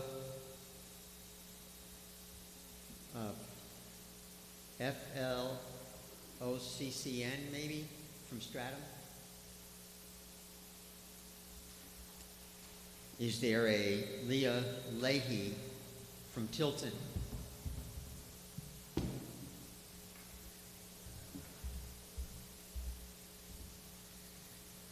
Hello, my name is Leah Leahy. I am a nurse in Manchester, and I speak in favor of this amendment. If you would permit me, I'd like to read a letter that I wrote in response to my company's vaccine mandate that they made late in October. In October, I sat in the PICU at Tufts Medical Center in Boston with my 18-year-old brother-in-law as he received treatment for blood clots in both lungs and recovered from a procedure to remove a clot from his leg. According to his medical team, his medical condition is being recorded as a complication from the COVID-19 vaccine. Today, which was the following day after that visit, the hospital where I work informed me that I must get the COVID-19 vaccine or lose my job. I'm a bachelor's educated registered nurse with 6 years of nursing experience, a mother of 2 young boys, a cancer survivor, and recently COVID recovered. I depend on my job to provide health insurance for myself and my family. According to this policy, I have until November 19th to receive my first shot. A failure to comply will result in voluntary resignation, ending both my career and my family's health insurance immediately. On November 29th, I undergo my second biopsy this year to make sure that my cancer has not returned. I now face the choice of getting the vaccine, which I feel poses more risk than benefit for me, or losing my career and health insurance. Without health insurance, I cannot afford semi-annual biopsies. As a nurse, when I enter a patient's room to give them their medication, it is part of my responsibility to educate the patient about the medication that I'm about to give them, including what it does and why it was prescribed. The patient then decides whether or not they want to take that medication. I cannot force them. If I do, it's considered assault. I make the medication available, I educate my patients, but most importantly, I respect their right to refuse. In the past, we as a society have not valued the right of refusal and instead have forced people to undergo medical procedures without consent for the good of society. We medical professionals look back on those eras with horror. But right now, hospitals in southern New Hampshire and across the state are removing the right to refuse, quote, for the good of the community, stating that all staff must be vaccinated or lose their livelihood. Somehow, continuously short-staffed hospitals believe that patients will be safer with less nurses to care for them than for a double-masked, unvaccinated, experienced nurse with natural antibodies to be at their bedside. Hospital leadership stood together to mandate this vaccine when they should have been standing together for the medical freedom of their employees. One of the speakers earlier referenced the Nuremberg Code, which is the foundation of our ethics, but I would like to read one sentence from that that defines what consent is.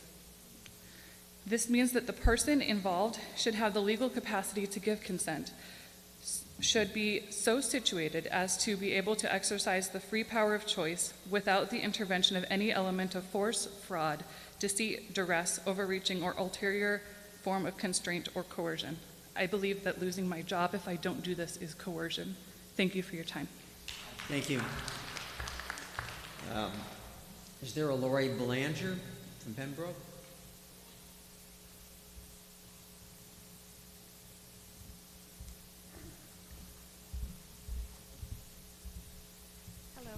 Hello, I'm Lori. I work as an LNA. I've been doing that for about 5 years in a nursing home, and I also work as a paraprofessional for an elementary school for 23 years. And I feel like both of my jobs are at risk, so I'm in favor of this amendment. I do not want to lose my jobs due to the vaccine mandate. Please know how important it is to pass this today so that we don't suffer more economy loss, job loss. I know that we're already short teachers and we're short LNAs and nurses. I don't want to see it get any worse. I can see firsthand how that is for the residents of the nursing home and for the kids. So I plead, please pass this amendment. Thank you. Thank you. Is there a West Chapman? Is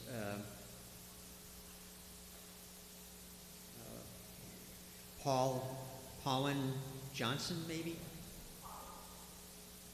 You've not listed an address on your card? I didn't put my address. I live in New Hampshire. Paula Johnson from Nashua, New Hampshire. Nashua, okay. Yes. Thank you for allowing me to speak today. As I sit and listen all day long to all the people that are pleading for our constitutional rights here, please don't put these mandates through. I am in support of HB 255 and its amendment. But why should we, the citizens of this state and citizens of this country, ever have to sit and plead with our elected officials? God help us all if this is what this country is coming to. I can't believe this. I had to voluntarily, well, I didn't resign. My company resigned me over a mask because of a disability I cannot wear. I have been discriminated up and down because of a mask, because I cannot wear it, because I can't breathe because of health issues. And yet, this chamber was filled this morning. I was here twice last week testifying. And we the people, and I talked about our forefathers up there. They're the ones who gave us our liberty. They're the ones who set the stage. And over a vaccine that's going to do nothing, it's going to injure people, the fear of this. Why in God's name I'm saying God, but I could be arrested for that because you can't say amen in this state anymore, I guess. But I got some information from people here today that it's really sad. Sununu, to parents, get COVID vaccines for your kids, ASAP. I'm going to ask this body here, when did he get his license to prescribe, treat, or diagnose anybody to get a vaccine? Ma'am? I can't talk about this because this is what we're talking about for schools. This is kids for schools, and this is what the whole thing is about. Please talk about the bill. I am talking because it talks about schools. I couldn't even go into the hospital get a test because I couldn't wear a mask. So this is what it's coming down to. If you can't go to the hospital and you can't wear a mask, what's going to happen when they tell you you have to get the jab?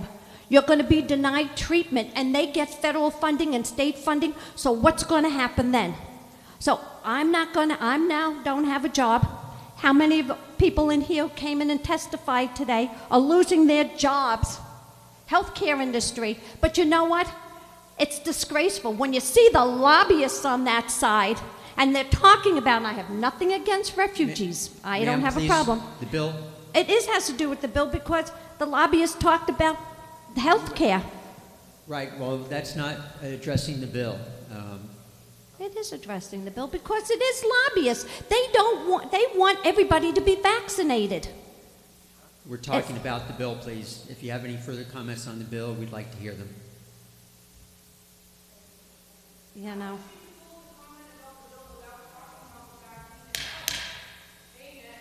Oh. You know, you allow lobbyists to talk about whatever they want to. Okay, let's talk about these 19-year-old football players died. 17-year-old football player died. All of a sudden, all these students, all these kids are dying out of nowhere. You know, this is terrible. Kids, they're coming for our kids in school. That's the truth about it with this bill. Thank you very much for your You know, comments. shut everybody down when they tell the truth. These lobbyists, who help you Thank all. you. I believe that is the last card that we have. So I thank everybody for their attendance and their comments today. That will end our public hearing. We will take a break and get ready for our executive session on 2 bills. Okay, this hearing is adjourned. We're going to reformat this area so we can have an executive session. We're going to ask that any public that remain, would you please remain in sections 1 or section 2? We're going to have to set this up so that we must do the executive session in this room as it was scheduled in the calendar. So we are going to be sitting at the tables on this end to my left, going around about halfway, and then the other part of the committee can be sitting in the chairs facing the folks which are here. So we're not in a semicircle. Do you understand what I'm saying, Representative Cornell? Representative Ladd, would you tell everyone here so they just understand what this means? Like, if this is passed, what this means, actually, like dating, like time frame that this would actually take effect. This does not take effect immediately. People need to understand that. This bill, of course, it's not been acted upon. What we do at the executive session, we decide whether we're going to move it forward or we're going to kill it or we're going to send it to interim study. The bill, if it moves forward, has to then be sent to the House floor for action there. The House floor, as a total body, all 400 of us, correct, few short, because we are a few short in the House right now, will act upon that. If it's an ought to pass or not to pass as amended, it is then sent to the Senate. Correct. The Senate will do the same thing with that bill that we are doing right here. They will have hearings on the bill. They will look at, any amendments that they want. If they vote ought to pass as amended, it comes back to us. It's been an amended bill, so it would go to a committee of conference, which we in fact would all sit, there'd be a conferee group put together. We would look at that and see if we can come to compromise on that. So there are a lot of, and then if it comes back and it's approved, and it would come back to this body because it is a House bill, it would finally come back here and then over there and then on to the governor if it makes it far. So that's where we stand. Okay, and I understand that. I understand that whole process. I think a lot of people here, I would have loved that for them to have all heard that, especially when this was packed. The way to get this done immediately, just so everybody needs to know, is the governor can convene the legislature to get this done immediately. Because if not, we're looking at what? Possibly March, April? You can ask that question to others. We have a busy agenda in front of us right now. Okay. This is not an individual resolution of the House. It is a House bill. It must go through all the steps. So thank you very much for coming today. No, I appreciate. Thank you for answering that question.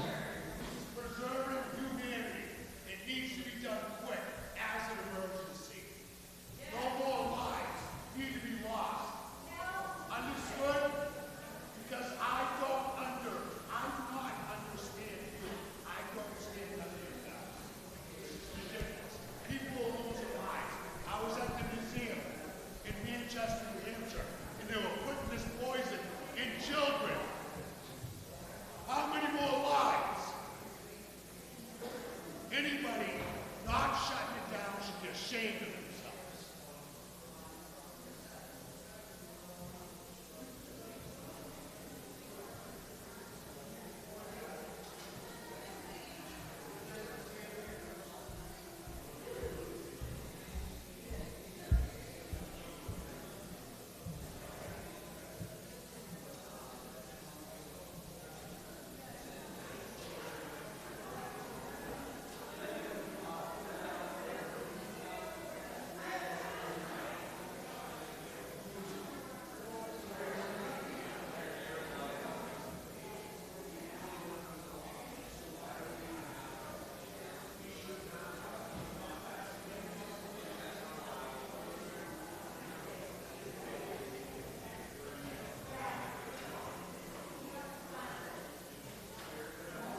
Okay, can everybody hear me that's on the executive committee? No hands are up, so fine. So we're going to have to really adjust our, recognition rules here a little bit. Looking around the corner, you're standing up, Representative Hill, but I couldn't see if you were sitting down. So that might be a good thing. But if during our executive session, if anybody cares to speak, would you just please put your hand up, or I'll try to I can't see folks sitting behind me here.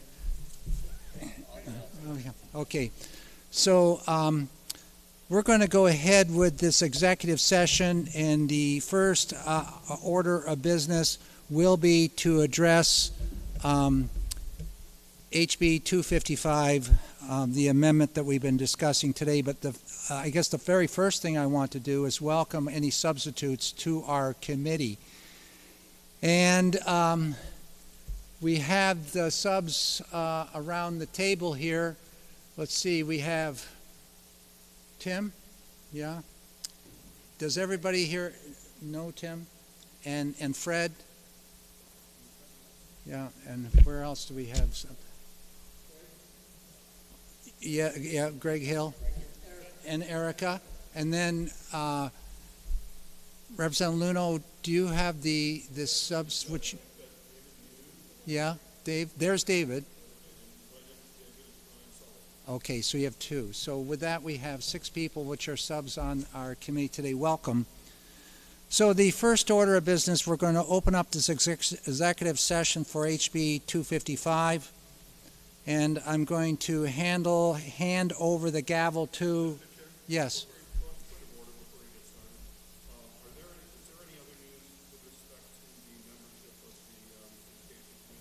Yes, yes.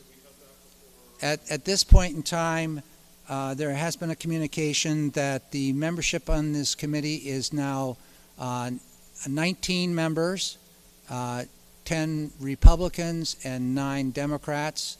And Representative Allard has been placed on Fish and Game.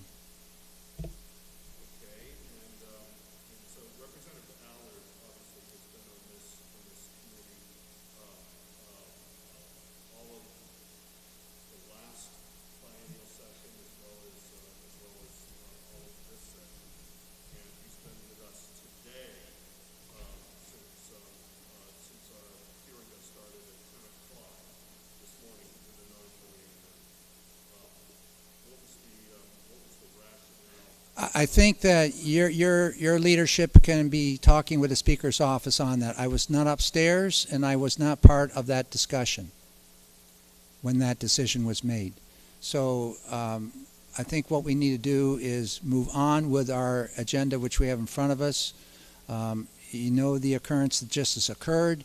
I would suggest that you work with the leadership of your party to talk with the leadership of the Republican Party. So, Mr. Chair, I do intend to follow a formal action to these proceedings, given the sudden change in membership, clearly politically motivated, and apparently the House leadership no longer believes that you can represent the interests of your community that you serve without facing threat of committee change.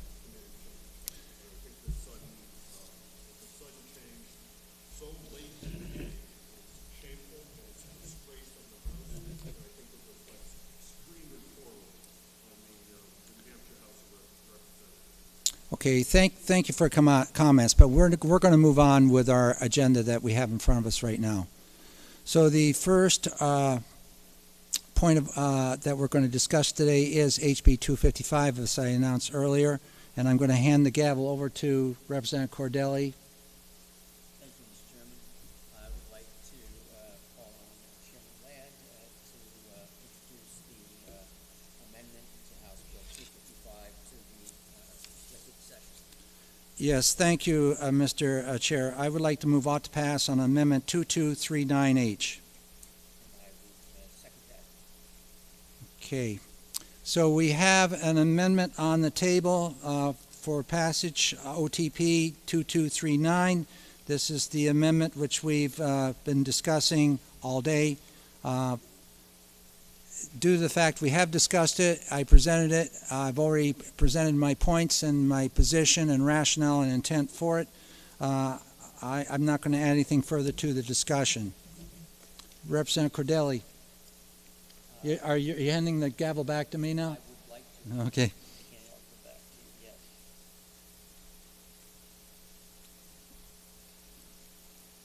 Could I make one comment? I think that in your statement at the opening of the public hearing, you mentioned the 1937 New Hampshire Supreme Court case, State versus Drew, and I'd just like to mention one other line to that from the court in addressing a defendant's claim of religious exemption, and the court said it is for the legislature, not for him, the defendant, or for us, the court, to determine the question of policy involved in public health regulations.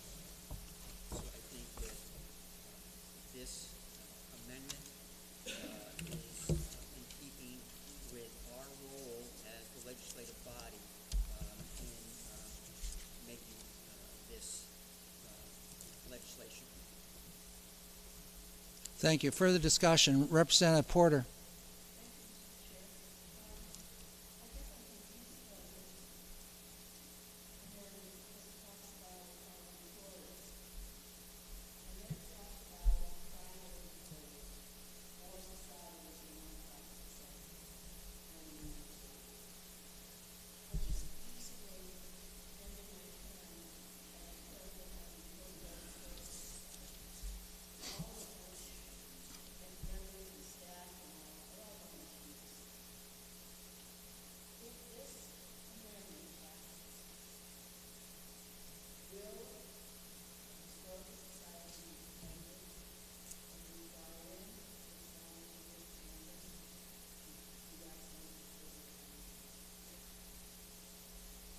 Is that a question of anybody on the committee?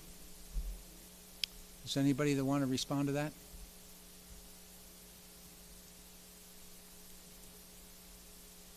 Pardon me, Representative Bohm? Yeah.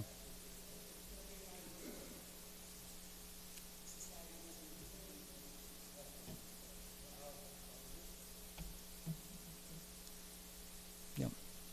Further discussion. Representative Luno. Thank you very much, Mr. Chair. So, would you explain how this amendment would apply to religious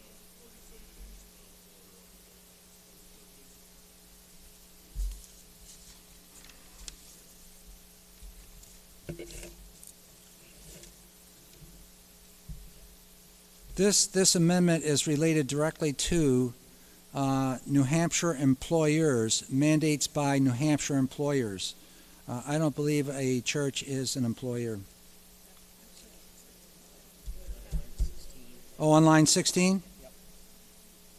Or religious entity, yes. So then it would be applicable to a religious entity.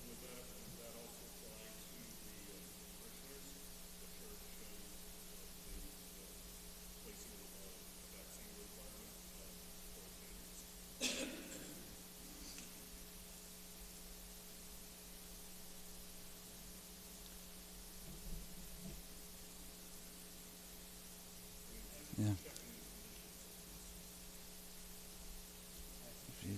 Is there further discussion? Yes, Representative Cordelli.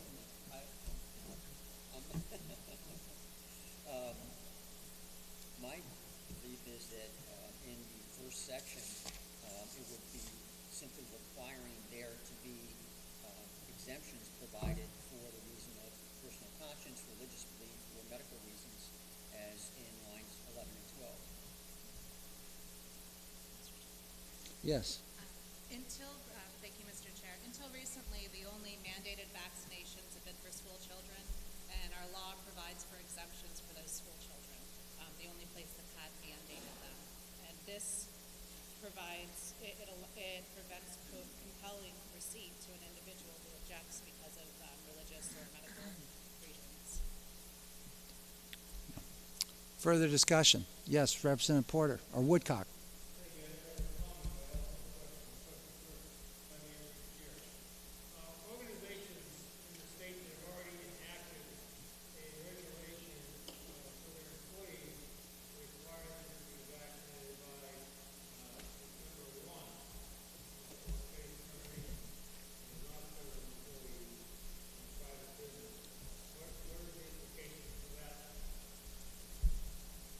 The bill would go in effect, upon its passage, and supposing that the passage may occur sometime in summer, July, August, be signed into law, and that be upon passage. There's no way that if a person has a vaccination, you can undo that. So it would move forward with what has been done, but from that point forward, this would be the law or law of this state. Yes.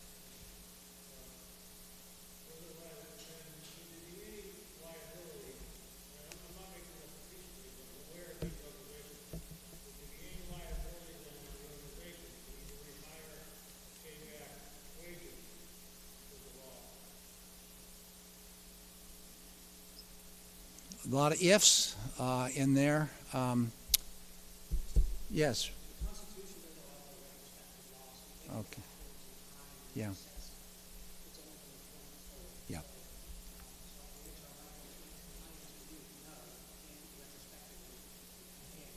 Yeah. Yeah.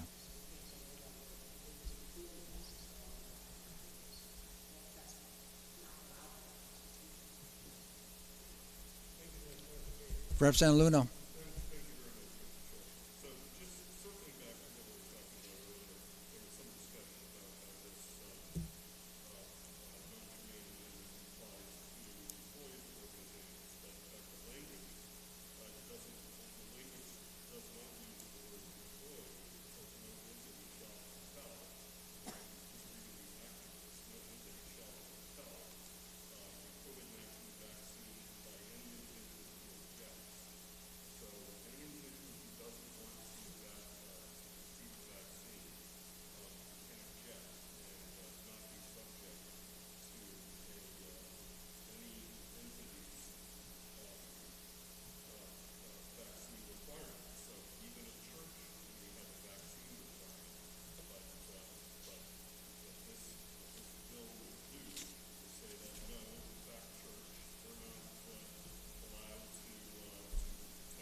Representative Hill.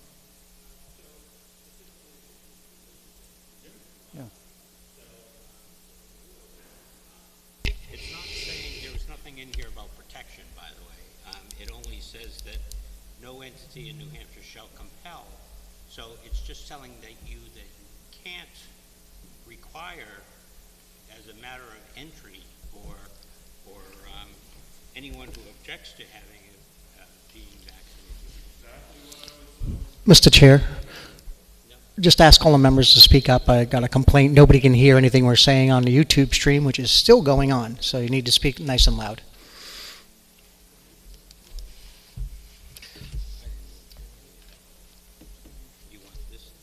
Yeah, just if you're speaking, make sure you have your mic on.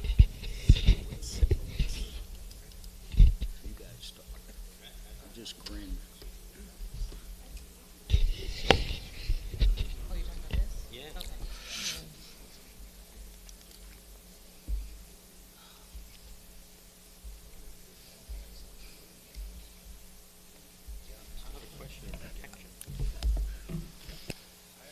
I'd like to mention to all here that we are being live streamed, so if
So moving on with the executive session here, Representative Hill, were you responding to a question, or dealing with the religious entity? No, there was a question that came as a religious entity part of this. Yes, it is, and it'd be the person would have the ability to, based upon one of those 4 areas noted above, to not to have to get the vaccination. Right. So as I see churches, but listed as religious entity as the definition of entity, and then looking at section 1.1, I guess, it would say no entity in New Hampshire, meaning that church, shall compel receipt of a COVID-19 vaccine by any individual who objects. So it absolutely would, it has nothing to do with protection. It doesn't mention the word protection in here. It only simply says that the church couldn't compel someone who objects to taking a vaccination or having the vaccination to be restricted from coming into that church, I would think. Yes, Representative Luno. Microphone.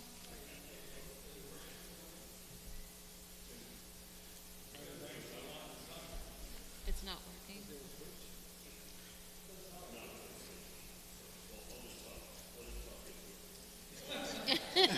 Makes me feel better. It's like Mr. Microphone. I think you I use the word protection because I thought it was very clear from the testimony today that that stopping transmission means stopping the virus, and the vaccine is the best way to do this. We heard a lot about transmission and how even with a vaccine you can be a transmitter, but the more people that are vaccinated means ultimately the virus goes away, goes down and goes away, and is the best way to do this. So that's what I was referring to by protection. I totally understand, Representative Hill, that the bill does not use the word protection in it. But frankly, I'm very surprised that during a public hearing on this amendment, that this non-germane amendment that clearly affects houses of worship, that we didn't have anybody from any diocese or any member of the clergy weighing in on their ability, or in fact, if this were to become law, the mandate that would come down on religious organizations that would take away any ability to set up a protocol that they could use to protect their parishioners during in-person worship.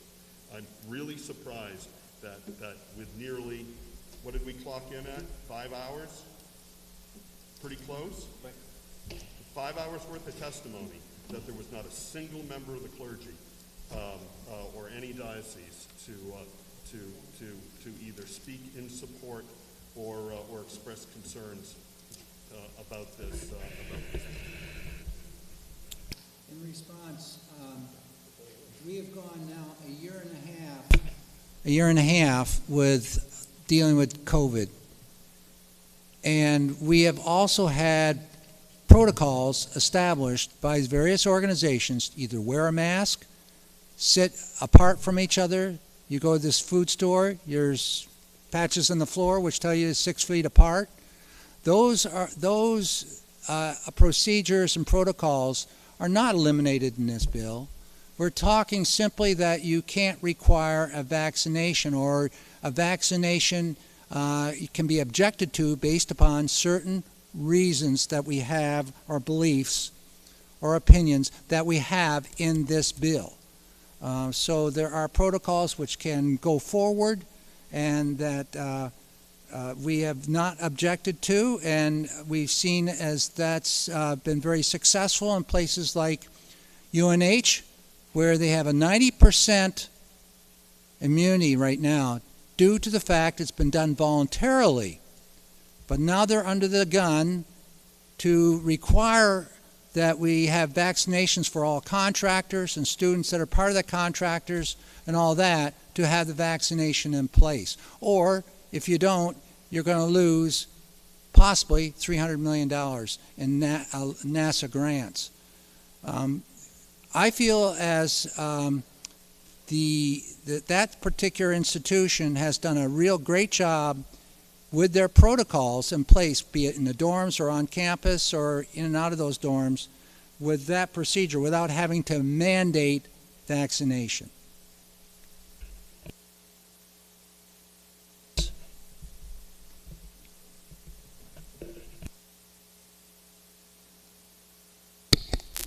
Good deal.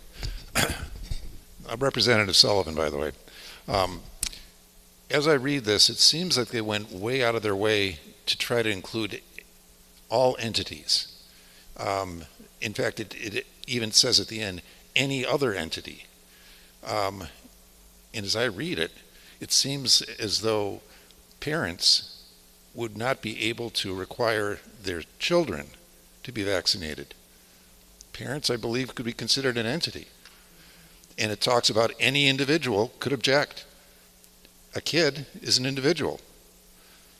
So a 10-year-old could say to mom and dad, I don't like shots. I'm not going to take it. You couldn't give that kid the shot, the way I read this. Further discussion. Representative Cordelli. Thank you. I do not see where it could be read into this provision that anything about parents being required or being considered as entities. I think that that is a stretch a little too far. Representative Woodcock. I just want to be perfectly clear if I understand the bill. So that means a small mom and pop operation, 5 employees, they can't tell their gas station attendant that he has to be vaccinated. Is that right? Something like a non-profit that has, 4 employees and 27 volunteers. They can't tell them that they have to be vaccinated. Any small business tells them they can't make the choice anymore if they want how they can run the business. So this bill that you authored indicates that any small business, any business in the state cannot do what they want to do by their business plan. Is that what this means correctly? Did I read that right? I think you're get the switch the right direction here. It works really well. Pardon me? You have a wonderful one up there. I believe that the small mom and pop entity you're talking about, the small business, has the authority to put in place various protocols. However, if the individual that's working says I object based upon my personal conscience, my religious belief, medical issues, then that person does not have to be vaccinated in order for employment in that small business. So, follow up then. So the reality is, any small business does not have control over the small business anymore, staff-wise, because of this rule. The small business has definite control over the procedures and the protocols they put in place, whether they put up a plastic see-through shield or. This bill, they have no right, small businesses in New Hampshire have no right to run the business the way they choose, employee regulations, employee requirements. Under this bill, it's a requirement is the vaccine. Under this bill right here, the individual has the right to object to a vaccination, yes. Pardon me? The impact is that the individual does not take that vaccination and is working. Okay, so that goes back to my point. Last point. It goes back to that. The small business has no right, no ability to run protocols for their employees in the state. Mom and pop, everybody else. Well, no, they have a right to make protocols. But you're talking about one. You're talking about one vaccination. Representative Bohm.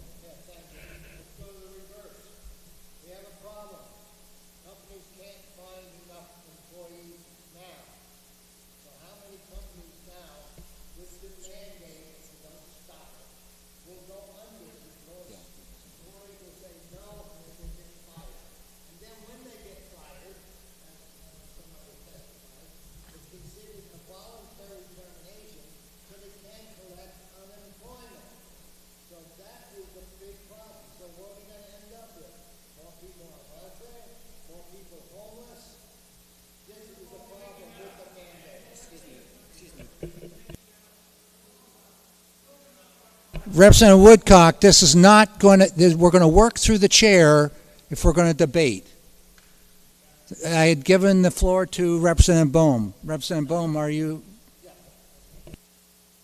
Representative Tanner.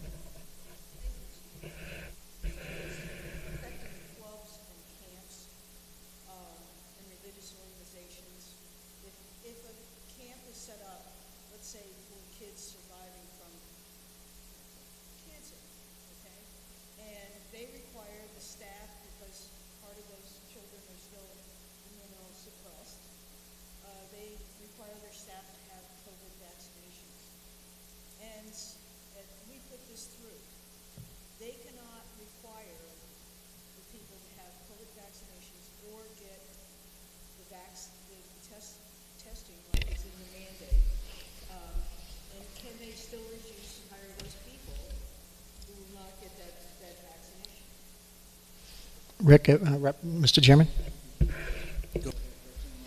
Thank you. So, again, nothing in this, as I read this bill, nothing stops a business from creating a mandate.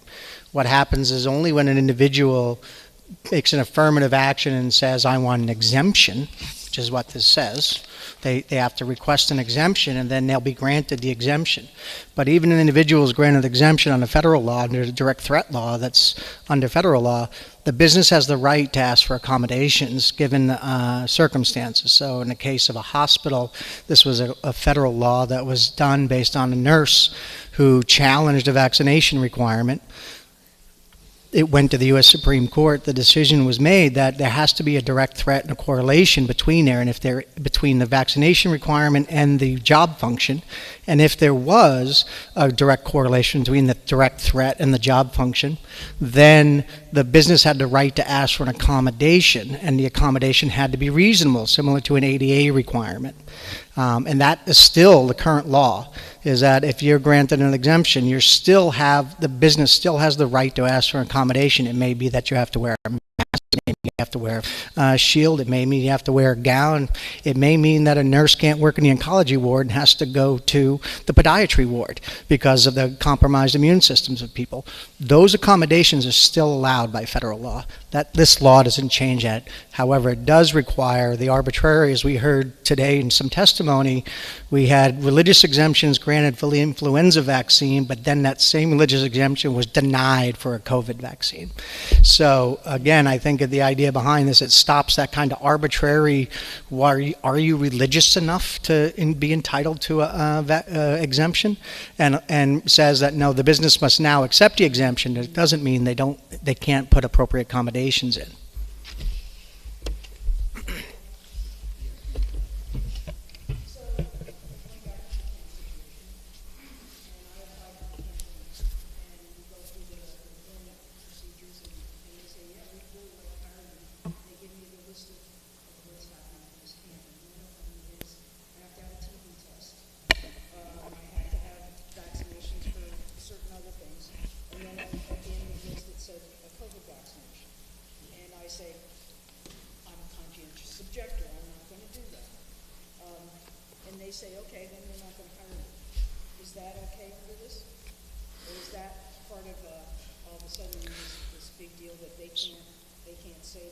So again, under the, if I may, Mr. Chair? Yes. So again, my understanding under the direct threat and the accommodation language under that, I forgot the title, Erica may remember, but under that title, they have to offer you a reasonable accommodation. They can't say absolutely no. They can offer you accommodation. Now, you could choose not to accept that accommodation and not take the job, but they can offer you the accommodation if there is a reasonable accommodation. Representative Porter.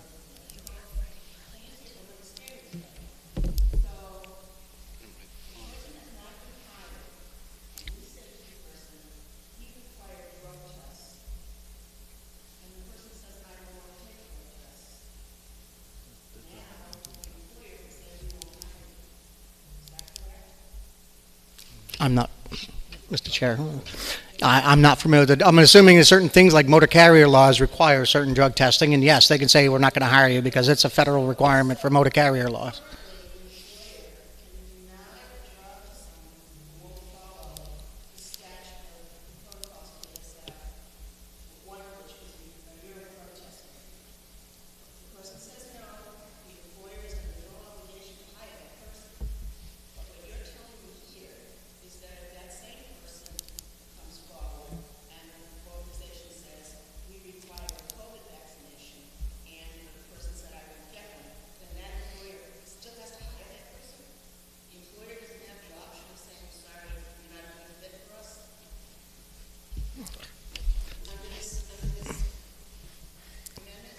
Okay, this amendment doesn't talk about that. I said the federal law, right? This amendment doesn't talk about accommodations in any way, shape, or form.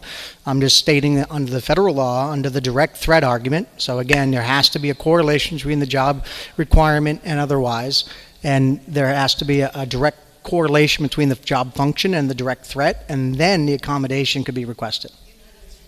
Because it's not in here. I can't answer the question because you're not asking a question relative to the law.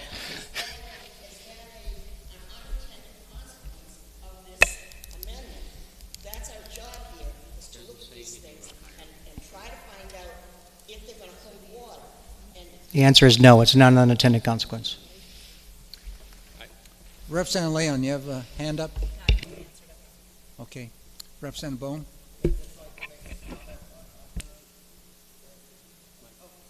Thank you.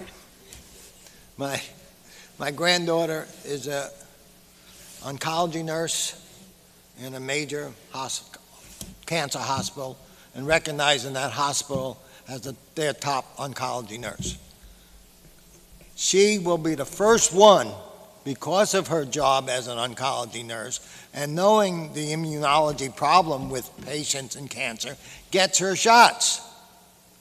That is why she became an oncology nurse. She knows the rules. She knows what will happen if she passes on COVID or something, another vaccine or a flu or whatnot. So that's not an issue with most nurses or people that work in that kind of job. They know the issue and they take care of the issue. Or if she didn't want to take the COVID thing, then she'd go work in another hospital doing something else. But there's a shortage of nurses everywhere and anything. But she wanted to do oncology, and so she knows she has to do those vaccines. That's part of her job, and she knows it. So she will not ask for an exemption because she knows that's not right. Thank you. Representative Muse, did you have your hand up? Not speaking loudly enough.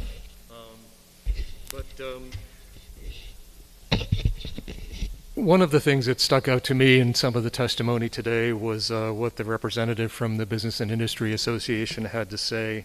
And basically what he had to tell us is that employers don't have the power to ignore federal law, even if this amendment passes. So what this amendment would do is it would set up a lot of businesses in our state, the ones that have more than 100 employees. It would set them up for a situation where the state of New Hampshire would be saying, you can't do that. The federal government, on the other hand, is saying you must do that. I have a background in human resources, and one of the things that always confounded us from a communication standpoint was advising clients on the differences between state and federal law. But one of the things that we all knew that we couldn't do was just simply ignore the laws that are there. So there are laws and there are regulations in place that will call for people, for companies over 100 people to vaccinate their employees. And one of the things we'd be doing is we would be putting those folks into a terrible position. The other thing that I think we need to keep in mind as well is that because of the conflict with what's going on at the federal level, this in effect is a nullification bill. This actually would seek to nullify federal regulation. The federal courts have consistently over the years found nullification laws to be unconstitutional. So I think that's another thing that we need to keep in mind today. Thanks. Representative Cordelli. Thank you. I don't view it that way. There is a stay on the OSHA rules issued by the Federal Appeals Court. A number of states, including New Hampshire, have filed a suit that generated this stay in the appeals court. I view this legislation as supporting the state of New Hampshire in their lawsuit and supporting the court's ruling, the Court of Appeals ruling in that stay, and I think it will be found to be unconstitutional on the part of the federal government and the OSHA rules that are being proposed. Mr. Chair? Go ahead. So I want to speak directly to that point. So as some of you know, I chaired the House Bill 220 Medical Interventions and Immunizations Committee, which met in the last few weeks, and we issued our report last week. One of the people that testified directly on the committee was the Attorney General's office, and it was specifically, we had a question around the Supremacy Clause. What happens if New Hampshire passes a law that is a direct contradiction to the federal mandate? And what does that mean? The testimony given by the New Hampshire Attorney General was that given the current lawsuit that we have, if New Hampshire passed a law such as this that was in contradiction to the federal mandate, that that would support New Hampshire's position in the lawsuit and be beneficial, and that the courts would look at the actions of the legislature in light of the will of the state and the will of the people of the state. So to answer your question, while the Attorney General's office was clear in that they felt that passage of a law supports New Hampshire's position in the federal lawsuit against the OSHA mandates and the executive orders. Further discussion? Representative Litchfield. Thank you, Mr. Chair. May I just ask you a question and then possibly a follow-up if I could? How many people signed in today in favor of the amendment and how many were opposed to it? Do we have that information? Yeah, we do have. Is this effective, Representative Court, 2 p.m. or? Around 2 p.m. that was the count. So on this right here, I'm reading that without looking at the blue sheets, those which were pro were 110 and the con was 4. Is that correct? That's the count of the blue sheet. Yeah. Pardon me? That's This is the count on the blue sheet. Yes. Now, on testimony, that was a little slightly different there. It was 72 people testified and 17 were opposed. Yes. Excuse me, sir. I apologize, but was that okay? You asked a question. And then I'd asked if I could do a follow-up. Is that okay? Follow-up, please. Thank you, Mr. Chair. So I'm just curious. I feel as though kind of today was a little surreal, and maybe I sat in a different meeting than many other people sat in, because I saw a room full of people, many of which I would say at least 90%, they even went as far as to bring their newborn babies and their children. They cried, they were shaking, they were scared for their lives, literally, because they were afraid to take this shot and the adverse side effects that they may have. They were also afraid for their livelihood, their financial capital that they've worked so hard to build up. So I understand that I'm new to the Education Committee, but I think I missed something as far as my job requirement is concerned, because I thought it was my job to honor the wishes of the public and to represent the people. And I feel as though today, when I was sitting here, I heard loud and clear, we want you to support this amendment. Thank you. Representative Cornell? Or Representative Luno, and then... Directed to Representative Litchfield's question and comments, I think it would, so thank you very much. Directed to Representative Litchfield's question and comments, I think it would also be important to include the piles of emails that we received over the last week, both in support and in opposition to this amendment. And then further, I think it's also important to look back on hearings that we've had on controversial policy, and particularly House Bill 20 seems to ring a bell, where we, I think, had, I don't even remember the numbers unlike anything that's ever been seen in the New Hampshire House. Thousands of people in opposition to House Bill 20. I think it may have been 3,000 or 4,000 in opposition. to 400. So apparently in some instances, when there's overwhelming opposition, that has not had any effect on the majority's position on public policy that affects Granite Staters. And I think, finally, what I'd like to say along these same lines, Rick, is that Steve Annan's comments, I think, were very important, as were David Dubé's, as well as so many others. But what Dr. Annan said was the vast majority of hospital employees in New Hampshire support the vaccine requirement, as they know that is the best way to combat the virus and keep people safe. That, I think, is nearly verbatim to what he said. I'll agree with, yes, you can be vaccinated and still transmit, but the more people we have vaccinated, the less transmission will happen. We will keep people safe, and we will end this pandemic. So for the good of the people of New Hampshire, let's end this pandemic, let's defeat this amendment, and let's move on with more constructive legislation for Granite Staters. Thank you. Further discussion. Representative Cordelli. Thank you.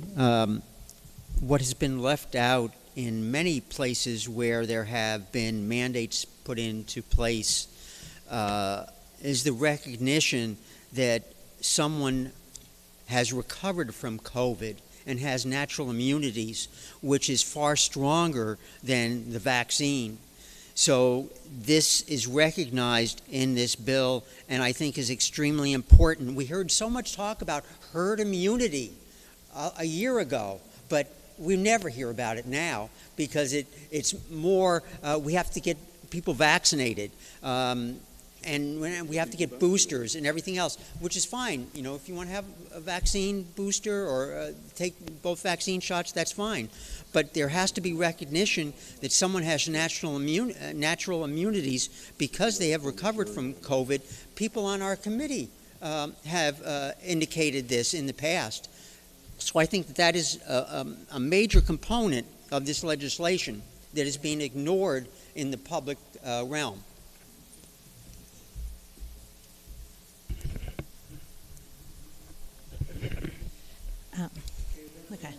Thank you. I think there's one important issue that we do need to recognize with this vaccine. It reduces but does not prevent transmission of COVID-19. It does not eliminate transmission. If people do not have the right to object to the vaccination, we are violating informed consent. Informed consent, when you go back to the Declaration of Helsinki, when you go back to the Nuremberg Code, you go back to the fact that somebody cannot be compelled to get a medical procedure against their will. If we had a vaccine that had a perfect block of transmission, this would be one discussion. But this does not prevent transmission. It simply minimizes it, so any facility who is not recognizing that even vaccinated people can still spread COVID is not doing their best to protect the people.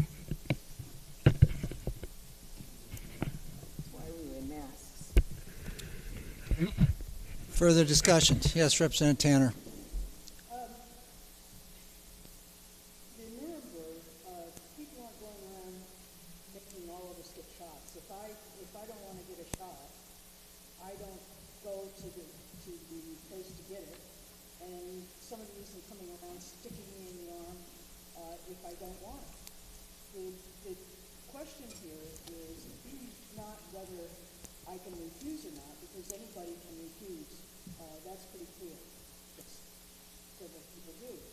But the idea is for public health, for places where, like that camp, I appreciate that Representative Bone's daughter is conscientious in working on the oncology window, working on the oncology floor. She knows she has to have it. I'm sure people that work at nursing homes ought to recognize that they ought to have it, but they aren't. Not all of them are. And so I think this is a public health thing.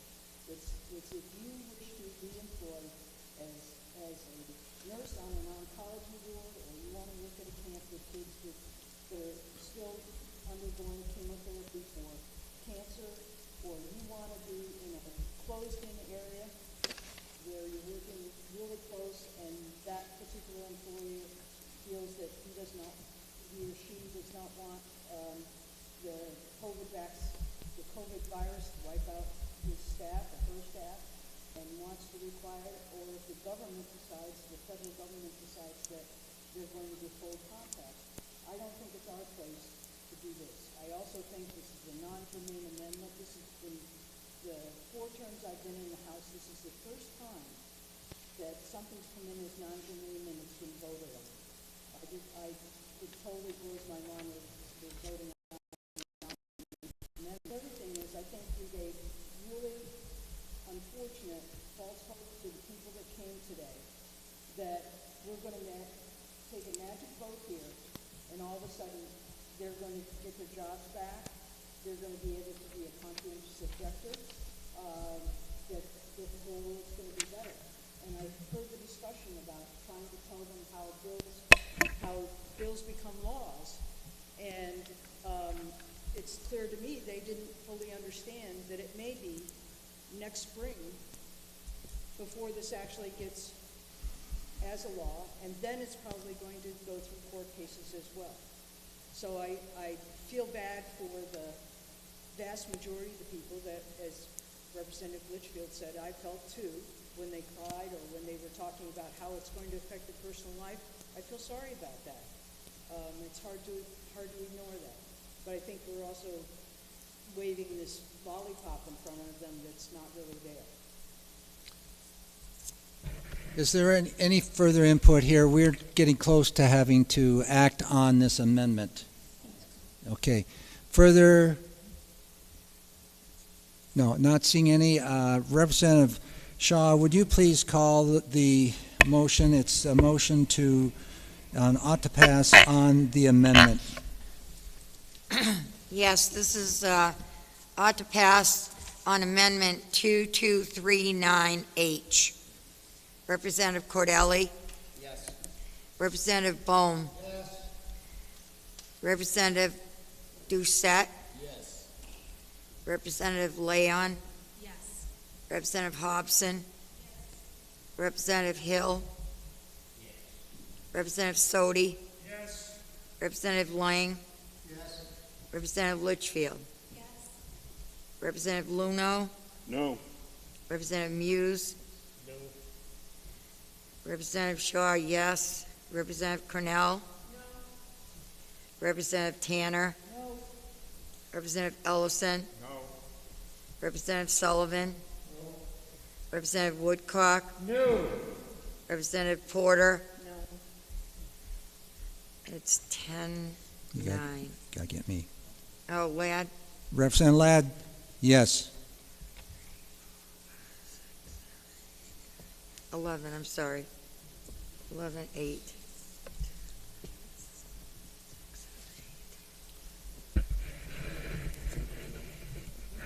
Would you please take the mic so I can introduce the next motion? Yes, I would like to call on Representative Ladd for a motion. Thank you very much. I'd like to move ought to pass as amended on HB 255. Is there a second? Representative Bohm. Okay, now we have the full bill in front of us as amended. Further discussion.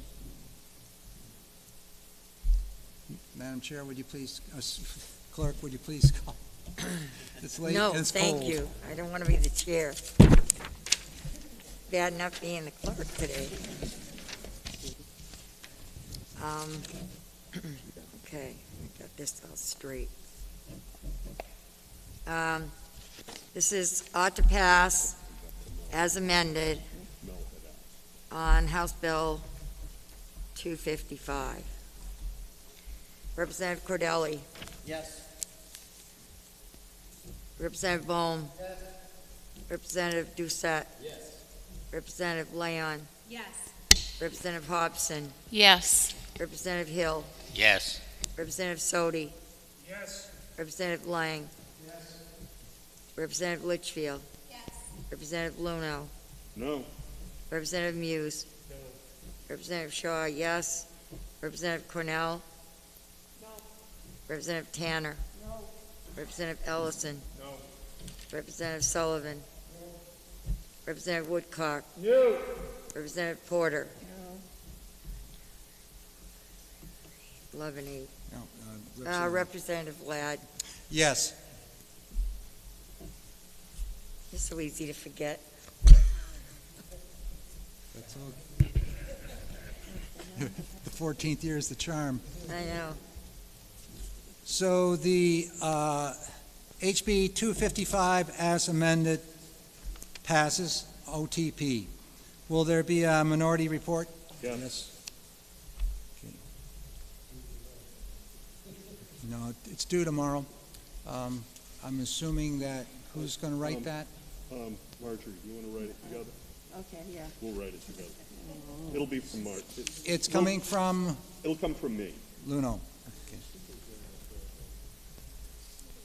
Okay, we have one more bill today to deal with, and this would conclude, after this one, all the bills which have been retained by this committee, all 17 of them.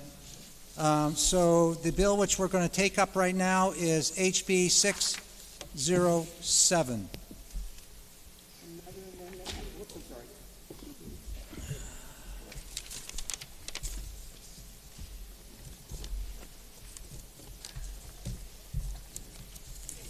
Holy mackerel, we're supposed to absorb this now?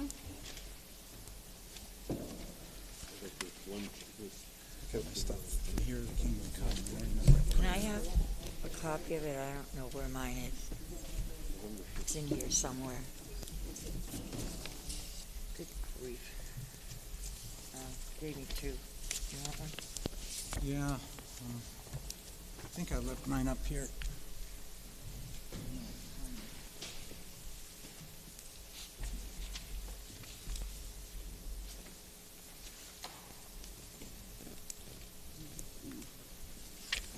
Buried somewhere.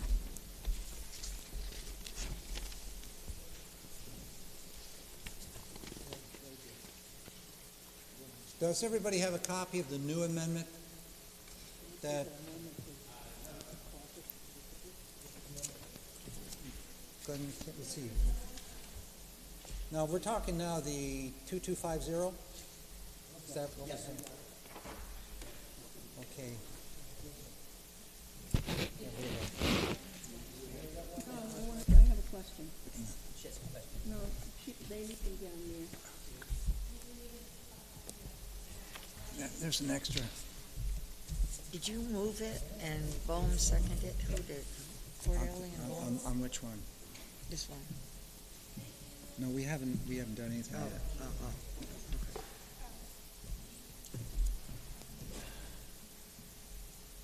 Okay, HB 607 is a bill that deals with local education freedom accounts. It's not the same freedom accounts that was passed last year in HB 2. This is a different proposal, as the committee has discussed, but we have 6 people which are new to this committee, so just to inform you on that. Representative Cordelli, I recognize you for a motion. Thank you. I would like to pass on this amendment that's just been handed out, which is 2021-2250H.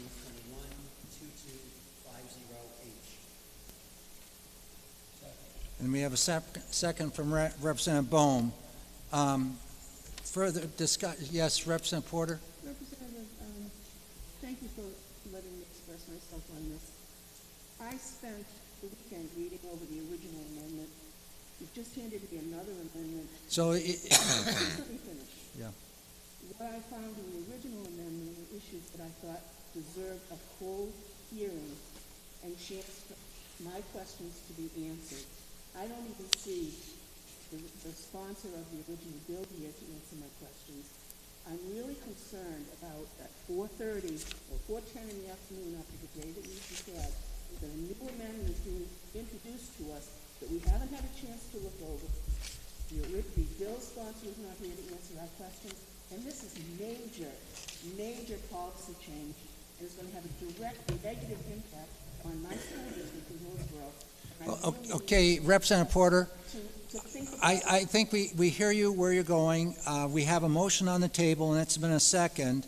Now we're open to discussion. I would ask Representative Cordelli to go through this new amendment that's been developed by Representative Verville and to point out those areas which are changes that we're seeing as, quote, new, and in reflection to, or in reference to the original bill or the amendment which we had the last week that we all looked at. Well, those are two different things, very different things. The original bill and the... Not the original bill, but there was an amendment prior to this, which was dated back, was it the 9th? Correct. But Yes. you also said changes... Well, to the I'm original talking bill. about taking this and contrasting it to the amendment which was discussed by us on the 9th. We didn't discuss it. It was handed out. Or handed out, or handed out, or handed out. Yeah. Well, at any rate, would You you, said you hadn't even received it before, until minutes before you handed it out. yeah, okay, that's correct. I stand corrected on that. So, Representative Cordelli, would you please explain this amendment? State your point of order. as well as working on a non-germane amendment, which I've never had done before. I also thought that when we have a bill that's come to our committee, it becomes the committee's bill. And that amendments within once the bill is in our committee, amendments should come from, or at least be co-signed by somebody on committee. And these have been all done by Representative Roosevelt without input from our committee as far as I can tell. Okay, I hear your point of order. Representative Lang. Actually, the point of order is out of order in that That's fact right. that any member can submit an amendment, the committee can choose to adopt it or If- not, if but it can come introduced from by any a House committee member member. on a House bill. It just has to be introduced by a committee member, and it has been introduced by Representative Cordelli. Representative Cordelli, would you please explain the amendment? Thank you. I did work on this with Representative Verville. The only change in what you've just been handed is in the eligibility of the student section on lines 17 through 19. The change here basically removes the family income limit for eligibility of 300%. There is now no family income restriction on eligibility.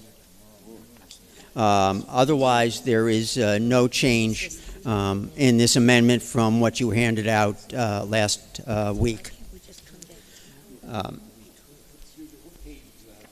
Page 1. I'm sorry. Page 1.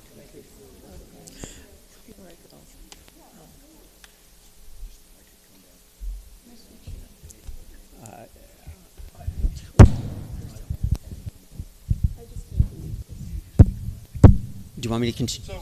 Yeah.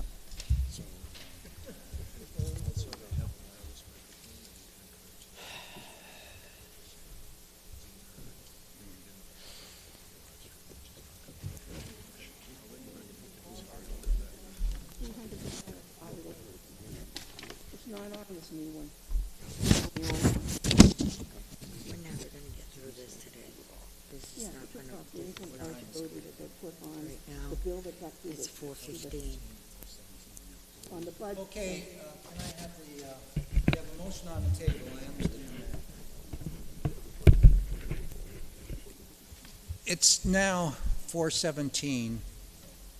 Some of the folks that are here have meetings that they have to be at shortly.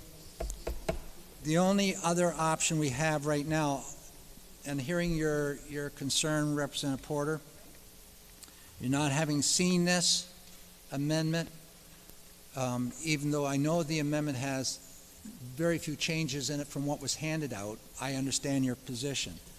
We do have a deadline which we're having to function by. That means by September, not September, it is late. By November 18th, we have to be concluding our work on all these retained bills. This is one retained bill which we got to act on. We can, if we want to, recess this meeting. How much notice time do we have to put out in the calendar to do that? Is it 24 hours? Yeah. So that we're missing tomorrow totally. And that tomorrow is what, the 17th? The last day to report out, I believe, is the 18th. So we could come back on the 18th and report out that morning. But If you move to interim study this, because this is a big change from the Education Freedom Accounts bill that passed in the budget. This is a big change to local school districts.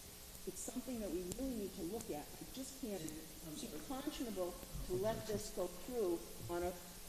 okay, the question I'm putting out there right now is not the rationale for doing it, but are we going to decide to put off any discussion on, further discussion, action on this until the morning of the 18th? So Rick, I think what Marjorie suggested, which we talked about for 2 seconds, is that we would support an interim study motion if you know, we have two Republicans also support that motion, and we need to have them support that here.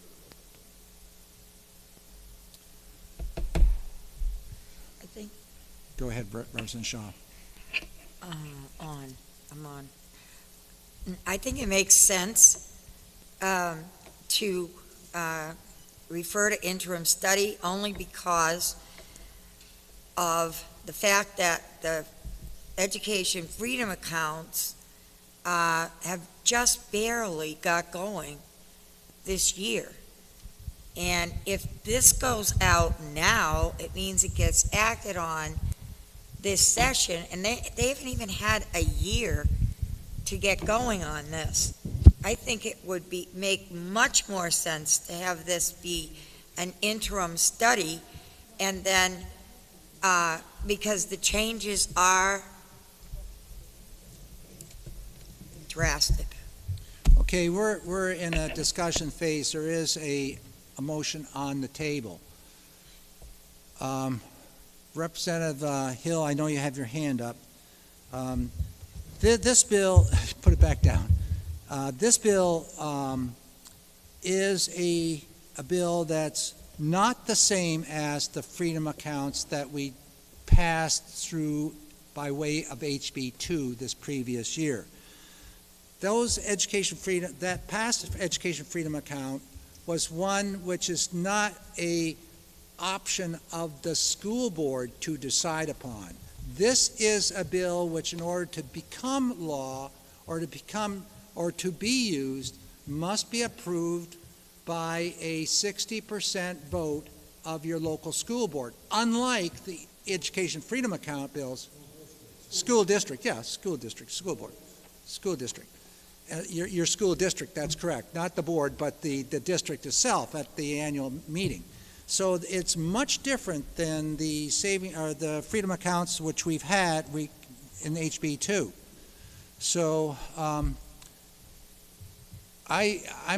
of the opinion that there is merit to our further discussing that here this evening and possibly taking some action on it. I see our clerk here. Do you have Are you ready to close shop up? No. No? Good. Clocks never change around. We're always open to a chat. So, Representative Cordelli, would you just take on any discussion which we have right here? No action until I get back, please.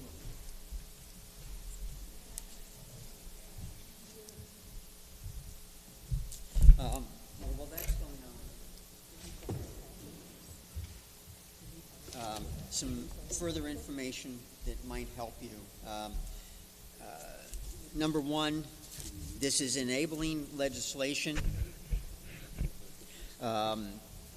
As was discussed, it requires a school district vote in order to proceed, a 60% supermajority. Back. That was quick. To answer your question, we need more time. If we're going to put this thing off for, let's see, to act on the 18th, we can't do it. We need the 48 hours, and we don't have it. And so we need to act upon this today. And so this committee will continue, and we will take action on 607 this afternoon. So with that, I would like to have the motion go, discussion on the motion that's on the table. Thank you. A few basics with this legislation. As I said, it's enabling legislation. Nothing happens unless the districts vote for it with a 60% supermajority, or they can in the future rescind it with a 60% majority of the district voting as well. This involves local dollars. There are no state dollars involved. The district keeps all state funds. There's no change in that regard. Actually, as we'll talk about, this is a win-win for the school districts.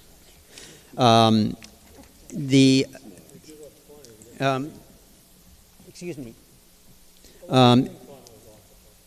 If the student in this program remains a student of the school district, the resident school district, they are not an EFA student as with the state program. That is why the state funds continue to go to the school district. There's no change in that. The local dollars are calculated based on the budget of the school district. Special ed dollars are not involved. All special ed dollars remain with the district, and any student with disabilities who takes one of these accounts would continue to get their services from the resident school district, much in the same way that a student leaves their resident district to go to a charter school. They still get their services from that resident school district. So maybe this is the time, as we go through the bill, Chairman Ladd, if that's your desire. It is my desire, and I think what we ought to do is capture the change which occurs in the new amendment, which I believe is only one change that's different than the amendment which was handed out previously at our last meeting, at the end of that meeting. So if you know that one change, then and you know everything else that's in it based upon the amendment which was handed out at that time.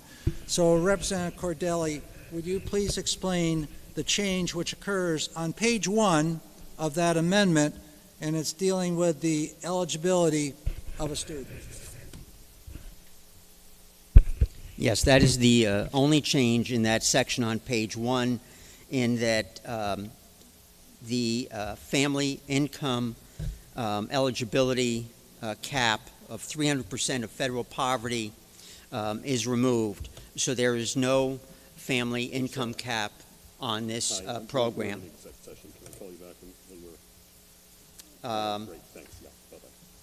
If you're looking for places in this bill that we just touched on, the town vote requirement is on the bottom of page 9. It details the town vote, and the language for the warrant article is on page 10, Roman 2. Point of order. Representative Just one of the things that the clerk had explained to me earlier today was that the new website has amendments online. Is this amendment available online?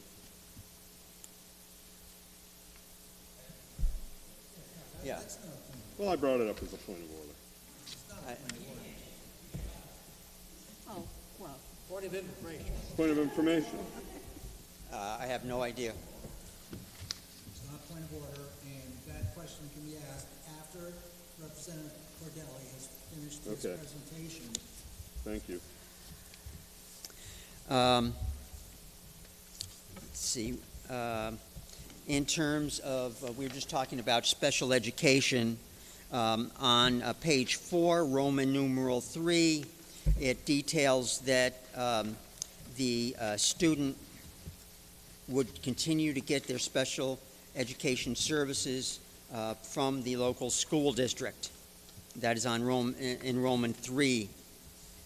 I think one of the main things that we should talk about is on the top of page 7, and that is how the amount to go into the child's EFA account is determined. And if I might, Mr. Chairman, I have some samples that I could hand out to help us through that discussion. Yes, that is it. You hand those out, please. Yes, thank you.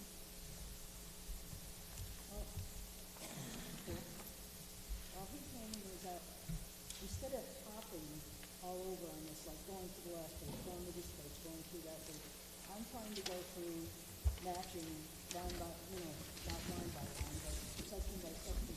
I would appreciate that we could go through section by section on this bill, rather than, like I said, hop from page 1 to page 9, page 4, page 5.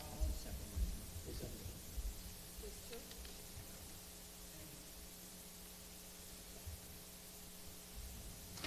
Representative Cordelli, as you're going through and discussing some of these, like the 80%, which I think you just addressed, the 300%, the 300% eligibility, which we had in this on page 1, has been taken out. So there is no level of eligibility. So you got that. I got page 1. I was Okay. trying to look at page, I am very. Okay, I'm just going through page 1. There's nothing else there on page 1 that has been changed. All right, we're not Then talking on about. page 2, Two different ones. Representative Cordelli, I was thinking of the special ed, that's not there. I don't believe there was any other changes made on page 2. Correct me if I'm wrong. The only change made in this was on page 1. We're comparing it to the Okay. previous amendment. Right. Page 3 was the same issue. There's nothing changed there from that previous amendment. You might see some line changes due to the fact there was that change on page 1. And the same thing for page 4. Although Representative Cordelli did mention on page 4, and I'm looking at the old version, that there, he explained the special ed component, that they would be eligible for special ed services in this EFA, local EFA account.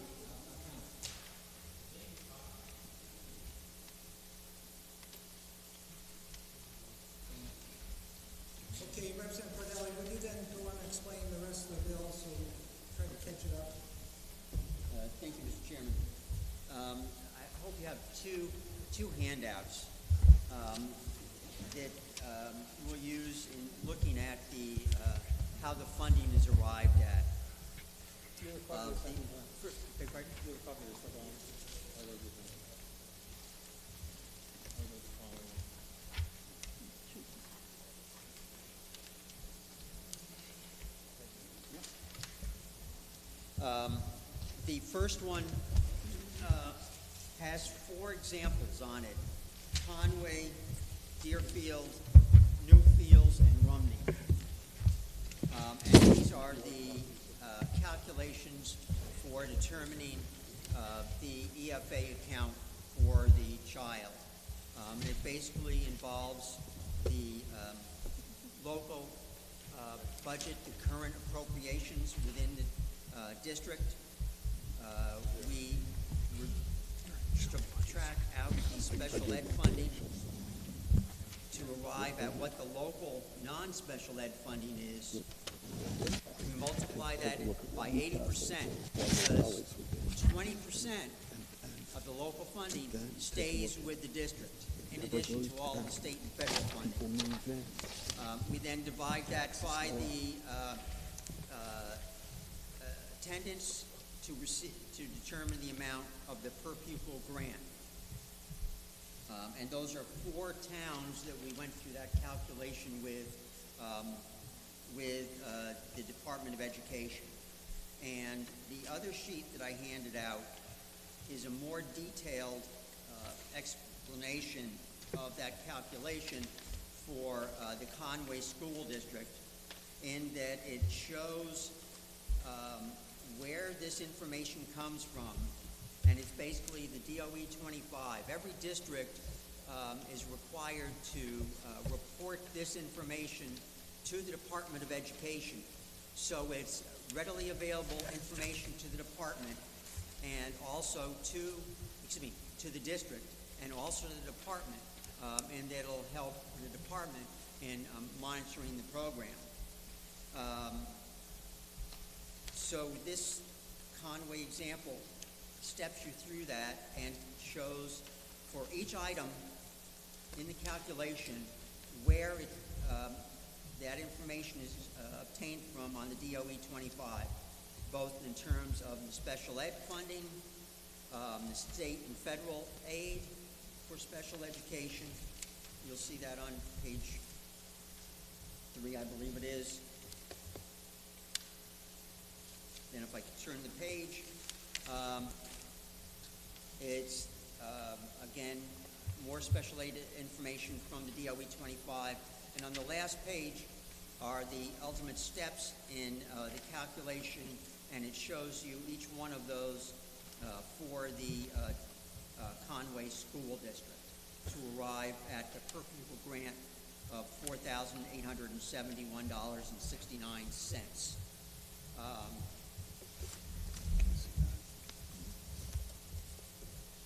So it's a totally different program. A student cannot qualify for both programs. They either would take advantage of the state-based EFA program that we have now in law, or if this were to pass, they could, if the town so voted and made the program available in their district, the student could opt for this program instead, but they cannot be in both programs. Cordelli, for the committee, would you please explain how this works with a cooperative school district? Yes. Cooperative school district is a school district for the purpose of this legislation, and you'll see that legislation uses strictly the term district. So it is on a district-wide basis if there is a cooperative school district. So the same calculation would apply, and the same EFA amount would apply to every child taking the EFA account from, it didn't matter from what town in that district, it would be the same across the board within the cooperative district. Thank you. Representative Porter. Thank you, Mr. Chair. And I really have to get this off my chest, so I'm going to make 3 points. Number 1, in the town of Hillsborough, we have a number of families who have moved in recently that belong to a fundamentalist Christian sect. And their life, God bless them, they have as many children as God sends them. So the family down the road from me just had their 8th. If I'm looking at this, they homeschool all their children too. They don't send them to public schools. And they give them religious education in the homeschool.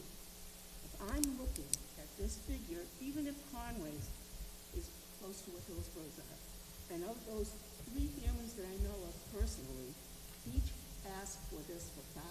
children.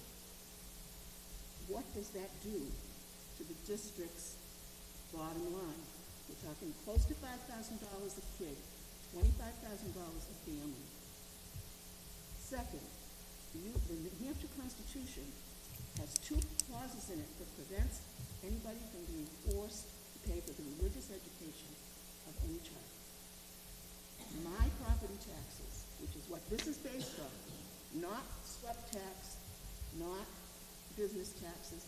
This is the money that I send into the town school district from my pocket, is going to go to the religious education of these children. I am being forced to pay that. I just don't see that this is legal. I don't see that it's constitutional. And I'll tell you, if it were to pass in Hillsborough, 3 or 4 of those families could wipe out a couple of classroom teachers just like that.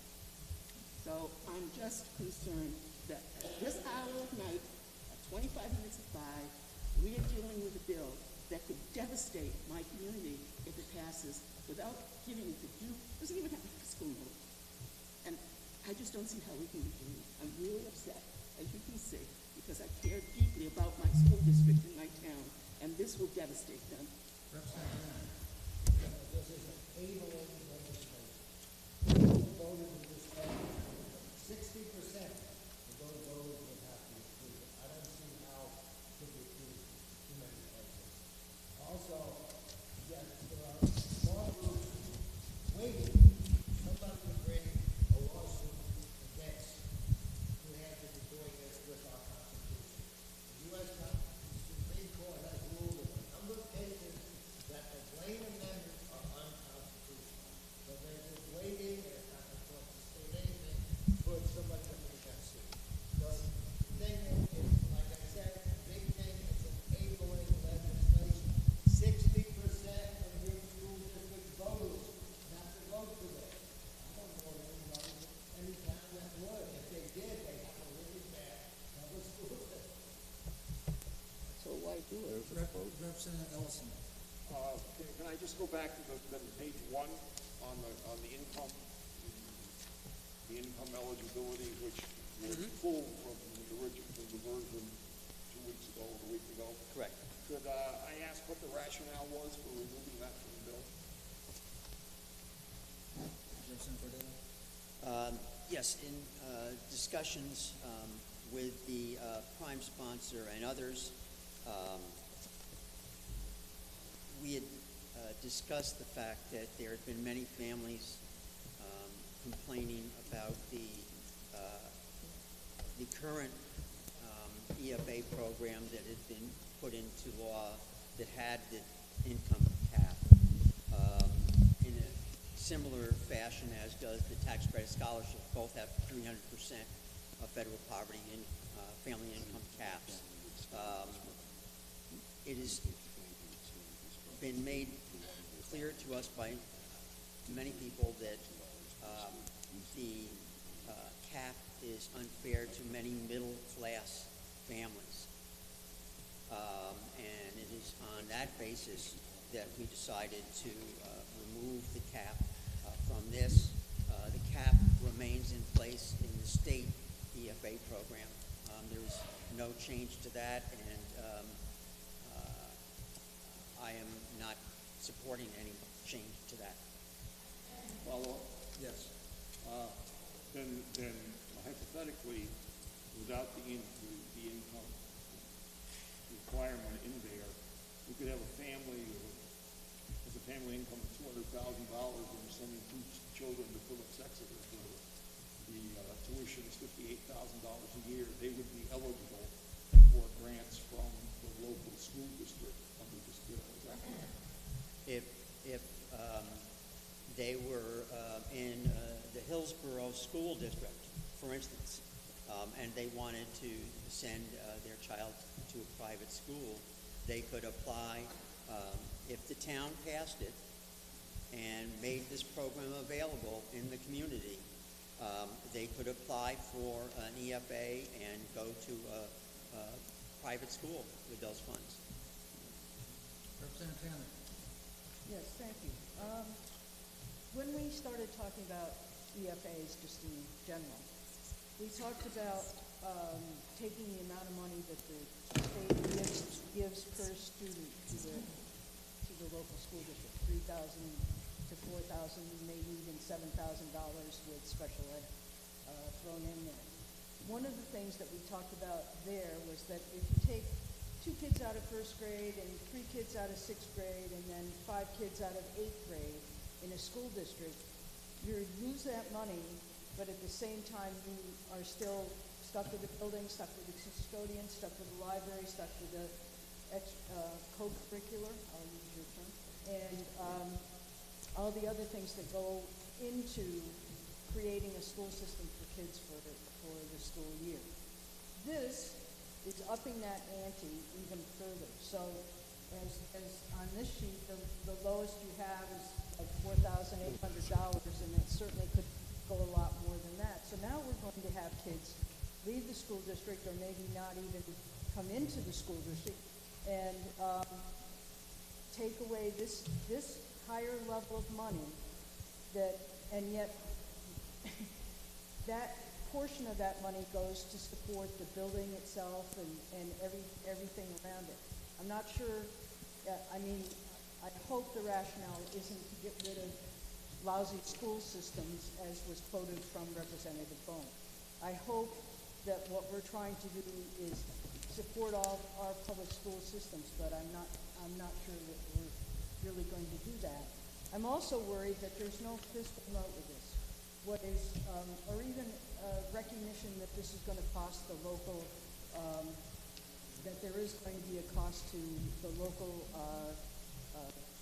governmental agency, whether it's the school board or the town or whatever.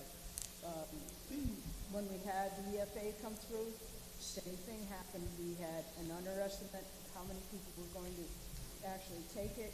When we didn't have any fiscal note at the beginning, and then at the end, now we're up to $80 million.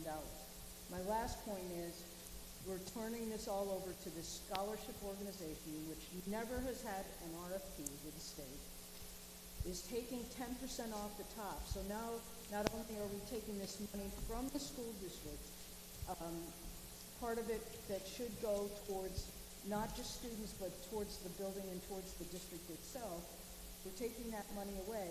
And at the same time, we're going to give 10% of that money that we take away to this organization that just has, in my estimation, has little to no accountability for it. And the current Republican rep, the former Republican rep on their board. And so I think this is one of the biggest scams that's happened to the state of New Hampshire, certainly since I've lived here for 40-some years. And people are upset out in the community. In my communities, I represent 8 communities. They're upset that something that was sold to them as only costing the state $126,000 is now ballooned up to $8 million, and they're wondering where the money's going to come from and how it's going to be, developed through theirs. And now I'm missing a school budget committee as a community member as I sit here tonight. I've got to go back to them and tell them that the possibility is that a group of people in the community stir up enough agitation and enough publicity comes out of the DOE or whoever so that they get people at the school district to possibly challenge the local school district to put this in. And that it's going to cost them tons of money that they don't have, that they're struggling, a lot of them are struggling with. Last point, and I should let Patty bring it up, and maybe even Barbara, you can speak to it, is things don't run like this in Manchester. You don't have warrant articles. You don't have, so in Manchester's a fairly sizable public school system. So for us to deal with this tonight, and to even anticipate passing is, I know Marjorie's upset. It just blows my mind. It blows my mind that we're doing this. So I've said my point. Thank you. Representative Hill, you had your hand up? I did. I don't know where to start. There was so much in that related to the prior EFA program that's already passed into law.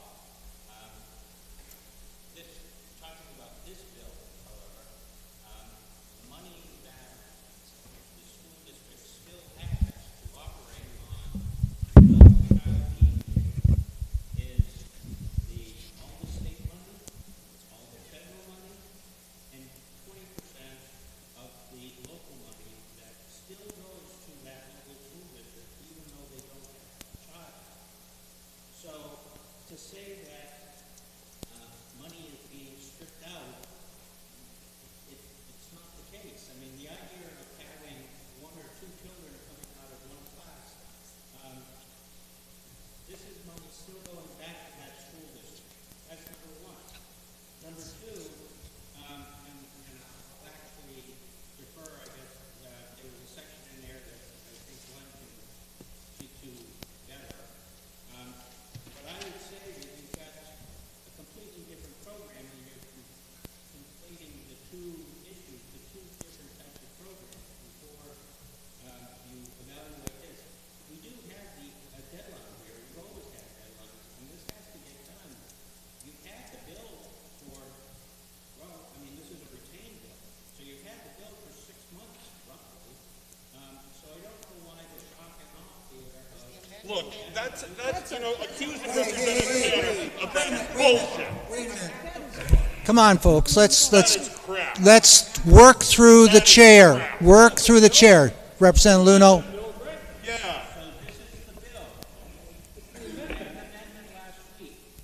Rewrote the whole bill.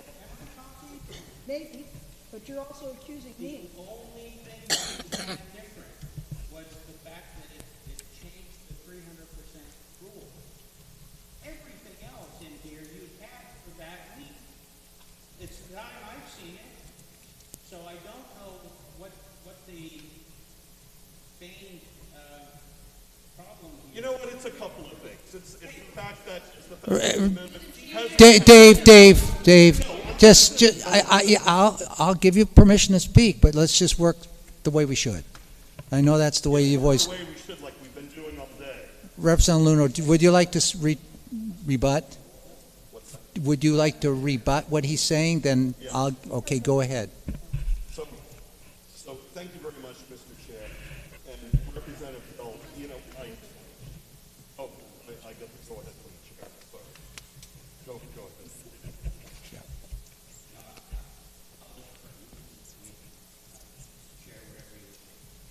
So I think it's important, thank you, Mr. Chair. Thank you, Representative Bell. I think it's important to remember that as House Bill 607 started its journey in the Education Committee, that it was nearly a year ago, and then there was a motion to retain it, and then pretty much nothing, actually nothing, until minutes before we wrapped up our executive session last Thursday, when the chair said, "Hey, we've got an amendment in 607. Haven't even seen it yet. Copies were sent around. I think all of our members have certainly read and become familiar with the amendment and the significant changes from the original bill, which now have not had any public hearing at all, let alone and I agree, just a minor change from last week's amendment to today's amendment. That just makes a simple change. It only strips the income eligibility requirement, which of course was a key provision in the EFA bill and in the original House Bill 607 and in the amendment that was presented last week. So one of the justifications behind education freedom accounts, right at the get-go, was what is it going to do for our students that come from low-income, low socioeconomic backgrounds? And I think there was even a case made that, oh sure, a lot of students in Manchester may actually benefit from this because Manchester, on a per capita, on a per student basis, has the lowest funded public education in the state of New Hampshire. So what we're learning this evening from the current amendment is that, well, first of all, it's no longer limited to students with low income. Second of all, it no longer applies to the city of Manchester, the Manchester School District. And thirdly, that rather than providing some sort of equitable opportunity for public education, you've got students that attend schools in Newcastle and Waterville, which I noticed we didn't get any financial analysis on, but I know from having served with Representative Ladd on the School Funding Commission for nearly a year, that those are some of, on a per student basis, some of the most high budgeted school amounts that we've got in the state. Waterville Valley, just about $34,000 per student. Newcastle, well, and Sunapee, right around $25,000 per student. So you compare that with Conway, of $4,000 per student, or Hillsborough, maybe at that level. Wow, what are we doing for the students in the state? What are we doing for the students in Hillsborough and Conway that we're actually doing through this bill for the students in Newcastle, Wolfboro, Multboro, Sunapee, and Waterville Valley? And you know, we haven't even, you know, pressed on the what I would call a multi-year projection going on to page 7. No eligible student shall receive a scholarship that is less than the scholarship the student received in his or her first year. So what if students from Manchester say, well, screw this, screw Manchester. Doesn't apply to Manchester. Manchester's given me the worst outcomes in the state. Average student in Manchester performs at the 5th percentile. 95 out of 100 students in New Hampshire do better than the average kid in Manchester. So screw it. I'm gonna grab my family. We're gonna move up to Waterville Valley, where they do $34,000 per student. I can get the local EFA for that, and go to school wherever I want. Based on that type of. What does that do for the kids in Manchester? What does that do for the taxpayers in Waterville Valley? We haven't seen any multi-year projections on that type of thing. I think there's a lot to study here, Mr. Chair, and you know, you have been above board, certainly during my time, my 4 years on the Education Committee, where we take things a little slowly. We look at things deeply. We get to understand things. And this isn't happening at nearly 5 o'clock at night under the gun to look at an amendment that even if, yeah, the income eligibility requirement is, I get that the change wasn't major, certainly a major policy change, but to be able to fully vet what we all received a week ago, sitting here in a chamber that holds 450 people with virtually nobody from any constituency at all here. And so I would offer again that we would support an interim study motion on this, so that we're not proceeding to debate and deliberate on something that is so impactful to our students across the state. Further discussion? Yes, Representative Lang. So far, there's a motion on the floor. There's an amendment if the motion all pass. That would apparently everything voted. That's correct. Mr. Chair? Yes. Thank you, Mr. Chair. I wanted to address Representative Porter's concerns. This is a far much more restrictive use of fund than the statewide EFA. And any student who is doing this would be a public school student under compulsory attendance law. I would bet good money that a fundamental Christian family would not choose to participate in this regardless of the amount of money that would go to their family. So I think that those religiously motivated homeschoolers would never touch this program. Never. So that part is not a concern. A lot of them actually refuse to for fundamental reasons as well. But that is a difference between those programs. So this one, while it does allow a homeschooler to enter into it, they're allowed to become a public school student as well. So this does not address that population at all. They would stay far away.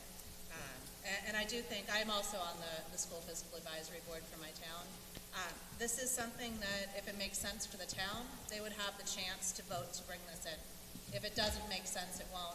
And you know that usually the budget, people support the local schools by far more than a 60% margin. So unless there was something significant going on, but there are some towns that this could benefit. And I think giving the towns the choice and the availability, the towns and cities, is important.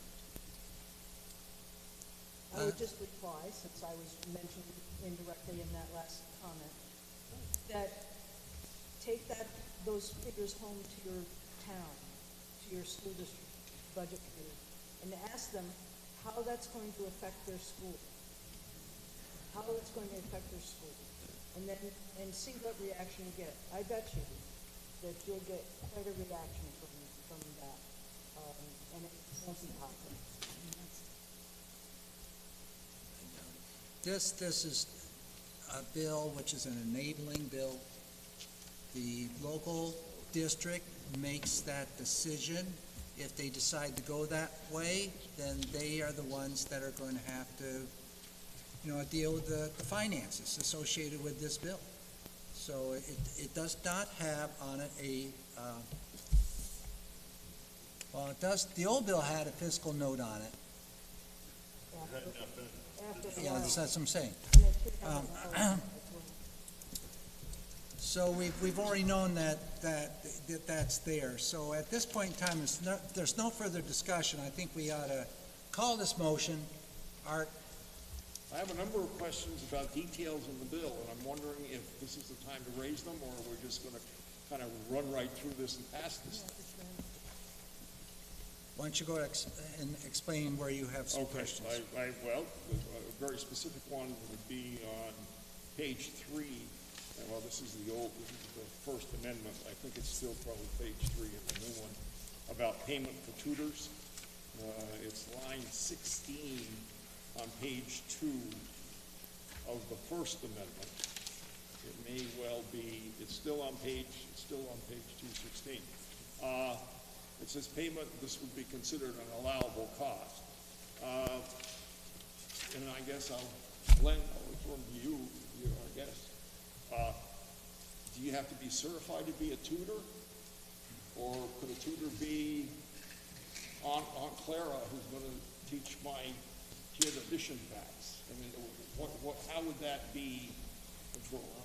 I know if I had been an EFA student way years back, I would have loved to have had my Aunt Mavilla, high school math teacher in New York City, be my math tutor. Well, assuming that I have an aunt in the same situation, was not a tutor, but she needed some work. Could I get her to tutor my second grader and pay her $15 an hour? That would be an allowable expense under this bill. I believe that this is the same language that's in law now for the state EFA program. It is. It is. So, okay. So it is allowed. We have Aunt Clara's tutoring at $18 an hour. Or Aunt Mavilla. Yeah. Yes. Right. And one more question about tutoring, which is probably, the answer may be the same, but you can tell me. Would you have, tutors could be, I suppose, officials in churches, synagogues, and so on. I mean, it could be religious instruction. You could be paying someone to do religious instruction as a tutor. I think this is academic instruction that we're talking about. I think that if you wanted to have your priest to give you religious instruction, I don't think the priest would charge you for it. Okay, so let's go ahead now. I think we're at the point where it's time to act on this motion which we have. Madam Chair, would you please call the roll? Copy in the bag. In the bag, huh? It's kind of early for being in the bag, isn't it? Excuse me, Barb. Yes, Rep. Point of personal privilege. I object to this piece of legislation coming through this way with this speed. This does not give any credit to this organization and to this committee. This is my third year. I have never seen anything quite like this, and that's basically, I'm very disappointed in the way this is being handled. Thank you. Madam Clerk. This is sought to pass on Amendment 2250H. Representative Cordelli? Yes. Representative Bone? Yes. Representative Doucette? Yes. Representative Leon? Yes. Representative Hobson? Yes. Representative Hill? Yes. Representative Sodi? Yes. Representative Lang? Yes.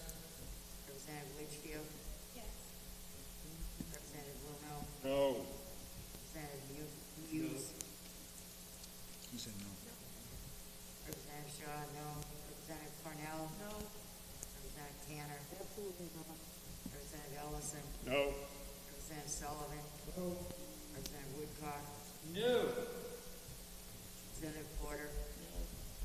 Representative Leonard? Yes. Okay, Representative Cordelli, recognized for a motion. Yes.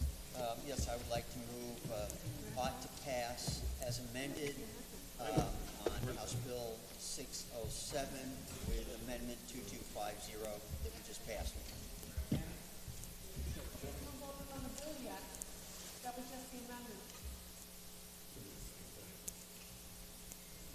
Further discussion by the maker of the motion. Representative Cordelli, you made that motion, second by Representative Bone.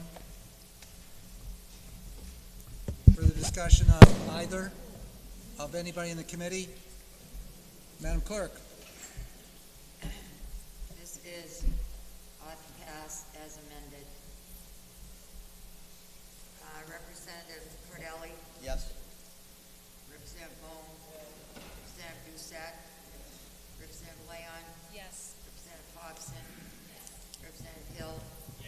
Representative Sodi? Yes. Representative Lang? Yes. Representative Litchfield? Representative Luno? No. Representative Hughes? Representative Shaw, no. Representative Cornell? No.